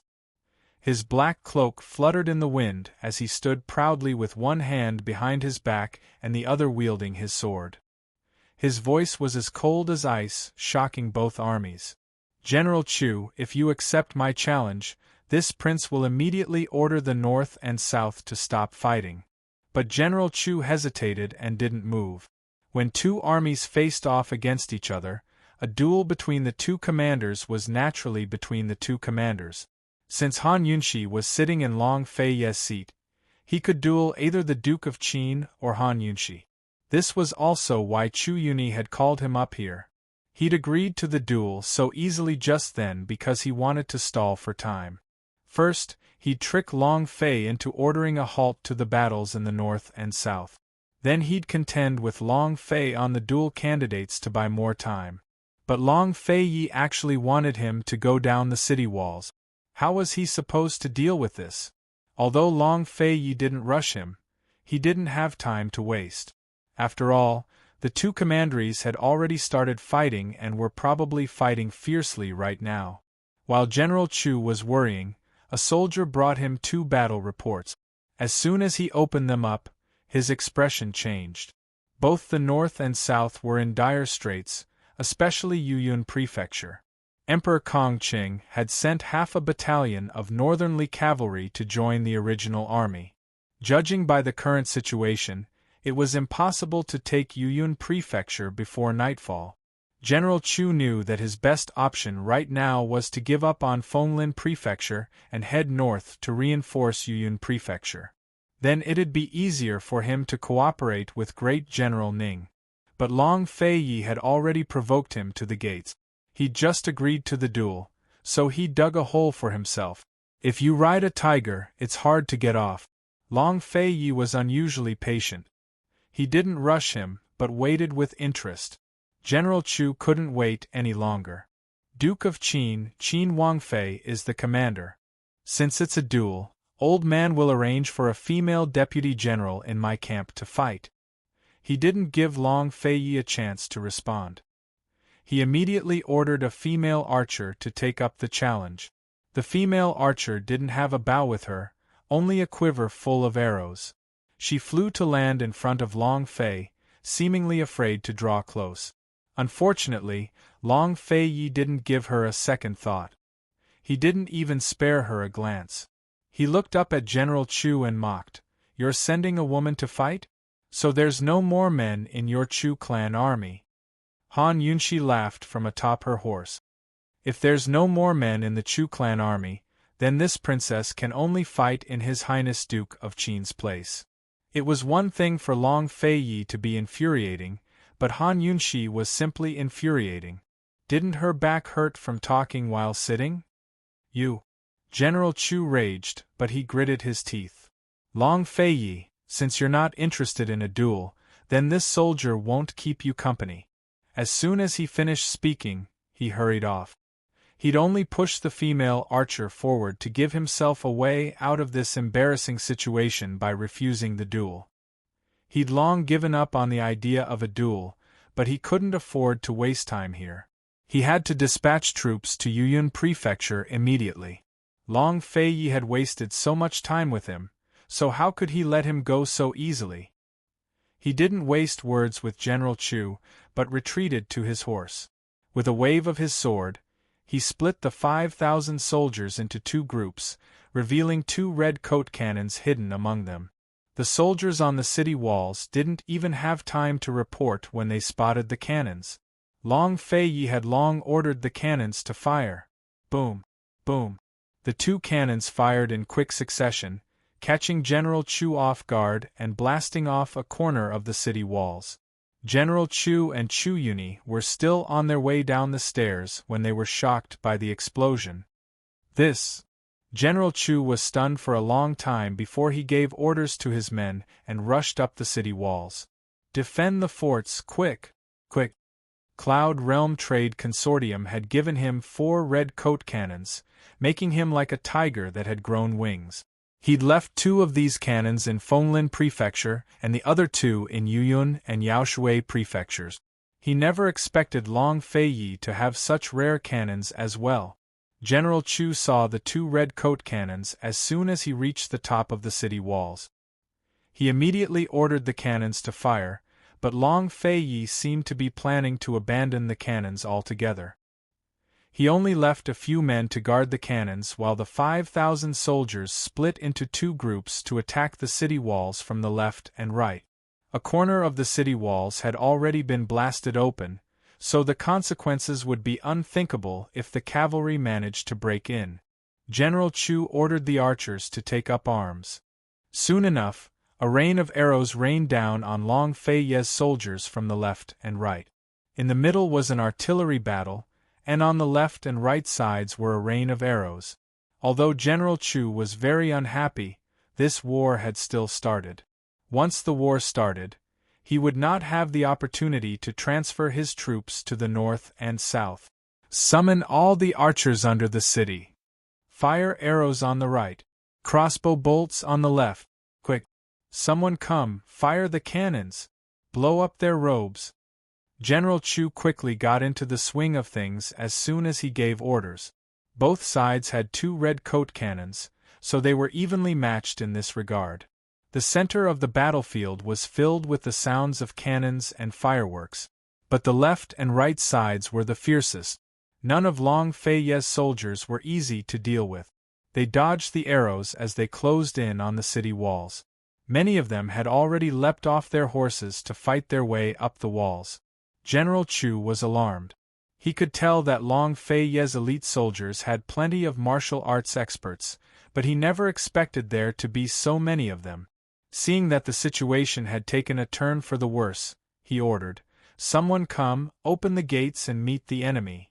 As soon as the gates opened, the soldiers and horses rushed out from the left and right sides to meet Long Fei's elite soldiers head-on. As a result, they were more or less able to pin down the experts who'd flown up the walls. Chu Yuni also made a prompt decision to call in the Nether Clan's driving arrow squad to deal with the experts threatening the city walls. Arrows rained down everywhere, forcing many of the experts to retreat. Finally, the situation was stabilized. General Chu had assumed that the Chu clan's troops far outnumbered Long Fei's elite soldiers and would quickly seize control of the situation. But as it turned out, half of the Chu clan's troops were only barely enough to keep Long Fei's forces in check. They couldn't even take control of the battle, much less end it quickly. Using 5,000 elite soldiers against 25,000 was like striking a rock with an egg. But Long Fei's 5,000 elite soldiers were all trained by him. They'd been raised in the vicinity of the three-way battlefield all year round, ready to face any changes at any time. Each of these soldiers was equal to 3 men. In terms of numbers, they were far more than just 5,000. General Chu was experienced enough to tell that something was amiss. "Oh no, we can't end the battle quickly. Then what do we do? Are we supposed to just watch as Yu Yun and Yao Shui are taken away from us?" Chu Yuni was very irritated. The battle had already begun, so they had to end it quickly. Otherwise, if this battle dragged on for a day or two, they'd have to face a pincer attack from the north and south. Then they'd lose without a doubt. If Chu Yuni wasn't blind in one eye, he'd be able to kill Long Fei's elite soldiers with a few arrows from his vantage point. General Chu shot arrows as he tried to come up with a plan. "Someone come, pass on orders to mobilize the entire army. Everyone will be rewarded for destroying the Duke of Qin's 5,000 soldiers." Would Long Fei and Han Yunshi be able to deal with all 50,000 soldiers? Chapter 600. Would Long Fei and Han Yunshi be able to deal with the 50,000 troops stationed in Fenglin Prefecture? It wasn't clear what Long Fei thought, but General Chu was certain of his victory. 50,000 against 5,000 was bound to draw criticism. Even if he won, it'd be considered an unfair victory. General Chu was a seasoned veteran who cared a lot about face, but this time he was ready to risk everything. No matter what price he had to pay, he had to destroy Long Fei's troops within a day. General Chu's orders raised the morale of the entire army. The 25,000 men hidden within the city and outside moved out at the same time. In the end, the Chu clan troops had the advantage in numbers and quickly gained the upper hand. But just as General Chu was feeling smug about his decision, he discovered something to his horror. Where were Long Fei and Han Yunshi? They seemed to have vanished from sight as soon as the two armies started fighting. Where are they? General Chu stopped firing his arrows to search for Long Fei and the rest in the sea of people below. Unfortunately, he couldn't find them. On one side, Chu Yuni was searching as well, but to no avail. The situation was good, but Long Fei and Han Yunshi were nowhere to be found. Instead of being happy, they were terrified. "General, be careful." Suddenly, an arrow shot out from behind General Chu. General Chu looked in the direction of the arrow and saw a black-robed expert holding a woman in his arms. The man had shot up from below the city walls and was aiming for him with a sword. This black-robed expert was none other than Long Fei. And the woman in his arms was none other than Qin Wangfei, Han Yunshi. As the saying went, to catch bandits, first capture the king. They were aiming for General Chu. Fortunately, General Chu was warned and quickly backed away. At the same time, the driving arrow archers behind him fired their arrows. Long Fei Yi was about to reach the city walls when he was stopped. All he could do was block the arrows with his sword and use the walls as leverage to rise into the air. After General Chu calmed down, he immediately pulled out an arrow and shot it. His attention was all on Long Fei Yi. Who knew that Han Yunxi would aim at his heart and shoot out a pear-blossom teardrop rain poison needle? Be careful! Chu Yuni cried out in alarm and shoved General Chu aside, causing the needle to miss its mark and hit Chu Yuni's shoulder instead. Heaven knows what kind of poison Han Yunxi had used, but Chu Yuni was left kneeling on the ground, completely devoid of strength. It wasn't until they reached the top that Long Fei Yi and Han Yunxi discovered that Chu Yuni was blind in one eye. Both of them were very curious. It wasn't easy to blind Chu Yuni in one eye. Who was it that did this? Of course, now was not the time to be curious. When the time came, they would not have the time to think too much. Brother!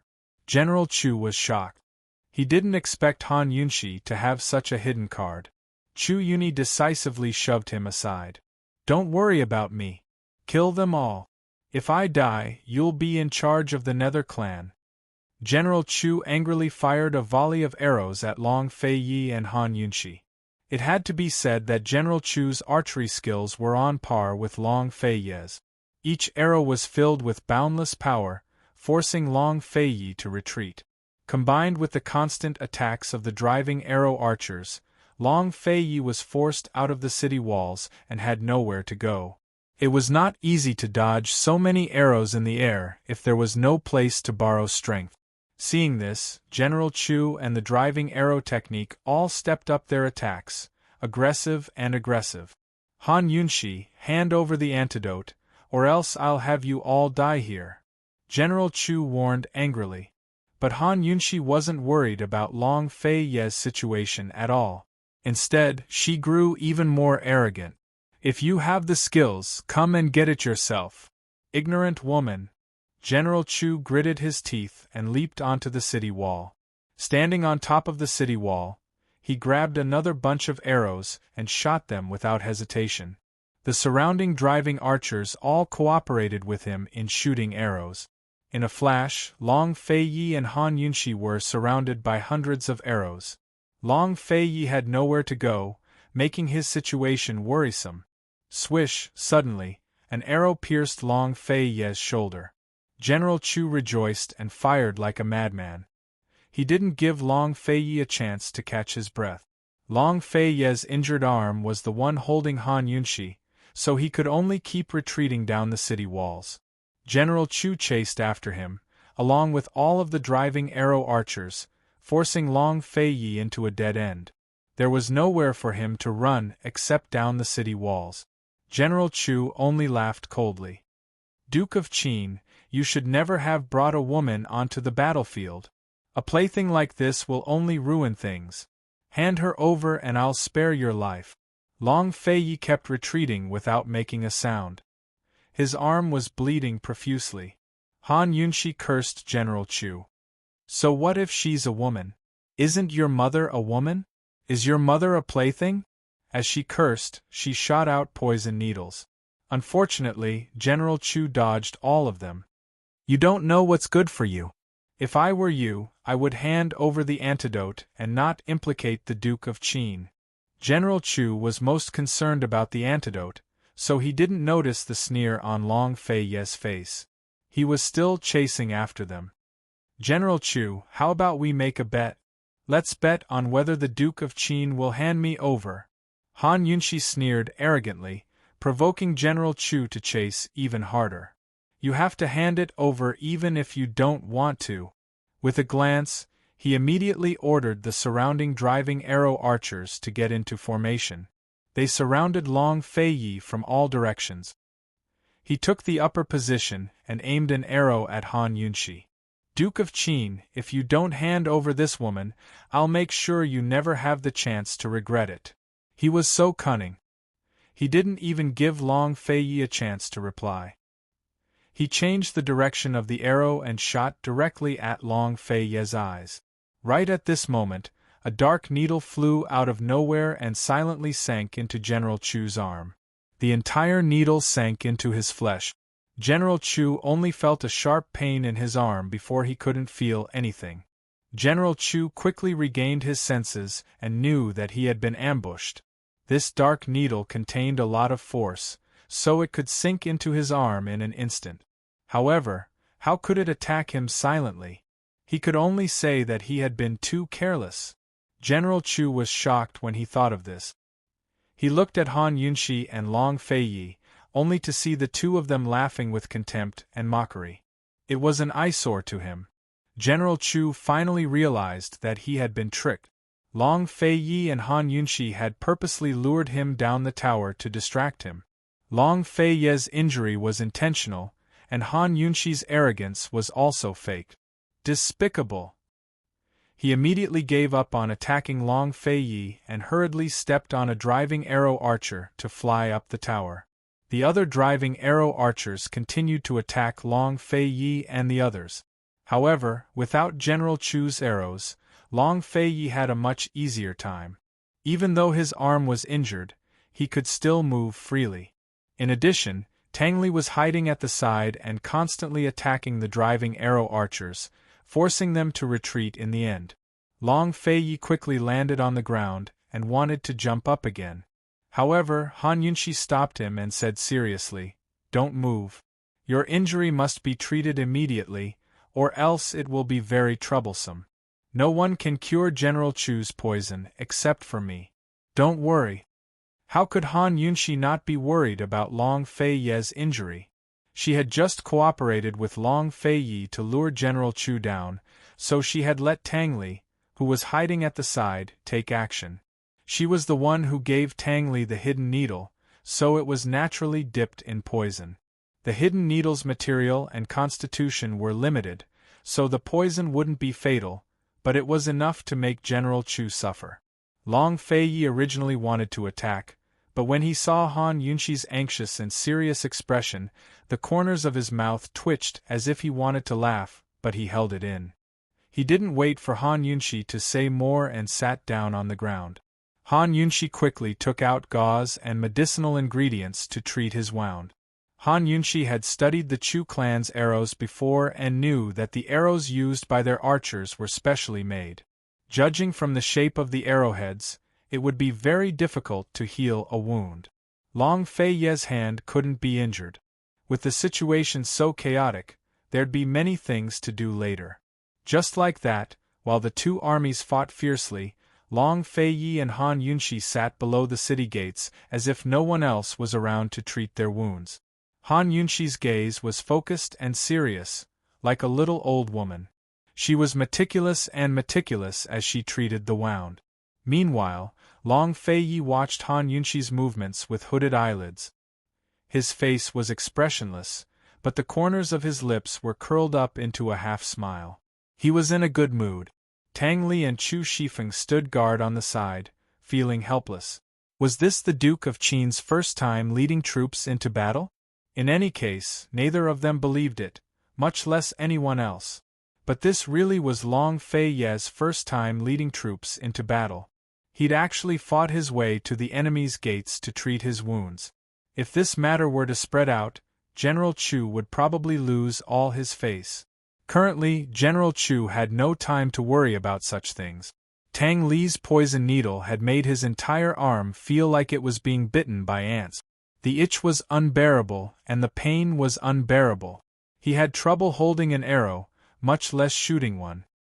He had already handed over all military affairs to his deputy generals and returned to his tent with Chu Yuni to treat his wounds. Unfortunately, the army's doctors and poison specialists had no way to treat the two brothers' poisons. They couldn't even tell what kind of poison it was. All they could do was numb General Chu's arm to lessen the pain and itch, making him feel better. That was fine, but after the numbness, General Chu couldn't even pick up an arrow with his right hand. That was probably the worst part of all. Chu Tianyin had fallen into Long Fei Yi's hands, while Chu Yuni was already blind in one eye. If General Chu's arm was crippled as well, then the Nether clan would truly be without a leader. General Chu was terrified that his arm would be crippled. He clenched his fist and slammed it against the wall in agony. He was about to lose all reason. Han Yunshi, it was that slut who poisoned me.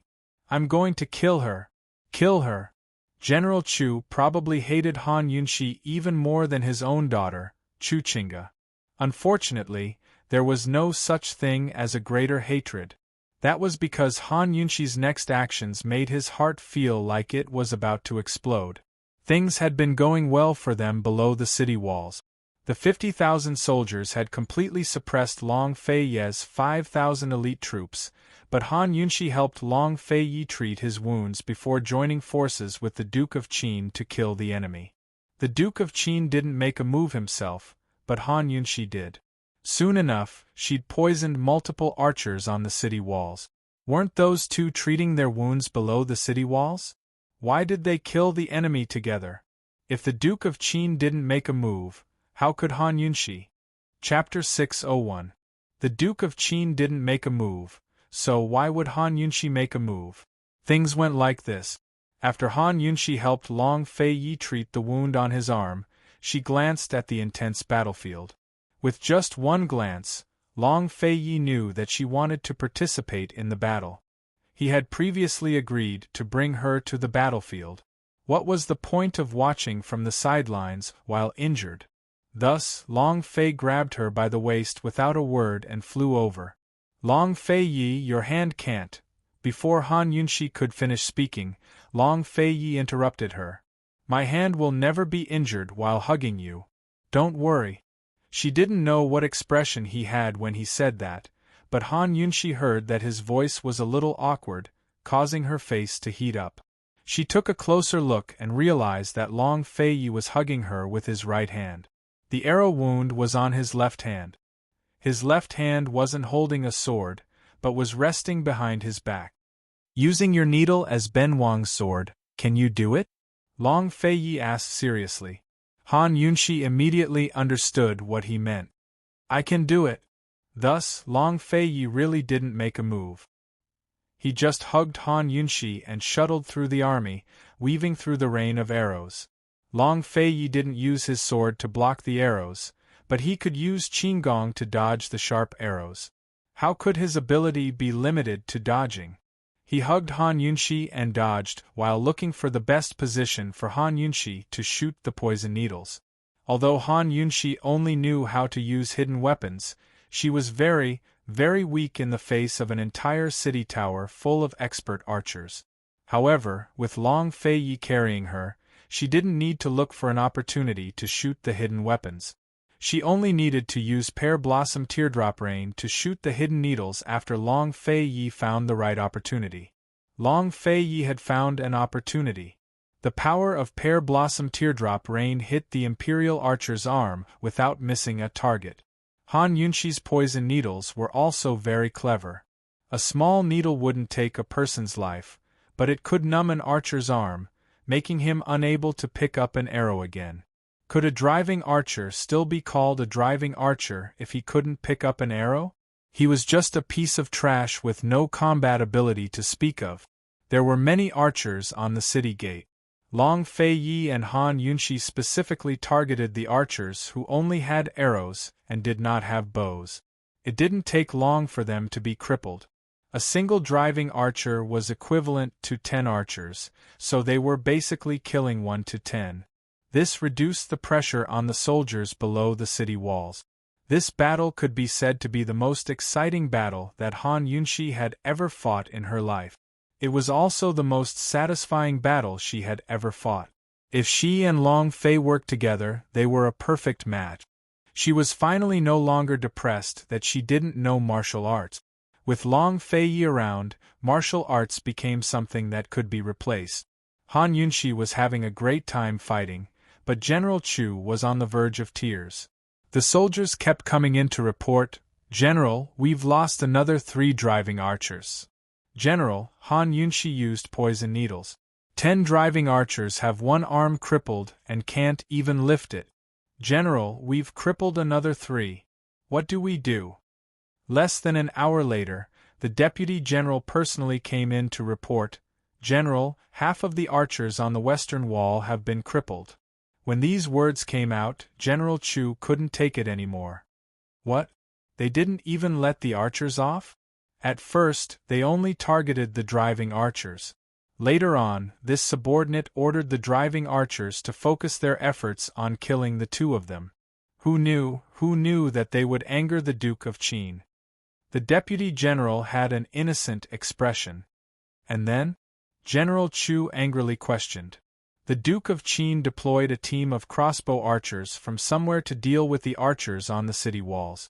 Their arrows seemed to be specially made, so their power and accuracy were far superior to ours. More importantly, they were all coated in poison. Thus, as long as they hit, even if they didn't have any vital points, they'd be crippled. Soon enough, half of our forces were wiped out. The Deputy General was helpless. This was the first time he'd seen someone use poison on the battlefield after so many years of fighting.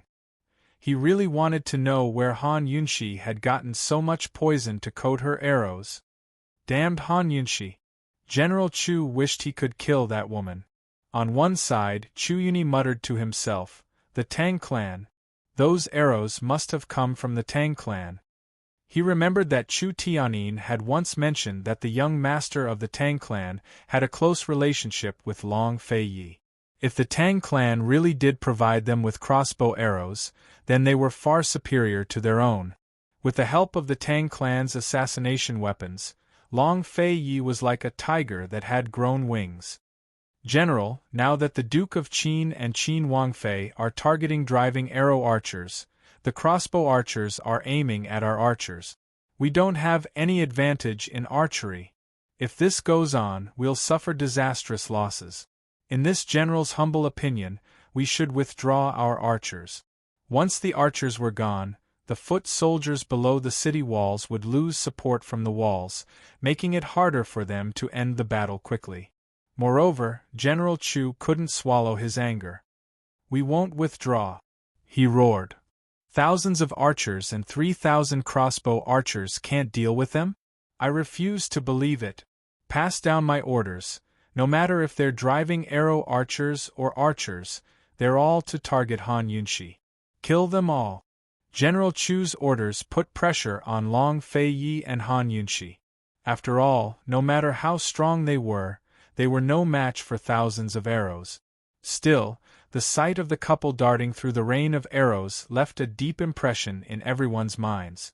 Although the outcome wasn't decided yet, in a sense, the Duke of Qin and his wife had already won.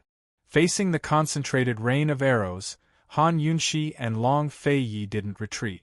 Under the cover of the crossbow archers, they fought guerrilla warfare with the archers on the city walls. They focused on defense and occasionally found an opportunity to launch a surprise attack. Because they didn't retreat, the archers didn't dare to lower their guard and didn't care about the battlefield below the city walls.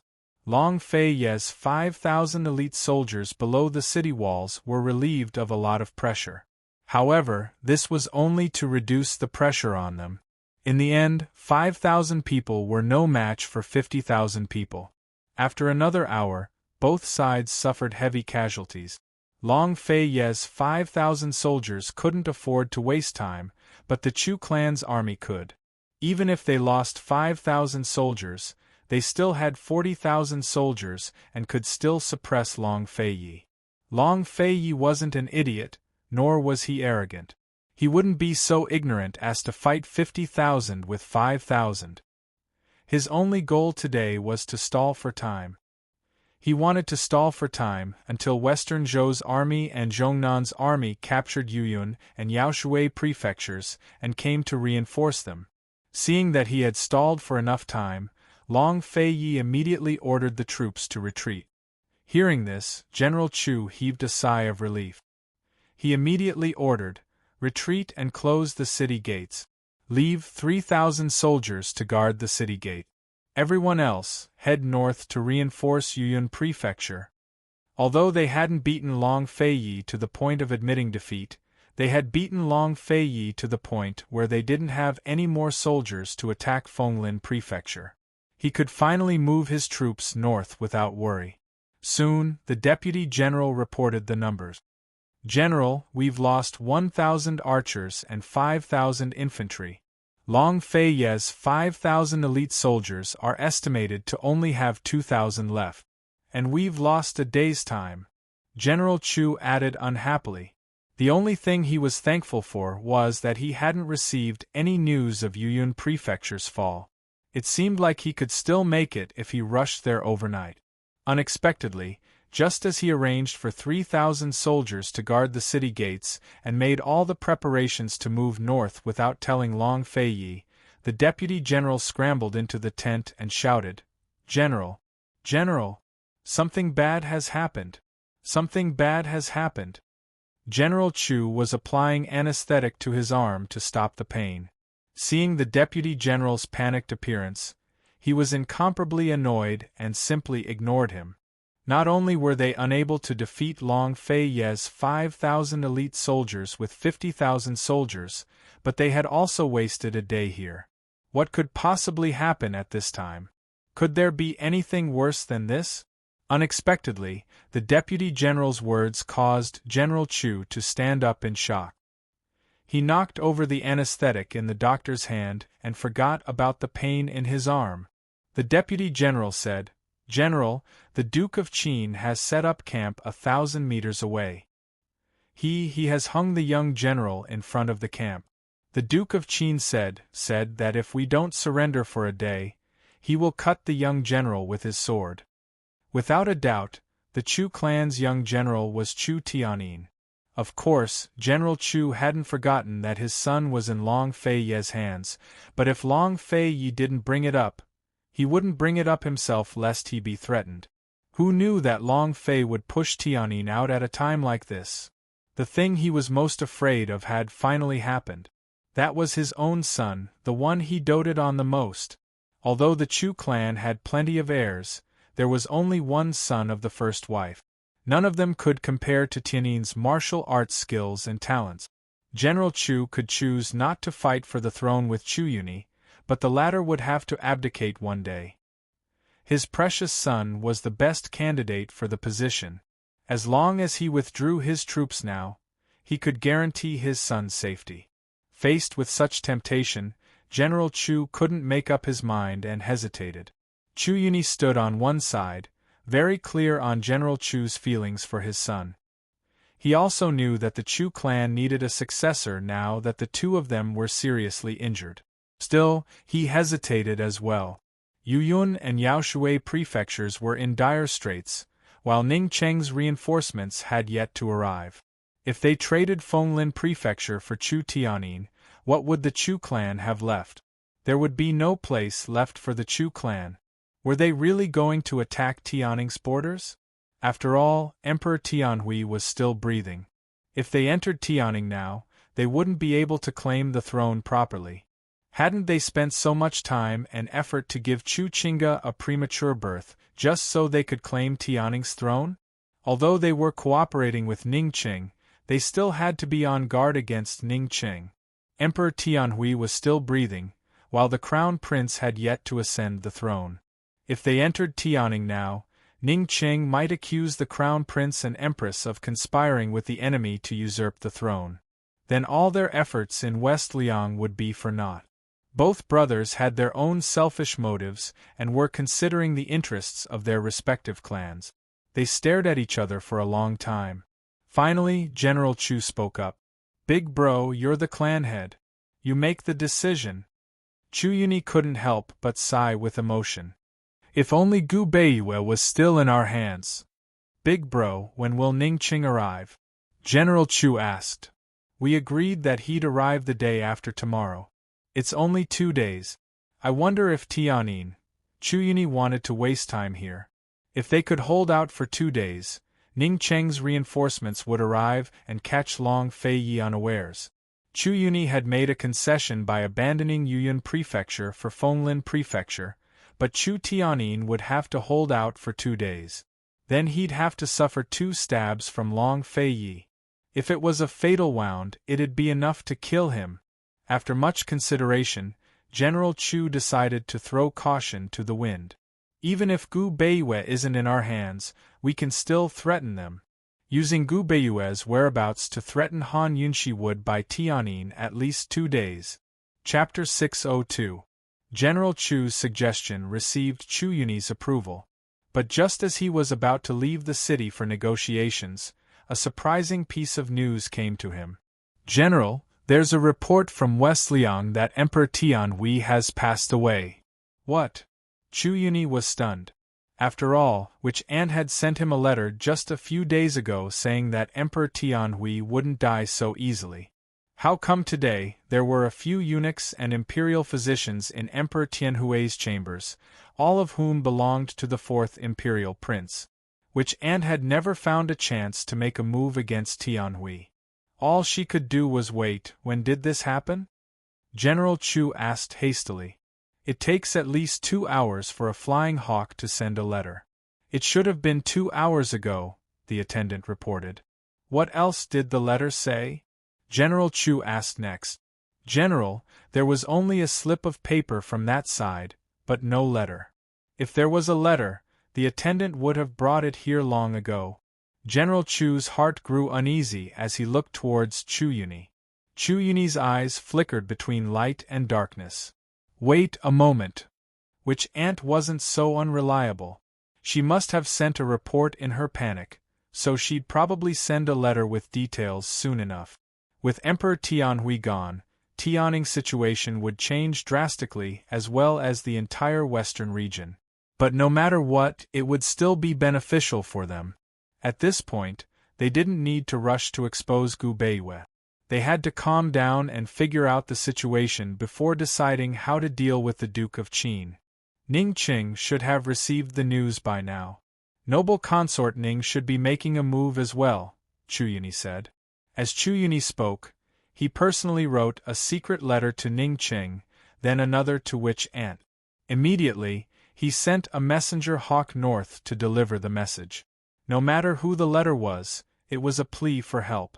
Once the crown prince ascended the throne, Empress Chu could rule from behind a curtain and issue military orders to send Tianning's western troops to reinforce the Chu clan troop. There was no need to wait for the Ning clan troops to arrive. Although Tianning didn't have many troops stationed in the west, even a mosquito's leg was meat. The current situation at Yuyun and Yaoshui was truly urgent.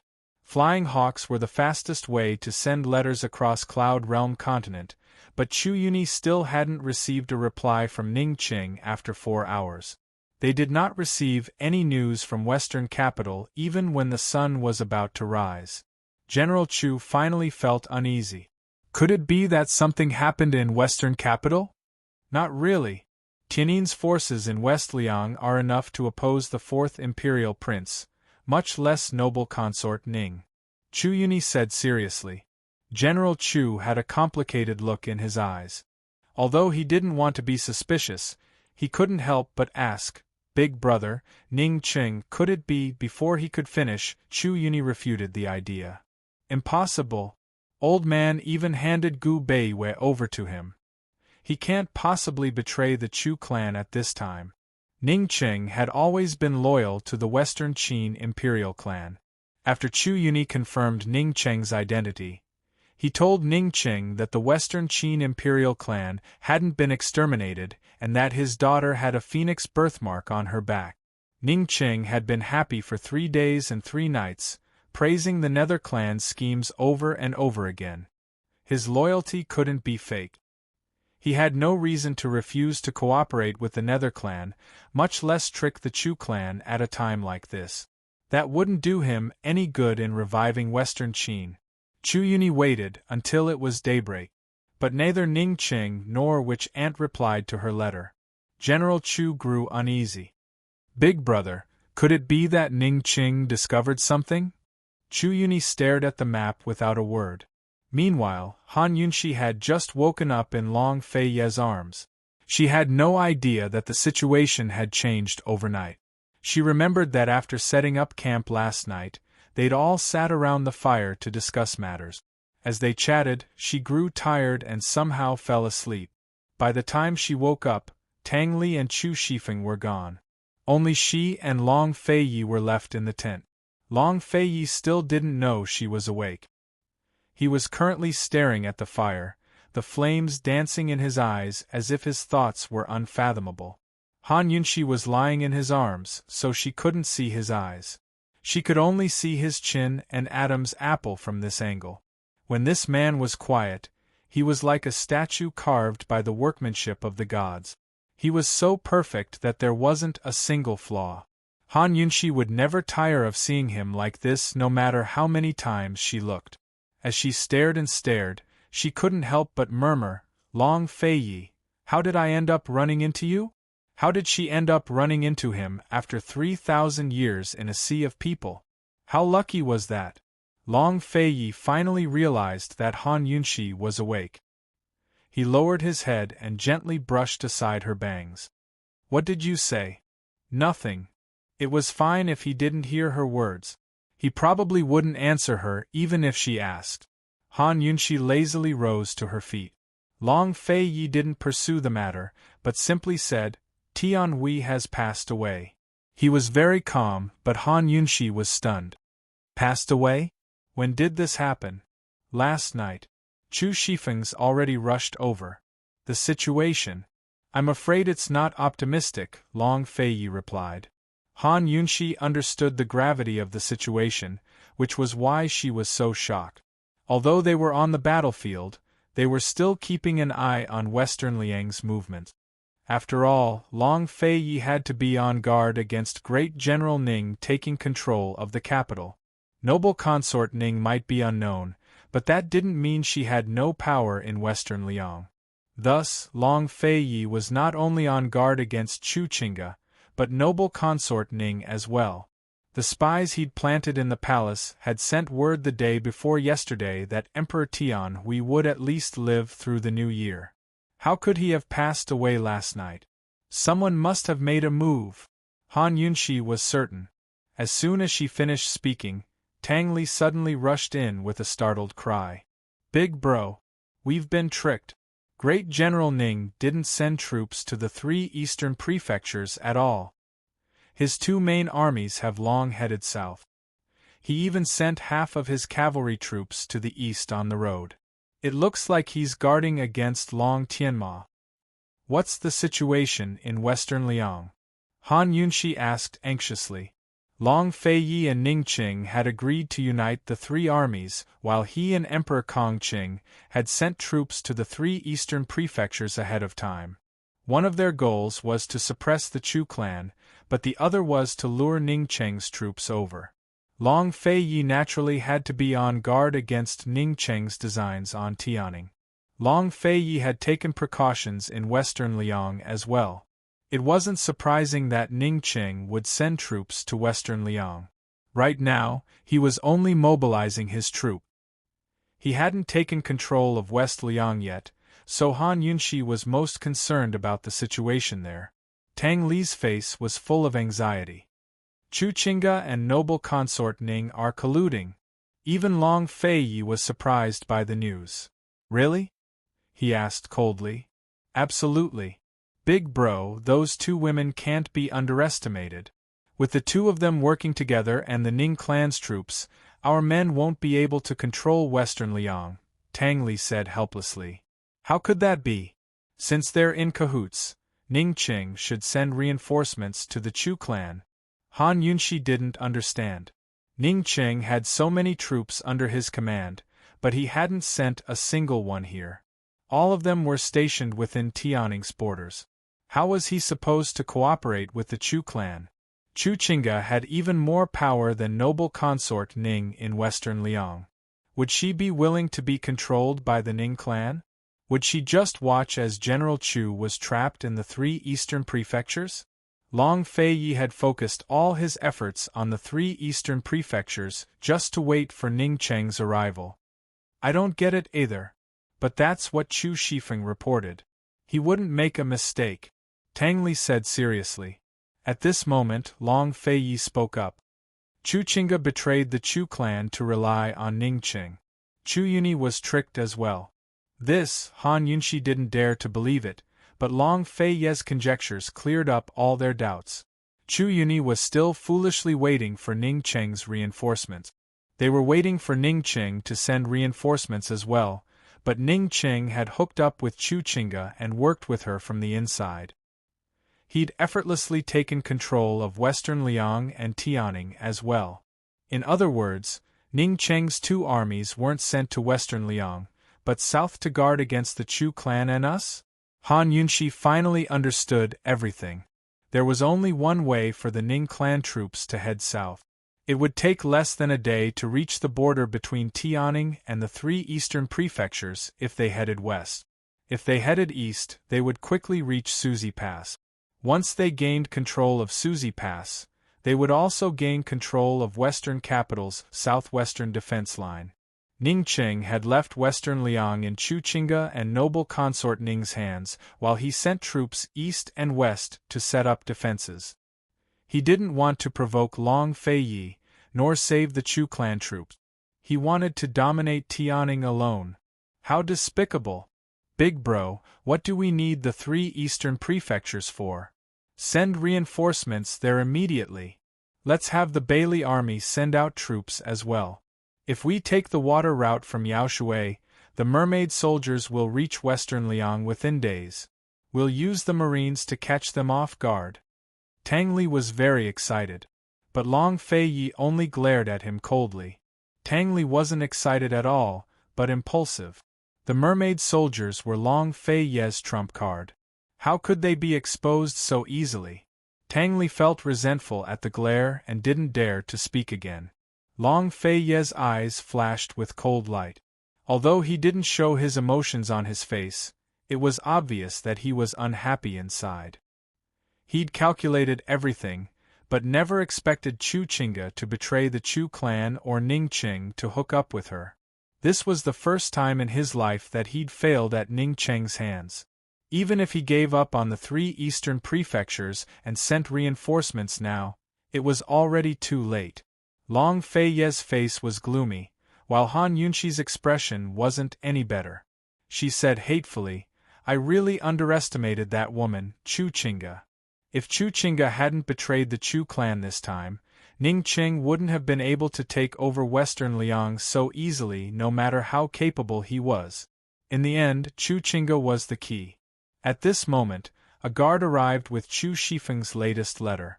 Long Fei Yi opened it and glanced at it before handing it to Han Yunshi. It said that Ning Cheng had set up 10 or so red coat cannons on Tianing's eastern front to keep Long Tianma in check.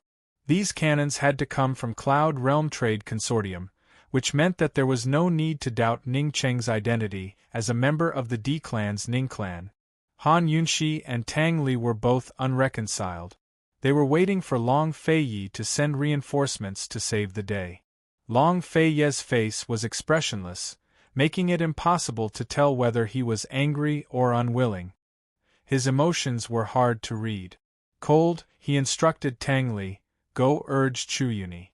Tell him that your lordship will give him 10 days to think things over. If he doesn't surrender by then, your lordship's first strike will land on Chu Tianin's hand." Chapter 603. 10 days later, Yoyun's troops headed south, Yaoshui's troops headed north, and Ning Cheng's troops came from the west. The Chu clan had neither reinforcements nor a path of retreat. It was a time of despair. Long Fei Ye's words were both a threat and an invitation to surrender. "You want to swallow up the Chu clan's military strength?"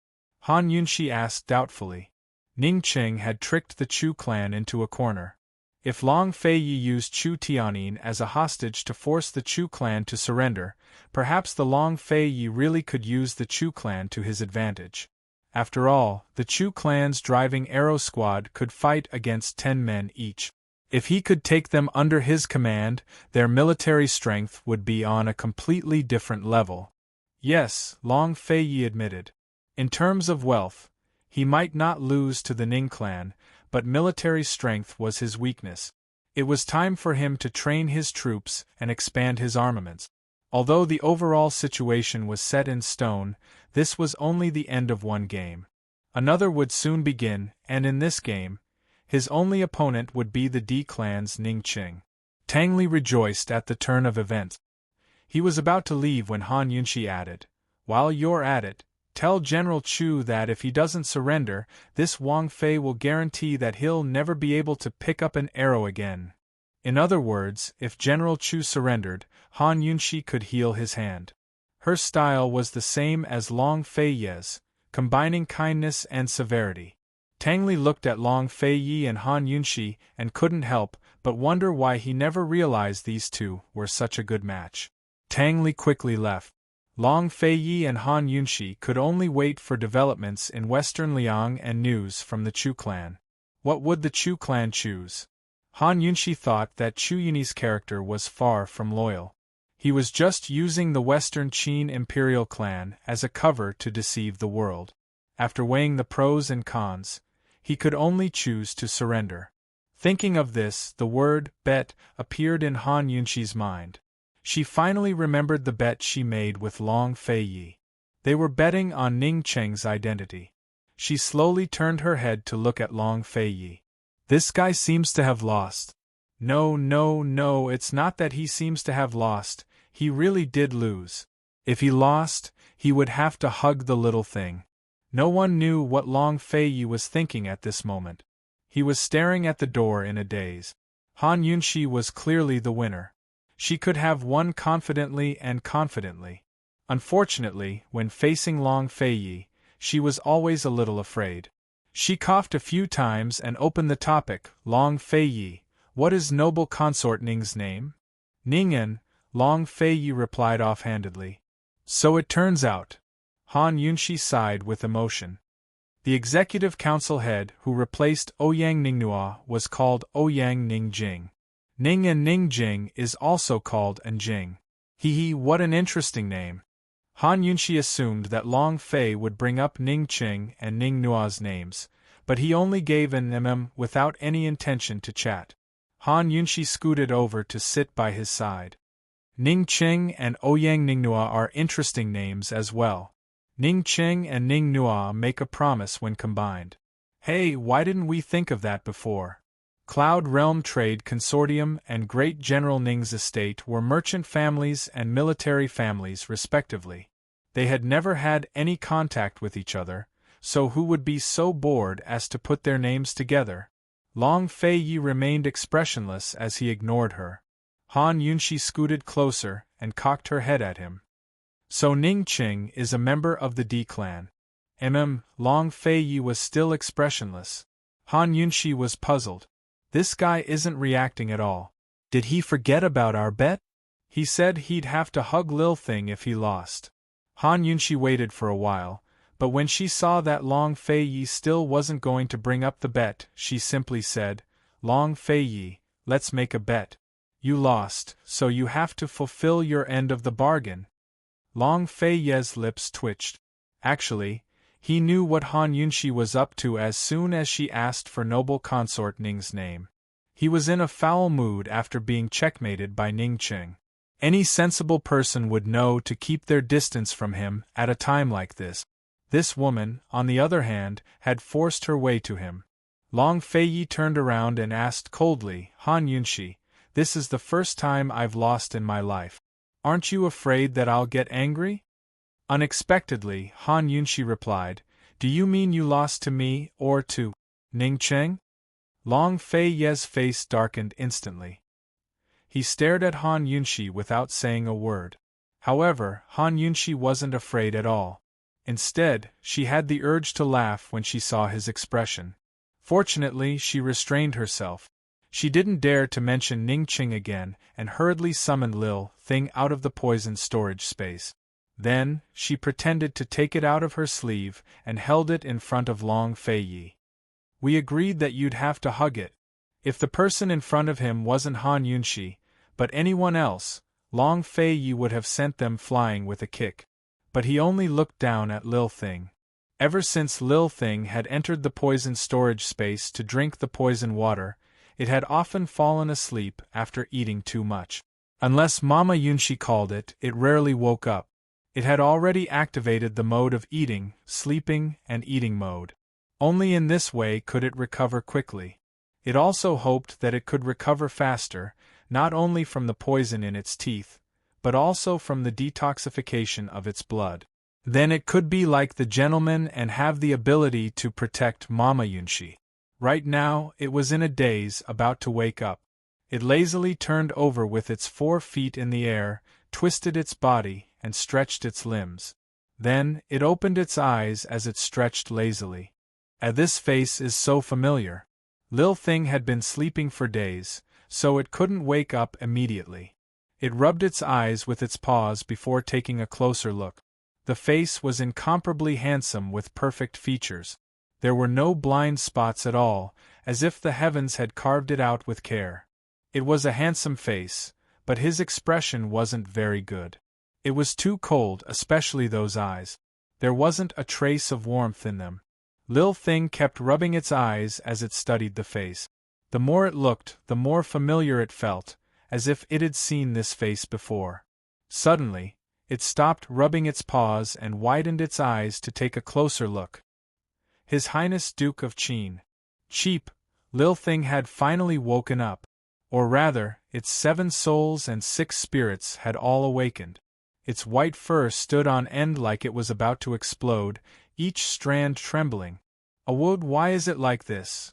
Lil Thing reflexively wanted to escape, but it was too late. Long Feiye's hands were much faster and he'd already grabbed its tail. Long Feiye hated shrill cries like these. He grabbed Lil Thing by the tail and prepared to throw it out the door. Fortunately, Han Yunshi had the foresight to grab Lil Thing by the neck and ask Long Feiye, "What are you doing? Are you going back on your word?"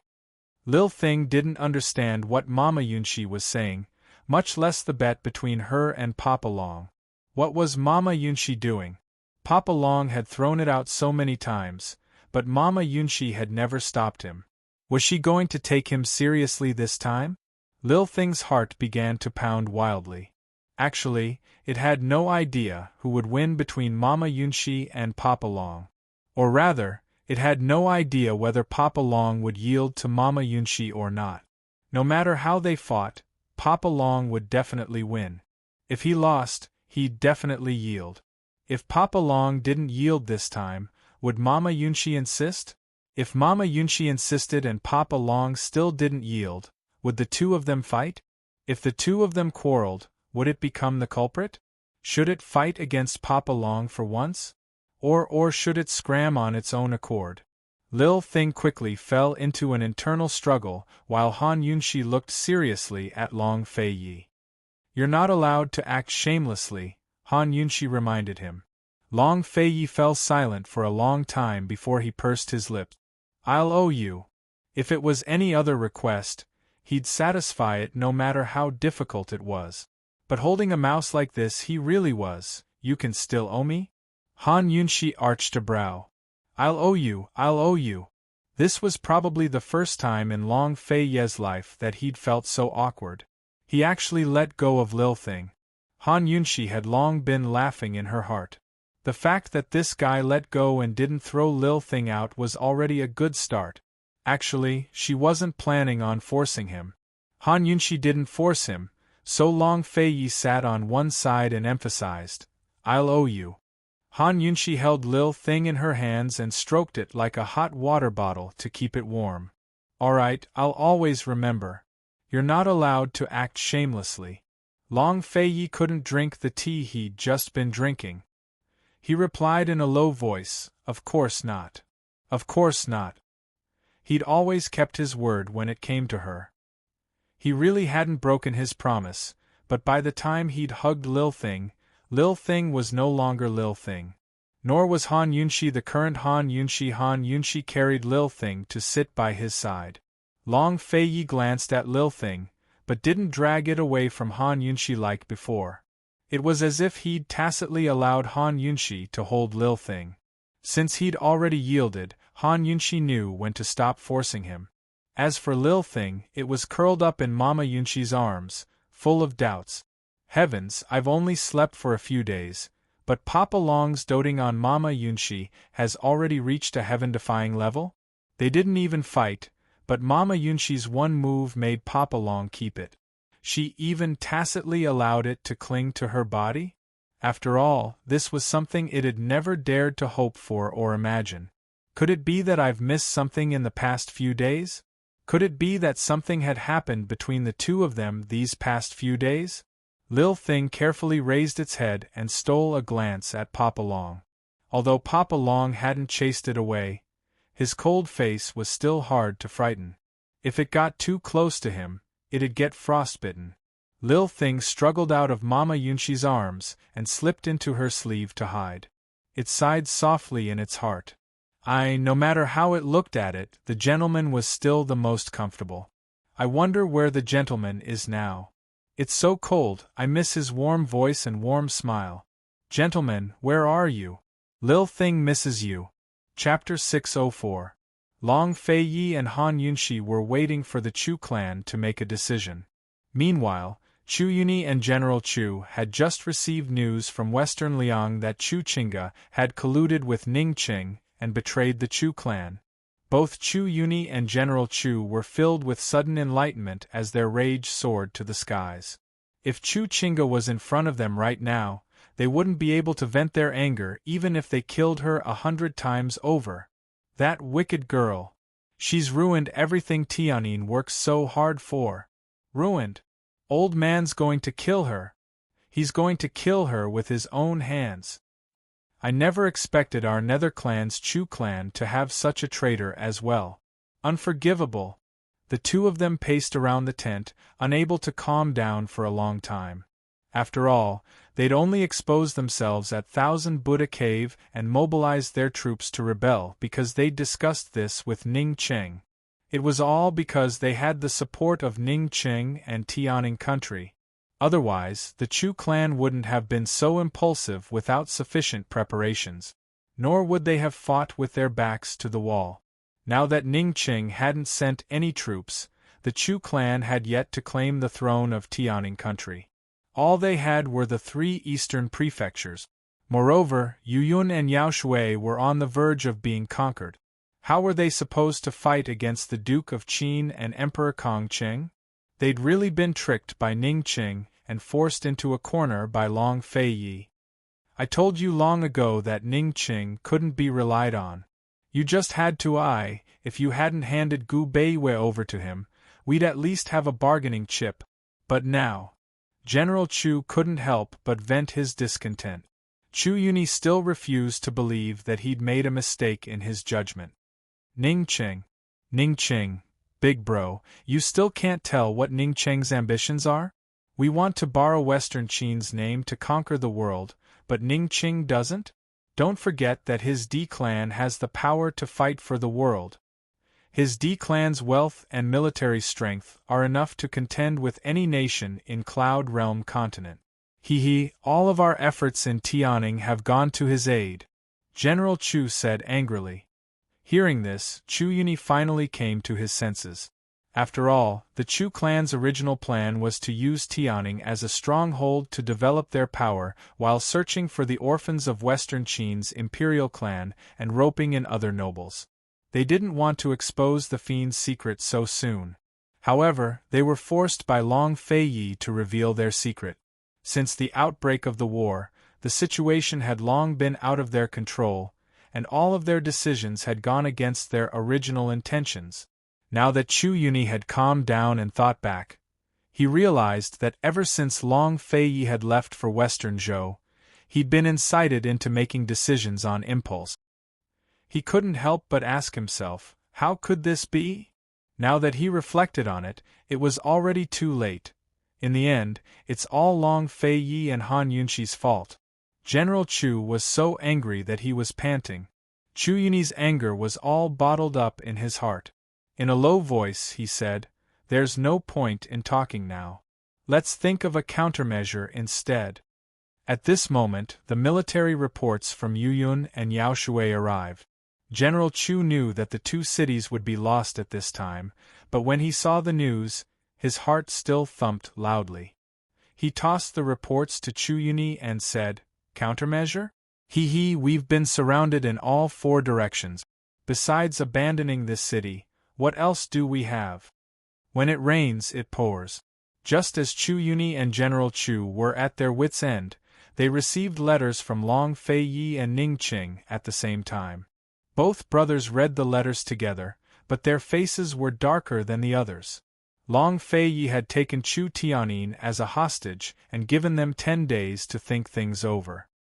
He wanted them to surrender, which was both a threat and an invitation. Ning Qing had given them 10 days to surrender as well. However, Ning Qing's conditions were that, if they were willing to surrender, he was willing to exchange Gu Beiwei with Long Fei Yi for Tianyin. This was both a threat and an invitation to surrender. Ning Qing hadn't said it so clearly, but they should have understood.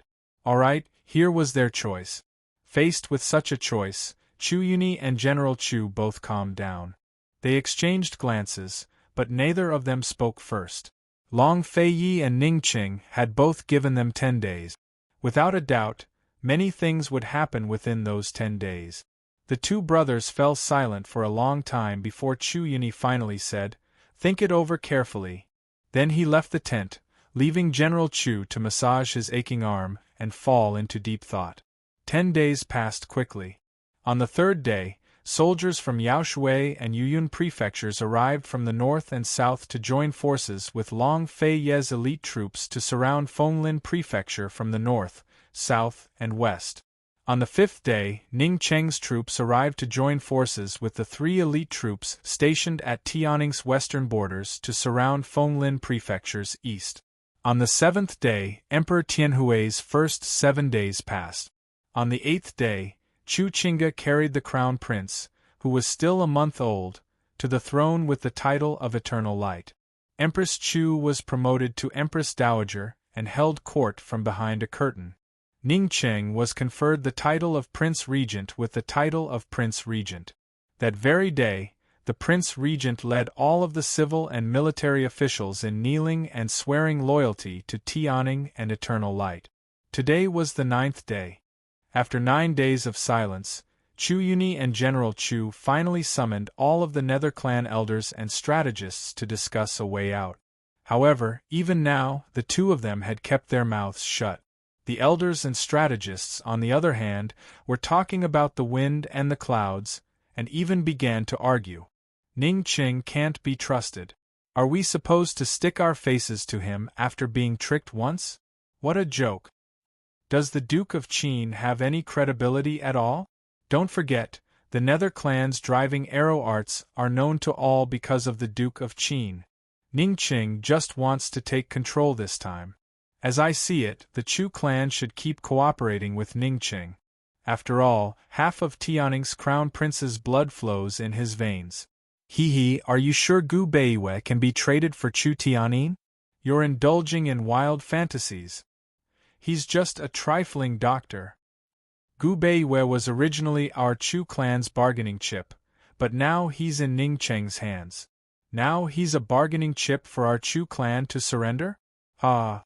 Clanhead, where will my Nether clan's Chu clan hide its face now? Hearing this, Chu Yuni and General Chu remained silent. One knitted his brows, the other wore a heavy expression. No matter whether it's the Duke of Qin or Ning Qing, all they want is our Chu clan's driving arrow unit. Whether we surrender or not, they'll never let the young general off. We'll be tied down for the rest of our lives. As I see it, we should just abandon this city. With the Chu clan's strength, escaping is as easy as turning over a hand. Are some people thinking of becoming deserters? That's inappropriate, that's inappropriate. If we offend 3 parties at once, it'll be hard for the Chu clan to gain a foothold in Cloud Realm continent. As I see it, we should surrender to the Ning clan. After all, we still have their secrets in our hands.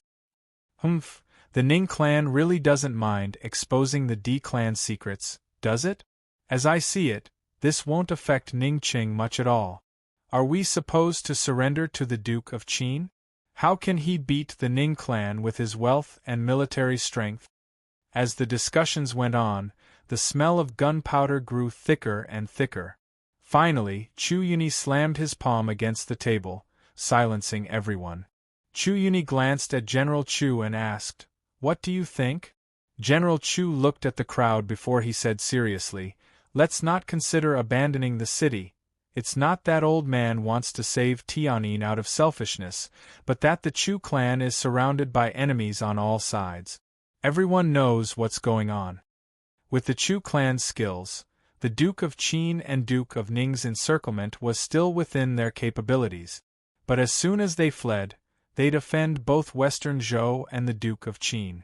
The Chu clan troops had fought with Northern Li multiple times and had long become a thorn in the latter's side. Meanwhile, in Tianan country, Long Tianma and the Chu clan were like fire and water. Medicine City was in the Duke of Qin's hands, while Carefree City and the City of Daughters only recognized money. As for Medical City, head Elder Ling was still in Western Liang. It was likely that Ning Qing and Chu Qingga had bribed him long ago. As for Celestial Mountain, not to mention the fact that Celestial Mountain never interfered in worldly affairs, even if Celestial Mountain did meddle in worldly affairs, they would not be on good terms with the Chu clan. After all, the mother of the Celestial Mountain Sword Sect's most beloved disciple, Duan Muyao, was in their hands. The Chu clan had offended all of Cloud Realm Continent's major powers. If they didn't choose between the Duke of Qin and the Duke of Ning, then the Chu clan would become the target of public criticism without a place to stand. How tragic and terrible it was! If they hadn't provoked Long Feiyi, they wouldn't have fallen into Ning Cheng's trap. The Chu clan wouldn't have fallen into such dire straits either. In the end, General Chu hated Long Feiyi and Han Yunxi the most. Seeing no one speak, he stood up and said coldly, "Hee, since my Chu clan still has a choice, then we still have a bargaining chip. As old man sees it, it's better to let the Duke of Qin and the Duke of Ning fight it out instead of making a choice. My Chu clan will be the fisherman who reaps the benefits." Everyone fell silent at General Chu's words. General Chu was right. Now that the Duke of Qin and the Duke of Ning were fighting over the Chu clan could use this chance to raise its status. Why hadn't anyone thought of that after all these days of consideration? General Chu lived up to his name. He was still so confident even at a time like this. Everyone quickly praised him. Finally, the heavy hearts of the crowd breathed a sigh of relief. Chu Yuni had the same thoughts as General Chu. His public praise of General Chu gave everyone a glimmer of hope. That very day, General Chu personally wrote back to the Duke of Qin and the Duke of Ning, telling them all of their conditions for the Chu clan. When Ning Qing received General Chu's letter, he saw through the man's intentions at a glance. After being conferred the title of king, he was in high spirits. Dressed in a white robe, he looked extraordinarily noble. At this moment, he was sitting on the spacious dragon throne in the imperial study with his legs crossed, as if he was the monarch of a country. Chu Qingga, the Empress Dowager who sat behind the curtains, was sitting on one side. Ning Qing casually tossed the letter to Chu Qingga and mocked, "Your father's so greedy." Chu Qingga glanced at the letter and knew what was going on. She smiled coldly and said, "Ning Qing, you'll lose this time. Do you understand your father too well? Or?" As Ning Qing spoke, his lips curled into a mocking smile. "Or did you overestimate the Duke of Qin?" He'd already found out from which aunt that Chu Qingga liked Long Feiyi. He'd never worked with a woman before, so this was his first time. Naturally, he wanted to understand her thoroughly. Ning Cheng's mockery was an eyesore to Chu Qingga. She hated people who looked down on her feelings for Long Feiyi more than anything else. She raged, "I'm only judging the matter as it stands. You can't win against the Duke of Qin." "I've already won once." Ning Cheng's face was indifferent, as if he didn't care what Chu Qingga thought of him. But Chu Qingga's next words made him lose his cool. Chapter 605. Chu Qingga's lips quirked up into a mocking smile. "Ning Qing, you didn't win. You lost. With your military strength, you could have kept Tianhui in check during Tianning's civil war a year ago and taken control of the country. You've fought with the Duke of Qin until now, but all you've gained is what you could have gotten a year ago. You can't even take over the 3 eastern prefectures. Do you think you've won?" It had to be said that her words had kicked Ning Qing in the heart and hit his sore spot. He was an intelligent man. Even without Chu Chinga's reminder, he knew that Long Fei Ye's first round didn't count as a true victory. At most, he'd messed up Long Fei Ye's plans. Even now, he couldn't tell what Long Fei Ye was planning. With his Ning clan's strength, he could have taken control of Tianning's western regions a year ago. But with Long Fei's power in Tianning, he could have taken control of the entire region a year ago.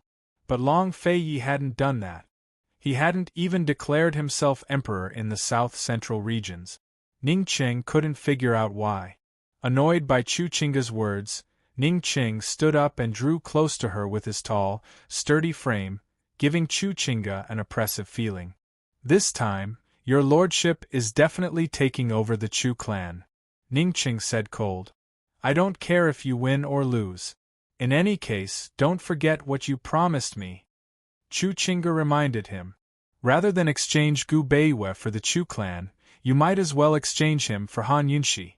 Ning Qing, if you want to beat Long Fei Yi, you have to start with Han Yunxi. Otherwise, even if you have the Chu clan's troops, you won't be able to beat him." Boom! Ning Qing suddenly punched the table next to Chu Chinga.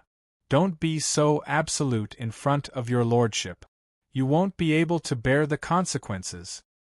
He had taken over the position of D clan head at the age of 14. Since then, no one had dared to utter the word lose in front of him. Today, Chu Chinga had once again crossed his bottom line. If it wasn't for the fact that she was still useful to him, he would have sewn her mouth shut long ago. Frightened, Chu Chinga couldn't speak for a while. She watched as Ning Qing walked out the door before recovering her wits. The hatred in her heart gave her great courage. She chased after Ning Qing and stood in front of him. "Ning Qing, you're a dignified man. Are you going to break your promise to a weak woman like me? You promised me that you would help me deal with Han Yunxi after this matter is settled. What's the hurry? It's not over yet. Your lordship won't give way to the Chu clan. Han Yunxi, your lordship will bring her to you as well." Ning Qing's face was cold. "Now, get out of my way." Chu Chinga still wouldn't budge. Ning Qing's gaze turned cold as he raised a hand. He never touched women, so he didn't touch Chu Chinga this time either. Still, a strong, domineering aura sent Chu Chinga tumbling to the ground. By the time Chu Chinga hit the ground, Ning Qing was long gone. Women are so annoying, especially women like Chu Chinga. Ning Qing couldn't figure out why a woman like Long Fei Yi would like her. From what he understood, that woman called Han Yunxi liked Long Fei Yi very much as well. She'd even gotten off her sedan chair to visit him on their wedding day. Although Han Yunxi was quite famous, birds of a feather flocked together. Most likely, all the women who liked Long Fei Yi were similar. Last time they met, she'd been staring at him non-stop. He hated such things the most. If not for his status, he would have shot her a glare long ago. Ning Qing hesitated before ordering someone to send a letter back to the Chu clan. He didn't express any opinions on Long Fei Ye's request for the Chu clan to surrender, but only warned Chu Yuni that if the Chu clan didn't surrender by tomorrow night, he'd send troops to destroy them. When Ning Qing received General Chu's letter, so did Long Fei Yi. When Long Fei Yi saw the words Gu Beiwe, he looked calm, but a complicated look flashed past his eyes. The fake Han Yunxi he'd met at Thousand Buddha Cave had told him that the Shadow Clan man had made a move there. Long Fei had no idea how or why the Shadow Clan fellow and Chu Yuni had started fighting at the Thousand Buddha Cave. He was only certain that the bearded man Chu Yuni had taken away was the Shadow Clan man.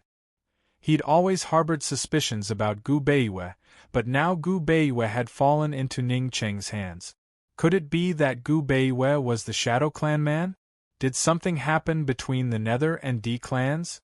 Or was it just a coincidence that the Shadow Clan man was still in the Chu clan's hands? Only by rescuing Gu Beiwe would he know the answer to all these questions.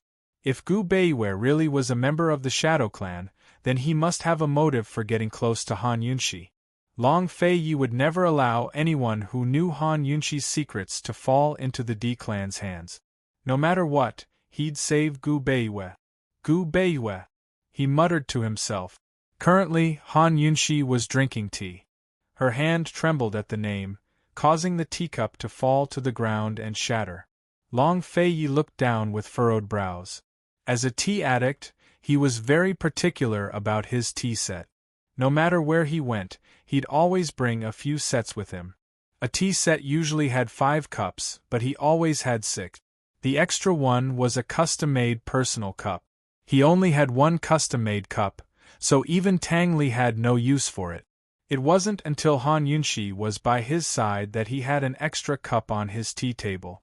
Now it was his favorite, the Ru Kiln's sky blue glaze. After all, it was impossible for 2 identical pieces of porcelain to appear. Even if the shape was the same, there were still differences in color and luster. It was gone, and it was gone. Long Fei Yi was still staring at the broken porcelain when Han Yunshi finished reading the letter. Her entire face had turned white. How could this be?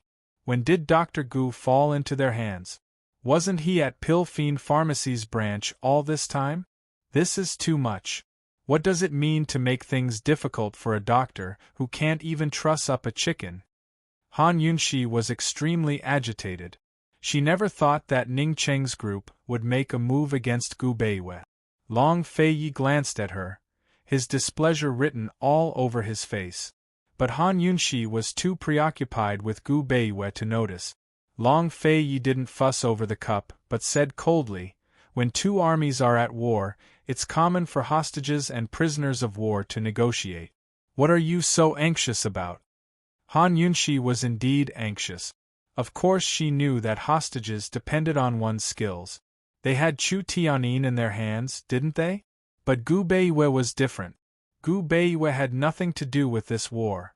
When Gu Beiwei was Emperor Tianhui's personal imperial physician, he held the emperor's life in his hands. Thus, he controlled Tianning's political situation. But he only did what he was supposed to do. He'd never been tempted or threatened, nor had he ever interfered with government affairs. He was simply a compassionate and kind-hearted doctor who was loyal to his duties. Every day, he would sit at Pilfine Pharmacy and save countless lives. What right did Ning Cheng's group have to make a move against Gu Beiwei? Where was their bottom line? Han Yunshi was both angry and worried. After all, hostages had the worst days. How could Gu Beiwei's health take it? "Aren't you anxious?" Han Yunshi asked Long Fei Yi. Long Fei Yi didn't answer. "Do you think Gu Beiwei is worth the Chu clan?" Han Yunshi assumed that Long Fei Yi wasn't planning to save the hostages. She didn't speak, but furrowed her brows as she stared at Long Fei Yi.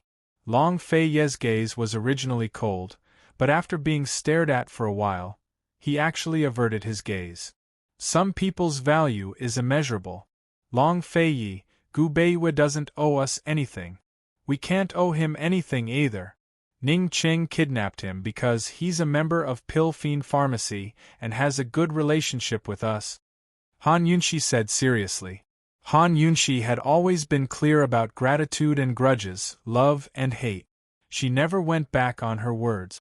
If she loved someone, she loved them. If she didn't love them, she didn't love them. If she hated them, she hated them. She never owed anyone anything.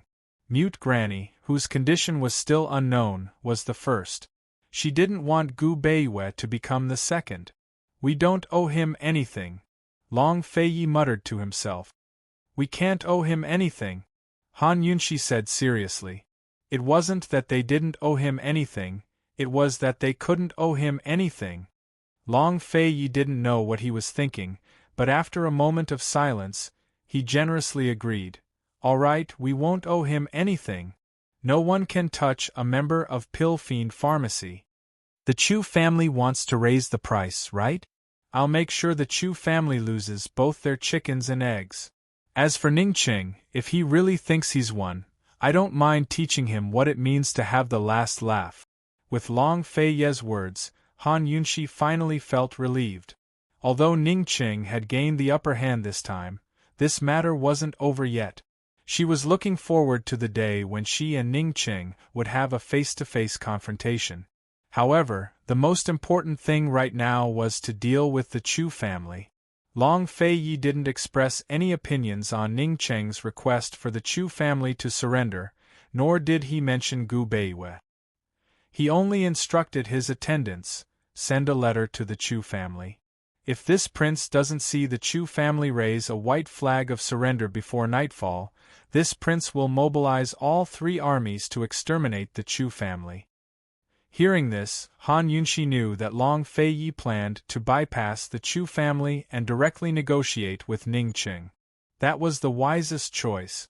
This way, whether it was them or Ning Qing, they wouldn't be under the Chu family's control. Whether the Chu family surrendered or not, Gu Beiwei would be safe for the time being.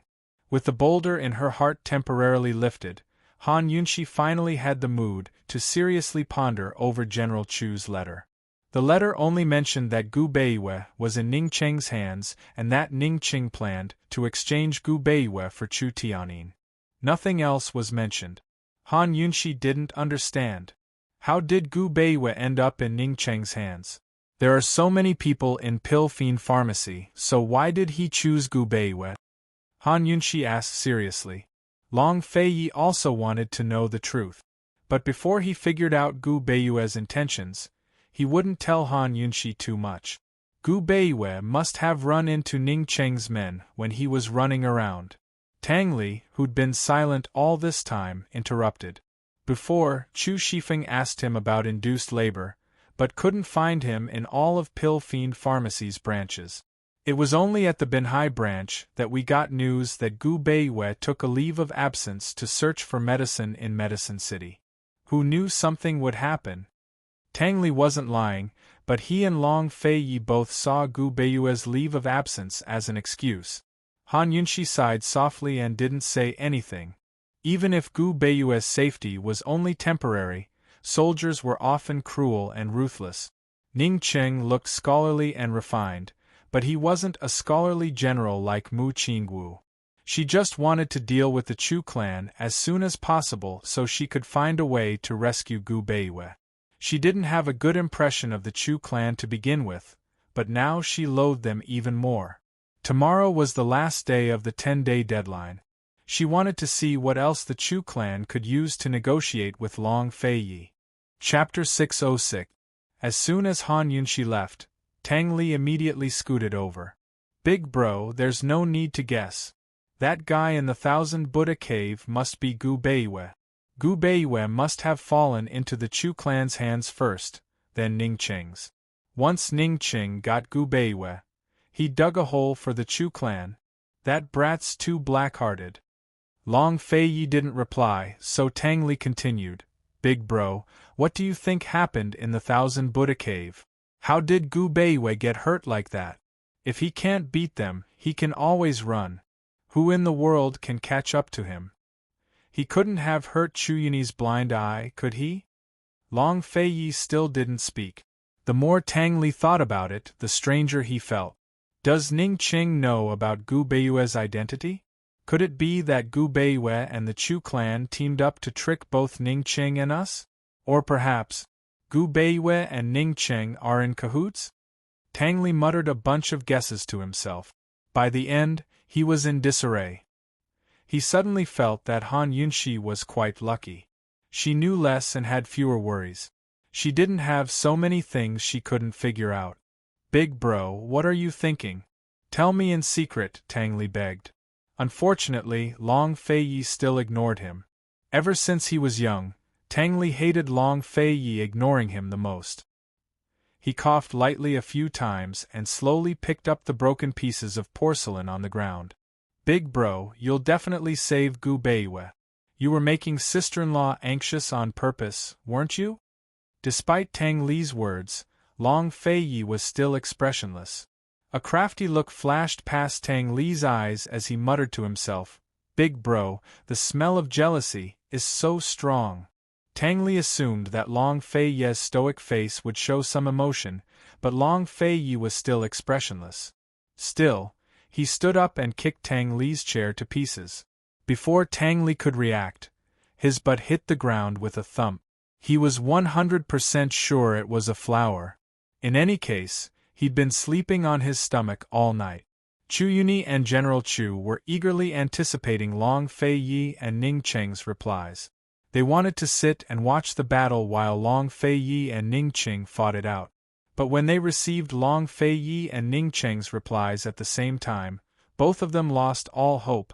Long Fei-yi and Ning Cheng's replies were the same. They wouldn't give the Chu clan any chances. Either they surrendered, or they'd send out their troops and flatten Fenglin Prefecture. General Chu thought he was smart enough to beat around the bush. In the end, he still had to choose between Long Fei-yi and Ning Cheng. General Chu's arm was wrapped tightly in bandages. Anyone who didn't know better would think his arm was broken, but his arm was covered in medicine to stop the itching and pain. The amount of poison in his hand was increasing by the day. He didn't know how much longer he could hold out. It was impossible to say that he hadn't given up on the choice. He hoped that the poison in his hand could be cured and that his son would be safe. Big bro, I want to choose the Duke of Qin. As I see it, Ning Cheng can't deal with the Duke of Qin. Rather than make the Chu clan his enemy, it's better to pledge loyalty to him. As long as we're his subordinates, we'll have plenty of chances to plot revenge in the future. Since the Duke of Qin gave the Chu clan this chance, shouldn't the Chu clan have the courage to take it? General Chu murmured. What if I say I choose Ning Cheng? Chu Yuni retorted. How could Chu Yuni have no selfish motives? Actually, he had already considered surrendering to Long Fei-yi and Ning Cheng before Ning Cheng and Ning Cheng's letters of surrender. He believed that he hadn't misjudged Ning Cheng. Ning Cheng might have the strength to fight for the world, but he definitely didn't have the heart to do so. Otherwise, with the Ning clan's wealth and military might, Ning Cheng wouldn't have waited until now to betray Tianning. He firmly believed that Ning Cheng would always be loyal to the Chu clan's mission and Western Qin's imperial clan. Ning Cheng had only tricked the Chu clan this time because he wanted to seize the initiative in the alliance between the two clans. Long Fei-yi might want to destroy the Chu clan, but Ning Cheng wouldn't. Hearing Chu Yuni's explanation, General Chu grew dissatisfied. Big bro, are you going to fall in the same place twice? You've already suffered at Ning Cheng's hands. I won't be wrong this time. Chu Yuni was stubborn. You've already, no. The Chu clan doesn't have the confidence to make any more mistakes. Big bro, think thrice. General Chu refused to budge. If Big bro insists, then please forgive this brother of mine. Before he could finish, Chu Yuni cut him off. He was very clear on his younger brother's temper. If things went south, he'd take his men and surrender to Long Fei-yi.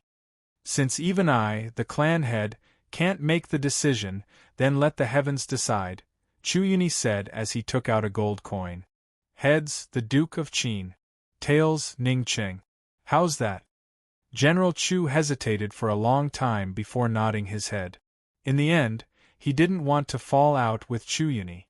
Chu Yuni generously handed the coin to General Chu for him to toss.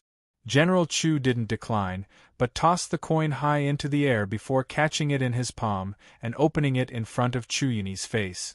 Both of them stared at the coin with different expressions on their faces. The coin was tails, which meant Chu Yuni had won.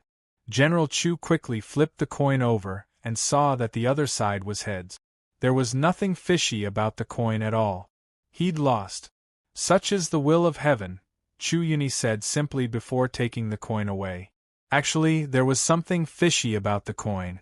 No matter how you tossed it, tails would always be heads.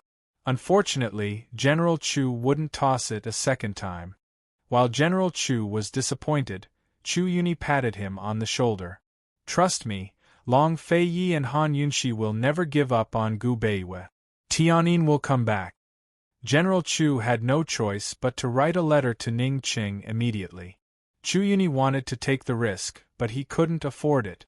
He had to have Ning Cheng meet with Long Fei-yi before nightfall tomorrow.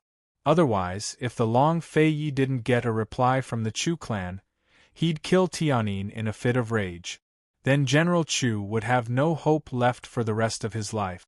Once the letter was sent out, General Chu didn't sleep for an entire day and night. It wasn't until the sun was setting that he received a reply from Ningqing, saying that he'd already finished talking with Long Fei Yi. They'd meet at Fenglin Prefecture's famous octagonal pavilion tomorrow afternoon to exchange hostages. In other words, Long Fei Yi has agreed to the exchange. General Chu was overjoyed. Chu Yuni wasn't surprised. I told you not to worry long ago. Han Yunshi was Long Fei Ye's weakness, so Han Yunshi's weakness was Long Fei Ye's weakness as well. As long as Tianyin can come back, General Chu thought, I don't care if my arm is crippled. In the future, the Chu clan will rely on Tianyin. Since they'd chosen Ningqing, the Chu clan had to protect Fenglin Prefecture as well. General Chu didn't sleep for the entire night, but set up an inescapable net to make all the necessary preparations. First, he was prepared to cooperate with Ningqing's army. If the Long Fei Yi decided to attack the city after the exchange, they wouldn't be caught off guard. Second, he was prepared to deal with Long Fei Yi in case the Long Fei Yi played any tricks and refused to hand over Chu Tianyin. After all, he and Chu Yuni couldn't use the driving arrow arts, and Ningqing wasn't Long Fei Ye's match. If General Chu was so wary of exchanging hostages on his own turf, heaven knows how much he feared Long Fei Yi. The next day, Ningqing arrived ahead of schedule, while Long Fei Yi showed up as promised. The Chu clan had arranged for a group of archers to surround the octagonal pavilion, but more were hidden in the shadows. Ningqing sat alone in the pavilion, sipping wine while Chu Yuni and General Chu stood to one side. After entering the tiger's den, Long Fei Yi had only brought along Han Yunshi and Tang Li. He held Han Yunshi in his arms, while Tang Li held Chu Tianyin in his custody. Last time, Chu Tianyin had been tormented miserably by Han Yunshi and Tang Li, but he hadn't suffered any injuries. Besides looking a little skinnier, he didn't seem to be in any serious condition. As soon as they reached the octagonal pavilion, Long Fei Yi sensed that there were many experts lying in ambush around them, but he didn't pay them any attention. From a distance, he could see Ningqing sitting in the pavilion, but he didn't pay much attention to him either. Instead, he walked over expressionlessly. Han Yunshi, on the other hand, noticed Ningqing. Today's Ningqing wasn't the scholarly-robed Ningqing she'd seen last time, nor was he the white-robed, silver-armored General Ning that people usually talked about. Today, Ningqing was dressed in the same black robes as Long Fei Yi, looking noble and domineering with a threatening aura. But Han Yunshi could tell at a glance the difference between the two of them. Long Fei Ye's domineering aura was cold and emotionless, while Ningqing's domineering aura was arrogant and wild. The coldness in his eyes was different from Long Fei Ye's. His coldness was arrogant and aloof, while Long Fei Ye's coldness was cold and emotionless. She hadn't misjudged before. Ningqing's elegance was just an act. Of course, Han Yunshi wasn't concerned about these things. She was concerned about Gu Beiyue. There were only 3 people in the pavilion. She didn't see the familiar white figure. Long Fei Yi seemed to know her worries. As soon as he entered the pavilion, he asked coldly, "Where's Gu Beiyue?" Ningqing's lips curled into a cold smile. He was no longer respectful. He didn't even stand up. He just sat there casually and poured a cup of wine for Long Fei Yi. Sit. This aura was strong enough. But Long Fei Yi wasn't just intimidating. He didn't waste words, but held Han Yunshi tightly with one hand while pressing down on Chu Tianyin's elbow with the other. With a sudden tug, Chu Tianyin's elbow joint was dislocated. If the joint wasn't reconnected in time, it'd leave behind side effects. Forget about shooting arrows, even lifting heavy objects would cause the joint to fall off. Both Chu Yuni and General Chu grew anxious. After all, with both of them injured, Chu Tianyin was the Chu clan's only hope.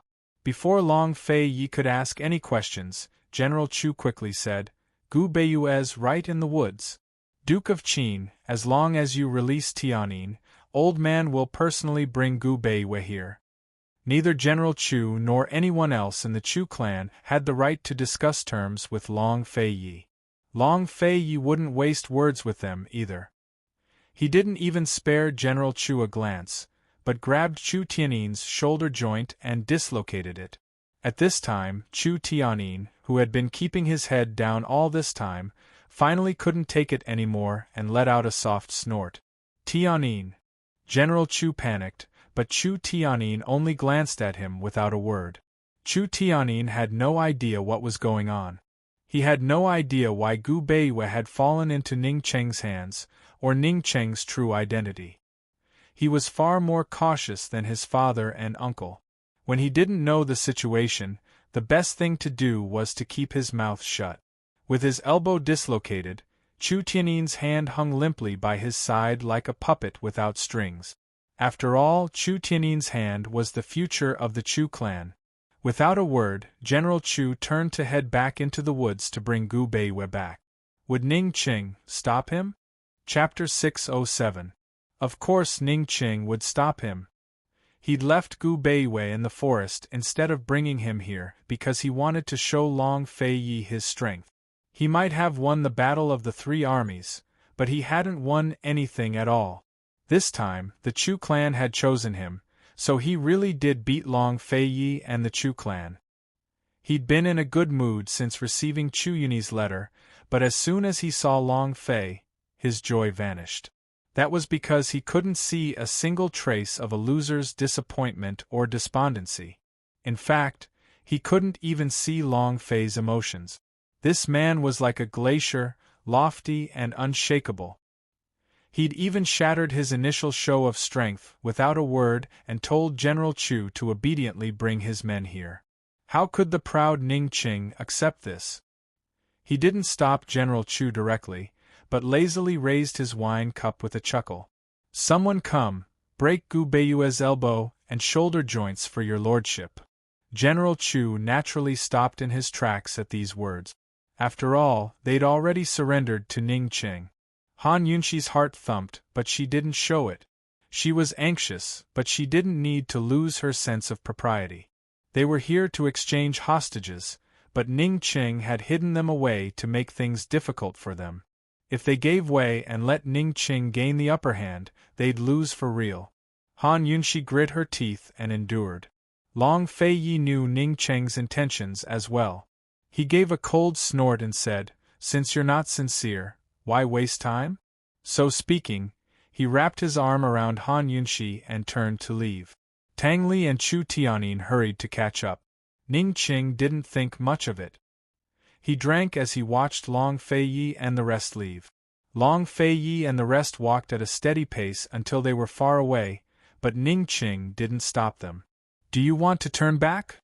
Long Feiyi asked in a low voice. This was a game between Long Feiyi and Ning Qing. The stakes were Gu Beiwei and Chu Tianyin. Han Yunshi's heart was racing. She could afford to lose, but the stakes were Gu Beiwei. She couldn't afford to lose. Still, she was resolute. No need. She knew that once they turned back, once they conceded, they wouldn't be able to take Gu Beiwei away easily. She firmly believed in her and Long Fei's judgment that Ning Qing wouldn't give up on Chu Tianyin. Step by step, they walked further and further away from Gu Beiwei's woods. It wasn't clear whether Gu Beiwei knew they were coming. "Dr. Gu, forgive me for betting on you." Han Yunshi didn't stop, but grabbed Long Feiyi's hand and hurried forward. Seeing this, the calm Ning Qing suddenly stood up and walked a few steps out of the pavilion. He looked carefully to make sure he wasn't seeing things. Han Yunshi was actually dragging Long Feiyi away, as if she didn't want to stay a moment longer. How could this be? Chu Qingga had told him with certainty that Han Yunshi and Gu Beiwei were very close. Han Yunshi wouldn't leave him in the lurch. But now it wasn't Long Feiyi who wanted to leave, but this woman. So Gu Beiwei was very important to her, but not so important that she had to protect him? In Ning Cheng's eyes, Gu Beiwei was nothing more than a doctor. After taking Gu Beiwei away from Chu Yunyi's hands, He'd kept Gu Beiwe locked up in prison without a second glance. If Han Yunxi wanted to give up on Gu Beiwe, then Gu Beiwe would have no value at all. Han Yunxi was walking too fast. Even though Ning Qing had chased after her for a few steps, he couldn't even see their figures anymore. What was the point of keeping a doctor? Only with Chu Tianyin could they control the Chu clan troops. Finally, Ning Qing spoke up. Chu Yuni, what are you spacing out for? Go and call him back. General Chu walked faster than Chu Yuni. He'd personally gone to the woods to bring Gu Beiwe back. Ning Qing had used the word call, but Chu Yuni was the one who coaxed him. Duke of Qin, esteemed Wang Fei, the Duke of Ning was only joking just then. Please don't take offense. Gu Beiwe is already in the pavilion, so please come in. As the head of a clan, Chu Yuni's prestige had been swept to the ground. Chu Tianyin saw it all and didn't say a word, but his heart was filled with disappointment and anger. He'd only been locked up for a short while, but the Nether clan's Chu clan was already nothing in his eyes and heart. What did it count for to surrender and bow down to someone else? Han Yunxi looked up at Long Fei Yi with a bright smile. Long Fei Yi, I won my bet again. Long Fei Yi only smiled wordlessly before turning around to face Chu Yuni. With tacit understanding, the two of them kept their faces expressionless. By the time they returned to the pavilion, Gu Beiwe had already been brought over. Han Yunxi's heart ached at the sight. She really wanted to rush over and hug him. She didn't care about romance or anything else, but simply wanted to hug him. But she couldn't. She secretly summoned Lil Thing out of her poison storage space. Lil Thing was still groggy when it emerged, but unlike last time, it immediately smelled the familiar scent in the air. This sense of familiarity was no less than the numbness it felt towards Mama Yunxi. It immediately sobered up. Sir! Alarmed, it hastily scuttled out of Mama Yunxi's sleeves and saw the gentleman it had been longing for all this time. But Lil Thing burst into tears at the sight of that familiar figure. It wasn't a squeak, but hot tears that filled its eyes. Lil Thing couldn't remember how many years it had lived, but it clearly remembered that it had never shed a tear before. It didn't even know it could cry. It leapt to the ground like a madman, ignoring the situation and scurrying to the gentleman's feet. If this was any other time, it would have jumped up and climbed onto the gentleman's robes, his back, or even his side. It loved to sit on the gentleman's shoulders and snuggle up to his neck, acting spoiled. The gentleman never chased it away, but used a single finger to gently rub its head or tickle its tail. Even a finger of young master's was warm. But this time, Lil Thing didn't dare to move. It sat by the gentleman's feet and looked up at him, tears streaming down its face non-stop. The gentleman was too weak. His frail body could topple over at any moment. He was practically unconscious and couldn't even stand straight. He had to rely on two people to support him. And this was only the surface. Lil Thing had already smelled the scent of blood and sensed something wrong with the gentleman's aura as soon as it drew near. It knew that the gentleman's legs and shoulders were heavily injured. His dantian was clotted with blood and his internal energy was completely gone. His internal injuries were severe. Just what had the gentleman experienced? Lil Thing stared blankly at him, its little paws wiping away its tears, but its vision was still blurry. How it wished that the gentleman would open his eyes and look at it. Gentleman, what's wrong? Ever since the Chu clan archers surrounded Han Yunxi and the rest in Tianning's capital city, Lil Thing had appeared to protect Gu Beiwe. The Chu clan had taken notice of its existence, including Ning Qing. Ning Qing was currently looking at Lil Thing with interest as he smiled wickedly. Who raised this mouse? It's so unruly. Han Yunxi could still bear it before, but she couldn't stand seeing Gu Beiwe like this. They'd tortured Chu Tianyin to the point of unconsciousness and cured his poison before bringing him here. Just what had these people done to Gu Beiwe? She cast a cold glance at Ning Qing and said calmly, "You don't even recognize a squirrel? It's fine if you're blind, but if you don't have common sense, Hurry back and find your mother so she can teach you all over again. Ning Cheng's face turned black at her words. Han Yunxi's tone didn't carry any trace of sarcasm, as if she was simply stating facts. Ning Cheng felt even more humiliated. He wanted to retort, but had no words. On one side, Tang Li couldn't help but shoot a glance at Long Fei Yi. Fortunately, this older cousin of his who'd always treated Lil Thing as a mouse was still very calm right now. Ning Cheng finally had a second impression of Han Yunxi. This woman's mouth was much sharper than Chuchinga's. She had sharp eyes and a sharp tongue. Unfortunately, he hated sharp-tongued women.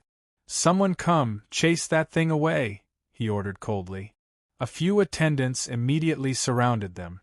Lil Thing immediately sensed their hostility. It couldn't understand human speech, but it could tell that the gentleman had been kidnapped by these people. Mama Yunxi was holding Chu Tianyin in exchange for the hostage. These people were bad people. It narrowed its eyes at the surrounding attendants and grinned, revealing its sharp fangs. They dared to bully the gentleman, their crimes were unforgivable. Just as the attendants were about to pounce over, Lil Thing nimbly leaped and landed on one of their faces. With a vicious swipe of its sharp claws, Lil Thing actually tore off that person's entire face. Lil Thing was angry. "Ah!" the man screamed as blood flowed from his face.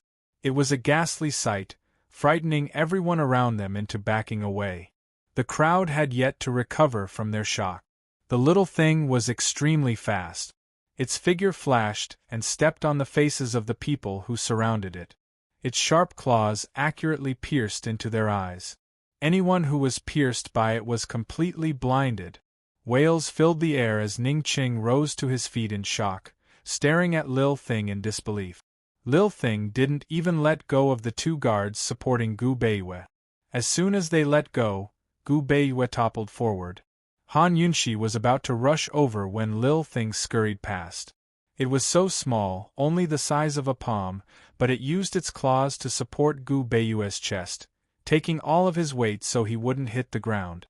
Afraid that he'd be hurt, Lil Thing's claws were curled up. When you loved someone, you couldn't bear even the slightest bit of pain. But sir, how could you be hurt so badly? Lil Thing propped himself up as tears streamed down its face. The blood on its claws dripped down to mix with its tears and wet its face. "Driving arrow arts," Ning Ching said coldly. How could he be provoked by a mere mouse? All of the Chu clan's driving arrow arts aimed their arrows at Lil Thing. Lil Thing's face was covered in blood as it looked around, bearing its sharp fangs and murderous aura. It was so frightening yet so heart-wrenching. Those driving arrow arts soldiers also retreated, not daring to get too close. Han Yunxi's heart was broken as she watched. She wanted to rush over, but Long Fei Yi didn't let go. He asked coldly, "Ning Cheng, what are you dawdling for? Get someone else. You've hurt so many of my men, and you're planning to let it go just like that?" Ning Cheng asked. "So many of you can't even catch a squirrel, and you still have the nerve to mention it?" Han Yunxi sneered. "You." Ning Cheng was at a loss for words again. Note to the readers. Many things will happen during the new year, so I'll update once from the 4th to the 11th and twice on the 12th. Please be informed and wish everyone a happy new year.